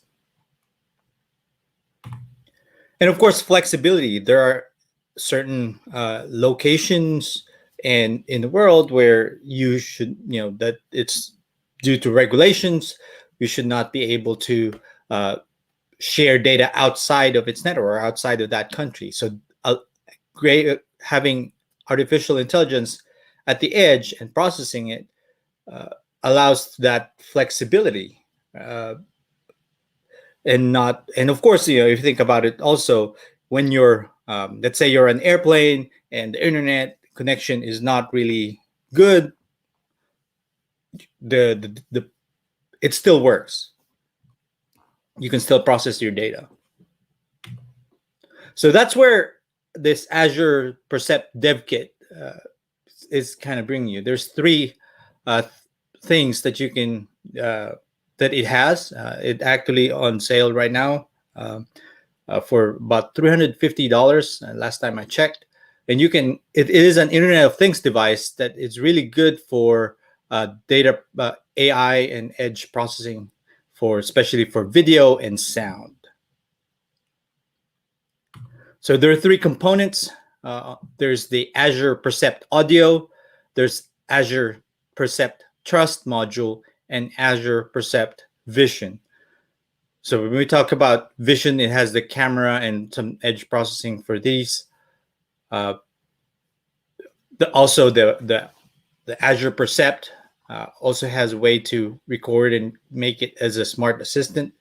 So this would be good for like hotels, especially if you're programming it into its own data set or its specific keyword. So you can actually change the keyword, you can actually change the commands that it can process. And of course the trust modules, that's the one where we do all our processing. It's an ARM core processor, 4 gigabytes of memory and 16 gigabytes of storage.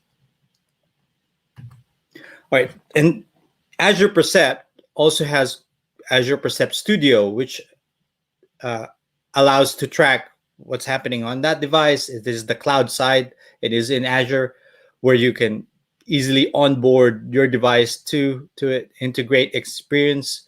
There's a no-code flow, advanced flow, and allow us to be able to prototype and deploy to this device remotely.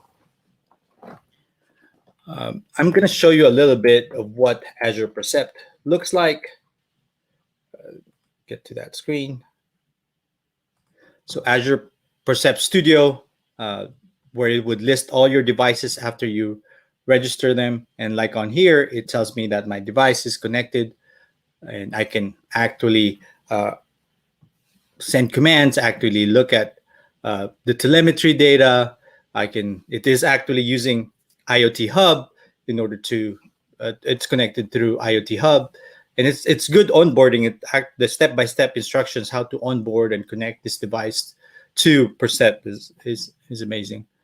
You can actually deploy models to it remotely. So if you want to change it from people detection, object detection, vehicle detection, and products on the shelf, you can actually look at the device stream. I think I have that ready here. So there's the live stream data on this.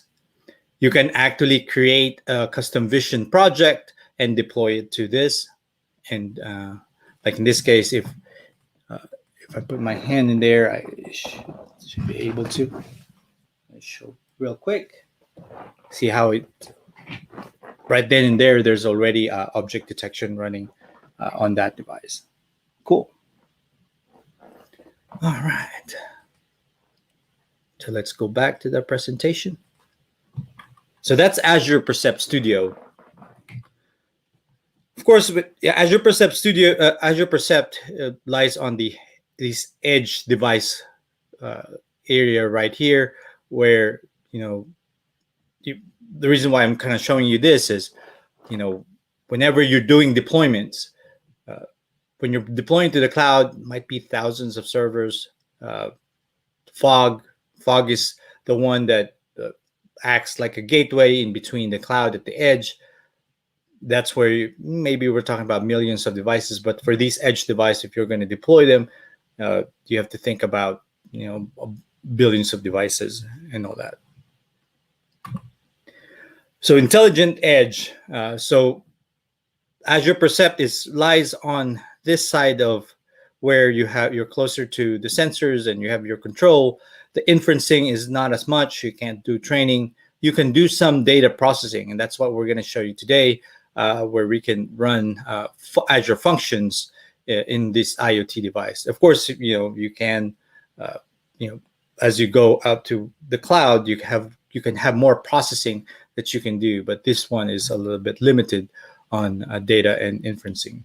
Of course, places where you can deploy these in the Azure Edge zones, you have your Internet of Things devices just about in these different areas. So typically, when we create an Azure function, we have these events, processing and receiving it maybe from an event hub in the cloud, and then you have your function app processing it and writing it to Cosmos DB, or whenever there's an error, maybe you have a storage queue, those kind of things, and you, as you receive those messages. But Azure Functions is not just limited to running it on the cloud, right? You can also run it in a Docker container. So you can have Azure Function as a service, where you have your app service plan using app service plan. You can actually run it on an IoT device via Azure IoT Edge, running in a container. And that's what we're going to be talking about today. Okay. So what we're going to do is, since the Azure Percept is actually running IoT Edge runtime already on that device, is we will create this Azure function module that would process any telemetry data, in this case from the camera, right?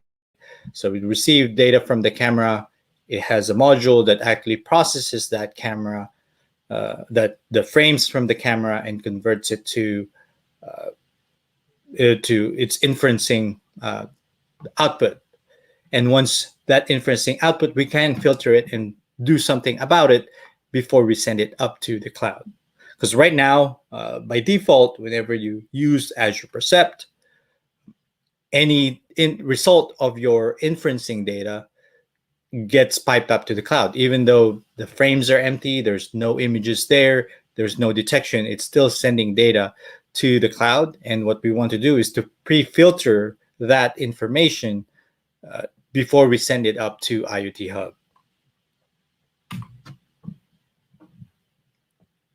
So what typically happens when we talk about this IoT Edge is that you have these containers or images, Docker image that you deploy to the cloud, and then what the device would do is would download that container or that image to that device, create an instance of that container, and in IoT Edge world, we call that as a module, and then that would be used to process data from your Edge device and send it to IoT Hub. So that's what typically happens. You have your sensor data, getting deployed to here as a function, and then you get your insights. So today we'll be using Visual Studio Code and of course Docker to be able to build our image and then upload to today I'll be using Docker Hub to be able to do that, or something locally. So IoT Edge modules is not just limited to Azure Functions. For custom, you can actually deploy Azure Stream Analytics at the edge. You can also do SQL at the edge too. So you can do SQL Edge, Azure Event Grid, SQLite. You can deploy that too. IoT Edge. You can do some Azure Machine Learning, blob storage. There's blob storage at the edge also. Node-RED, DeepStream, Custom Vision. There's a lot of, there's a marketplace for this where you can select which modules you would deploy to your edge device. The tools we would use is on Visual Studio Code is Azure Functions and Azure IoT tools to be able to do our demo today. All right, I'm ready for the demo. Okay, let me pull up something.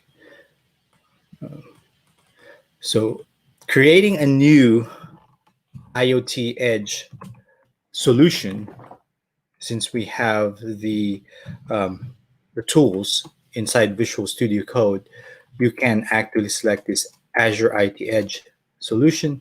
We're going to select the folder. And in this case, that's what I'm going to name my solution. And here, there are different modules. So that means each one of these, it wraps it up in an image and runs as a container at the edge device. But what I'm interested in here is this Azure Functions C#, where you can create an Azure function and deploy it to IoT Edge. Currently, it's only limited to C# application. It's you can't write Java or Node or C or Python module for these. It's only applicable for C#. The difference between this versus the C# module is this one runs it as an Azure function rather than a regular C# application. So I'm going to select that. I'm going to call it some sample module. In this case, my Docker image repository, we're just going to use it locally on my machine. I just wanted to kind of showcase that you can run this locally without having an Azure Percept device. You can play with it and understand what's going on. And then it would create the project for you. It would create a template, and this template right here is what we use for in IoT Edge. This is an IoT Edge template that would give us which containers that is actually running on that device. Like in this case, looking at this, there's two modules that is going to run: the simulated temperature sensor module, and and this is using this image, and that it's a Docker container. And this one right here is based from the sample module. Notice how there's a Docker file and your application is here. There's the C# application. Notice that since it is an Azure function, there is that trigger, right? So in this case, the trigger for this is Edge Hub trigger. So it's an IoT Edge Hub trigger instead of event hubs, or instead of a blob storage notification, those kind of things. It's an Edge Hub trigger, and also your output is also through Edge Hub. In this case, it kind of gives us a good template to read and be able to pipe back to our hub. I've noticed that creating this from scratch, or meaning from that template, there's actually an error here I have to use a different, what you call these? This Microsoft extension logging console. I need to change it to a different version. I need to have it as a, I think it's 2.1.1 in order to get it going. So the template, there's an error that's causing it to fail because it was using 5.0 extension. And so changing that, and then you're good to go to be able to do this. So I already have a sample one that I've already created. Let me see if I can pull it up for you guys. So in this one, I created the same steps, but the difference is I named, instead of sample module, I changed it to percept filter module. And then of course I did change that the CS proj to, so that I won't have that error when I run it.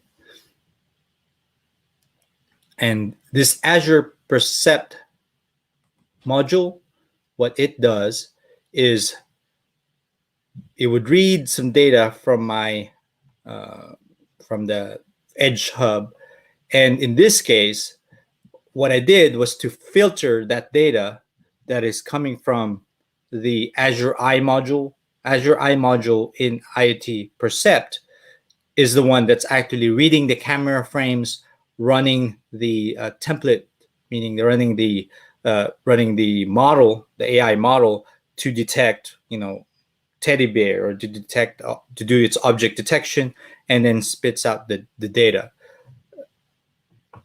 And so I want to filter that and filter this and only send the message that is not blank, meaning in this case, the message body, I found out there's a neural network module. Think about it as a JSON payload. And I will show you what that JSON payload looks like. And what this one does, it just filters that, hey, do I have results on my payload? If it's blank data, throw it away. I don't need to read it. But if it has a data, send it to the cloud. So that's or send it back to Hub and then process it.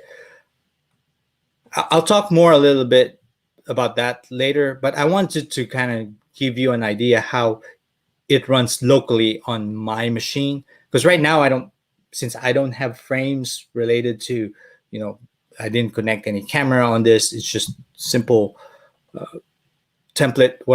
I just wanted to show you how the tools work on here. So in this case, I can build and push solution. So I can compile this IoT Edge solution. So that's what I'm doing here. And what it's doing is actually building your containers and then uploading them to your container repository. And then if I want to run it in a simulator, I can run it locally here. And let me see if it'll start back up. And what this one has is it has that temperature sensor and what is piped in and how it would pipe to these modules. In IoT Edge template, the important part here is to be able to specify the routes. So this is kind of like the mapping from the communication mapping between one module to another module. So let me kind of talk through this real quick while that one is starting up. So this routes, what this one is telling me here is that I want any messages that is from the simulated, so in this case, sensor to percept filter module, that's the name of my module that I created. I want to pass in all the message from this temperature output and specify it and forward it to this percept filter module. So any messages that I received here would go to this Azure Percept module, and that would feed into my C# application. I can filter that the inputs there that runs on Azure Function, and then after that, any output from Percept filter module, I'm gonna send it up to the cloud. So that's what it's doing here. So in this case, once it started running, let me see if I can get that screen again.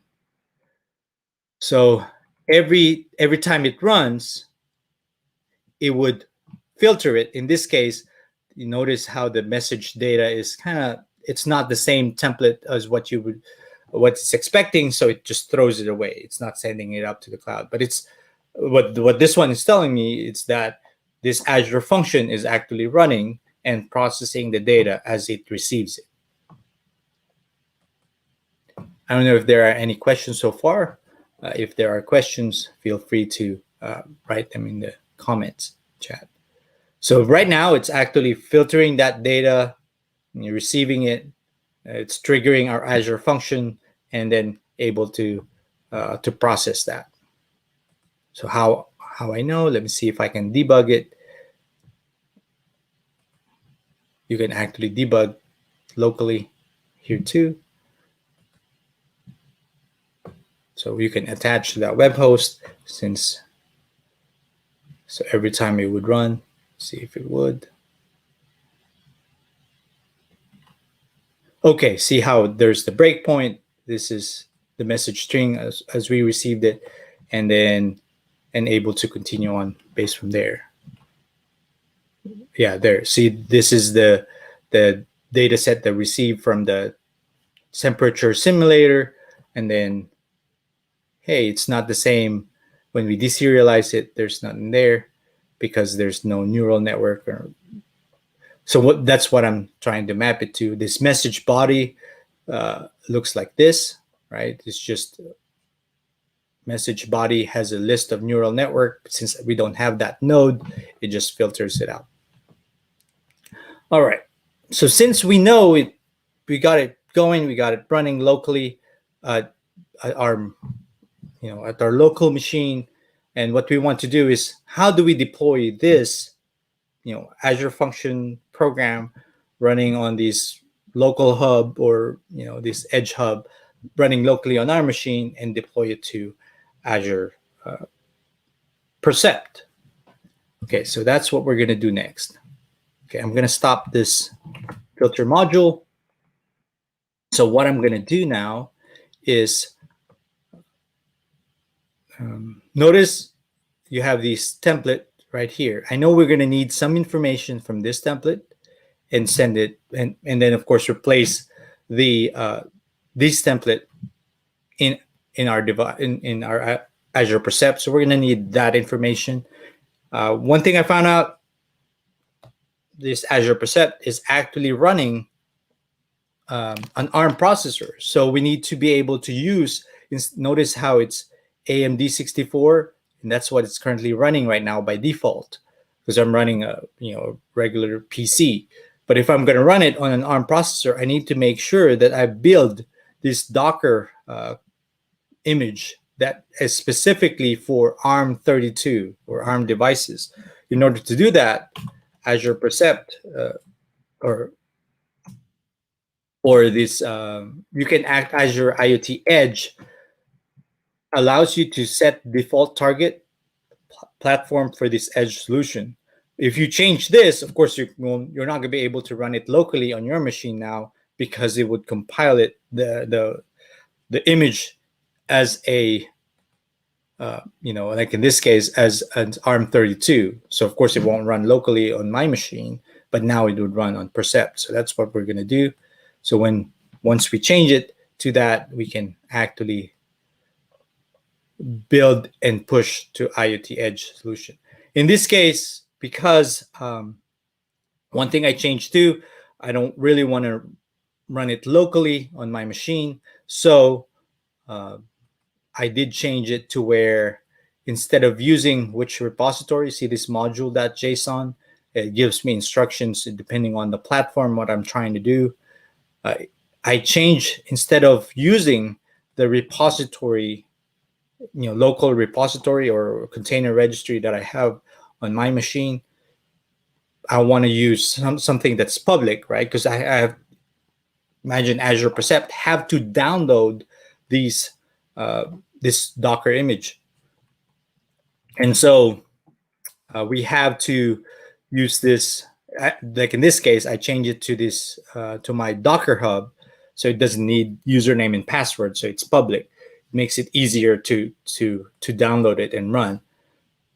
But if you have to use your own private repository, the critical part here is you specify, where is your Azure Container Registry and how to access that repository, and then you still have to specify here, the container registry username and password, and be able to, so that it knows how to connect to that.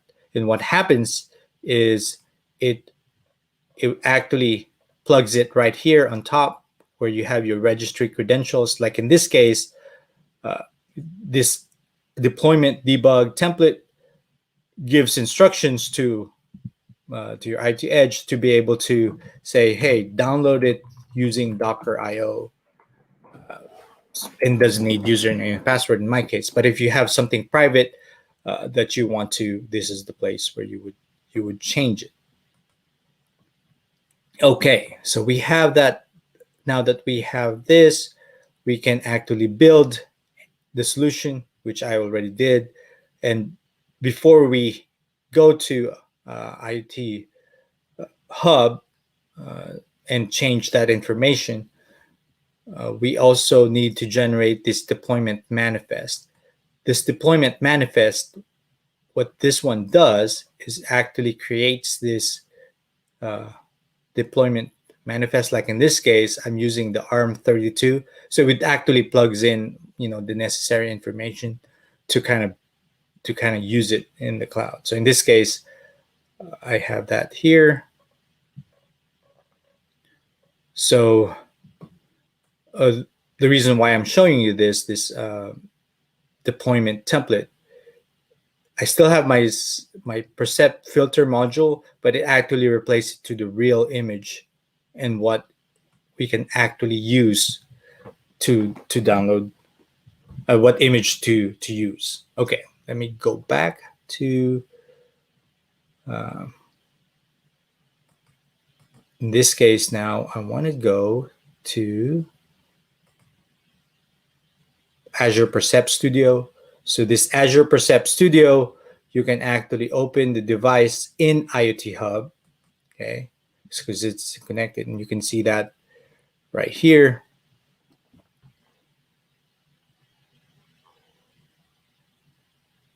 So these are the modules that is actually running on this Azure Percept device and the device 01. And notice how there's a lot of them, right, that is currently running. Of course, I don't want to change all that because there's already existing application running. There's that Azure I module that I was talking to you about. This Azure I module is the one responsible to read frames from the camera, use the the AI model to inference on that device, and then spit out its output. And I can show you what that output looks like now. So let's go back to Azure Percept Studio. We mentioned we have this device stream. Let me see if I can connect to that again. I will place my teddy bear over here, and I can go back to general, and I can view live telemetry and wait for a few seconds, and it would. So this is the data that's actually sending. And now, if we receive this data, you can forward it to somewhere and process it. But that's what's going on. It tells you the bounding box. There's that neural network list that I was expecting. And then it tells me what type of label and confidence and all that. And then it's timestamp. So let me move this out. So it'll stop streaming data. So let's see if it'll update. So now it's not there anymore. Okay, going back to IoT Hub, you can actually set the modules. See these modules right here. And you can change the modules. So this is kind of like the visualization of the device template. In this case, I added this Azure Percept filter module because I have it running already on this machine. This Azure Percept module, what I did was, notice I told you about this information right here, this Azure Percept filter module. All this information, I would copy it, or I know this image is what I need, so I go back to here and I pasted it as the image URI. I specifically identify it as Azure Percept module. So this is just a visualization of that template to kind of help us, identify what are these options. So once I did that, I also have to specify the routes. So I did also go back to this route. I did specify, hey, anything that I receive from this, in this case, Azure I module, I want to pass it to Percept filter module. That's the custom Azure function module that I created. I pass in Azure I module, any output from that, I specify it to pass it into my Percept filter module input and name it input 1. So you can name it input 2 or however. And these are just your route table at the end of the day.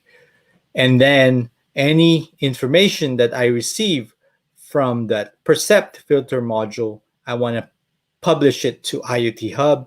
And this is the important part here, where you have your Azure Percept filter module output and send it upstream. Remember, I told you that there are other modules on the marketplace. So like in this case, I was playing with Node-RED. I did the same thing too. I created a Node-RED module, or you can actually add them from here. So you click add and then see this marketplace module. And this marketplace module allows you to select, hey, I want to try Node-RED and that kind of thing. It already sets it up for you. And so what it did was this, it created this Node-RED on IoT Edge. It knows the URI, how to start it. And then all I had to do is to make sure that it flows properly. So changing the routes. So changing the routes is from, in this case, from Node-RED to IoT Edge, or from Azure I module to Node-RED. Cool. So that's pretty much, what you're going to do. We're trying to modify the route and move from, hey, any data that's coming from Azure I module, I don't want it to send directly to the cloud. I wanted to send directly to Azure Percept filter module. And then from that Azure Percept filter module, that Azure function would filter all that content and then send it up to the cloud if I want to. And so what we're doing here is, instead of sending all the data that's coming from Azure I module, we're filtering it locally or do some edge processing. Okay, so now that we set that up, if you click create, it gives you that template. It actually writes that template for you.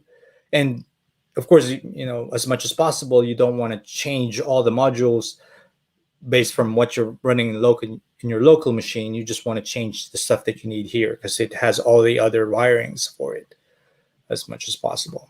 All right, so I'm not going to create it since I already have that taken care of for you. All right.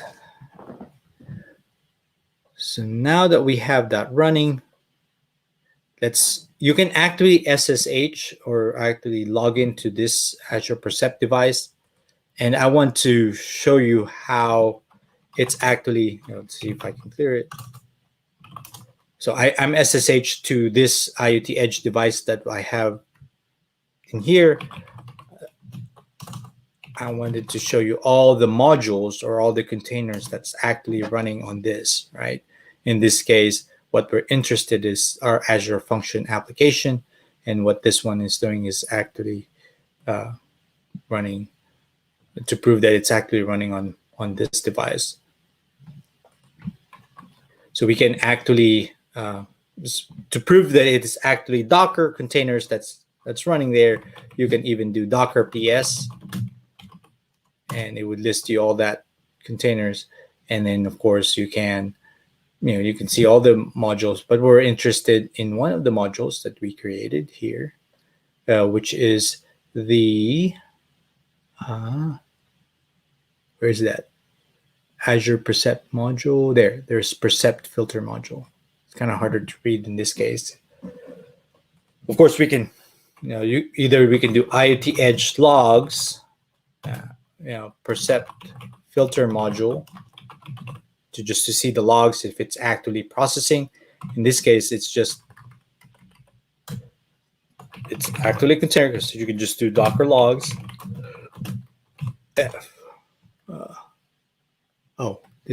I misspelled Percept. It's missing a letter T. So it's actually running. What we'll do is let's restart it. Restart Percept filter module. So I'm going to restart it.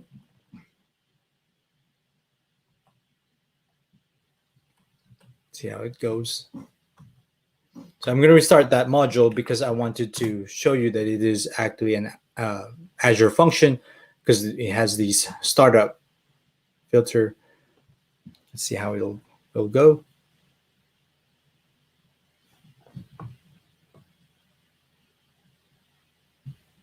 All right, it kind of takes a little while to be able to do that, but there you go. So it started up now, starting that Azure function. So one function it loaded, it's using these, see this filter and send message that is from our application, and it's back up. Cool. And of course, after a while, it would start receiving any data set. Let me see if I can place my web stream video again. Let's go back there and make sure that our teddy bear is back. And notice how it's receiving, because remember, each frame from that video is actually being processed. And then every time it would detect something, it would start processing it and sending out to the cloud. In this case, see if it's, it started processing it and sending that data. Okay. All right. And so that's the reason why you would receive that data set here. Okay. I think that concludes my demo.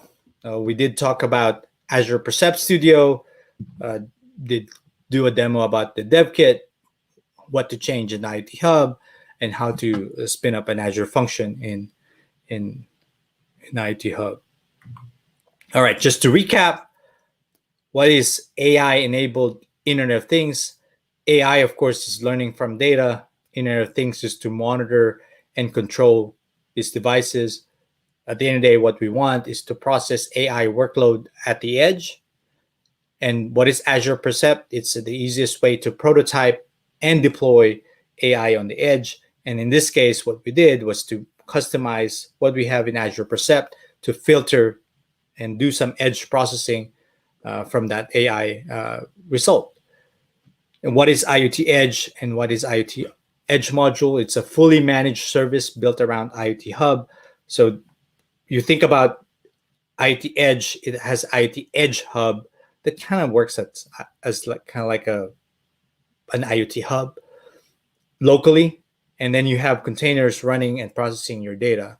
And what we did today was to filter those inference result with Azure function, and then demo that it's processing some of our data. All right, and that kind of concludes my presentation. If you want to learn more about me, my name is Ron Dagdag. I'm a lead software engineer at Spacey. I'm a 50-year Microsoft MVP awardee. If you're interested in learning more about my projects, go to www.dagdag.net. My Twitter handle is @RonDagdag. The best place to contact me is through LinkedIn at Ron Dagdag. And I would appreciate if you can send me feedback to improve my presentation skills. thank you very much. Any questions so far? Hi, Ron. Fantastic session. I really love the demo. It's really awesome. I have a question now. Yes. How do I start learning about the IoT as a beginner? As a beginner, Yeah. actually, What? there are lots of resources at Microsoft Learn in order Uh-huh. to start. If you're a beginner, wanted to learn more about Internet of Things and wanted to learn more about especially how to work with uh, Azure Internet of Things devices and all that, the best place to learn is through the Microsoft Learn website. There's also on GitHub some examples. There specifically, I've noticed that there's an Azure 22. There's a certification for Internet of Things, Mm-hmm. and there's a sample on GitHub and like step by step examples on how you would do this. And so there's like instructional guides out there on GitHub to be able to work through this as a workshop and those kind of things. And like what I showed you today, you don't actually need an actual device. In this case, you can actually experiment through using Visual Studio Code. There are tools already built for you to create and create your own local device, even though if it's on a VM or even if it's it doesn't have to be in a device that you purchase. Of course, typically you would do a Raspberry Pi or you'd be able to do an Arduino in order to start it. But you can actually create your own device, virtual device, locally in your machine and simulate it. Excellent. Excellent, Ron. Thanks a lot for the very informative demo and the session. Fantastic. I'm glad to hear. I appreciate that time too. And really pleasure hosting you. It's one of the good session we had on IoT, and we learned a lot about Azure Percept. It's fantastic, and it's time for us to go out and make our hand dirt and get ready for that. Yes. I saw that there's a question about any Yeah. prerequisite to choose career in IoT. Of course, Internet of Things is something that is it's a good ecosystem, right? There's different areas where you can go to. When we talk about Internet of Things, it could be device related versus the cloud side of things, right? Because there's the cloud processing, there's the edge processing, there's also it's a whole ecosystem of devices that you can get into. The way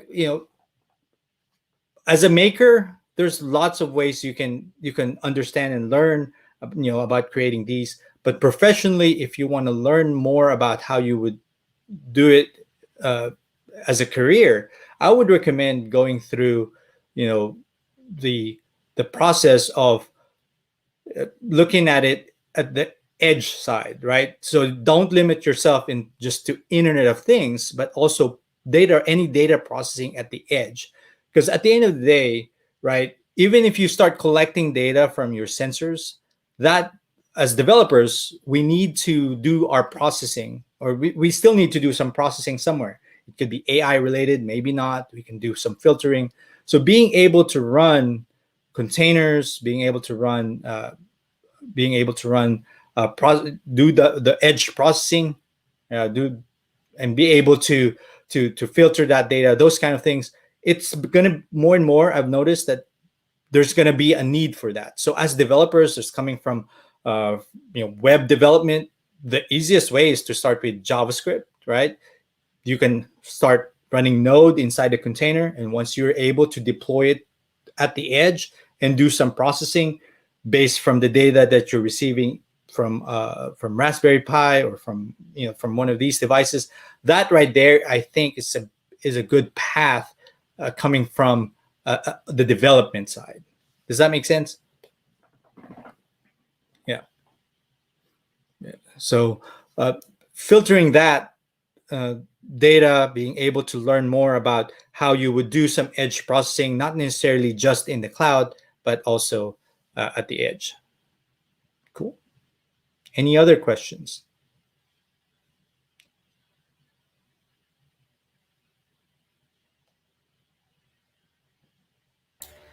Okay. At this point of time, we don't have any questions around. Probably you may get questions in your LinkedIn or in Twitter handle. Yes. Probably maybe to sometime later, so you can answer them. Yep. So if we get anything on email, we will forward it to you, and then we can collate all your answers and put it across on our YouTube channel as in the comment section, as well as we can publish it in email to the audience. All right. All right. I hope you got something from it, and I appreciate you spending time on me about geeking out about this Internet of Things stuff. Thanks for your time. Pleasure hosting you, Ron. It's a very informative session. Fantastic. Thanks a lot for being with us. You're welcome. Thank you. Have a good day. You too. Bye-bye.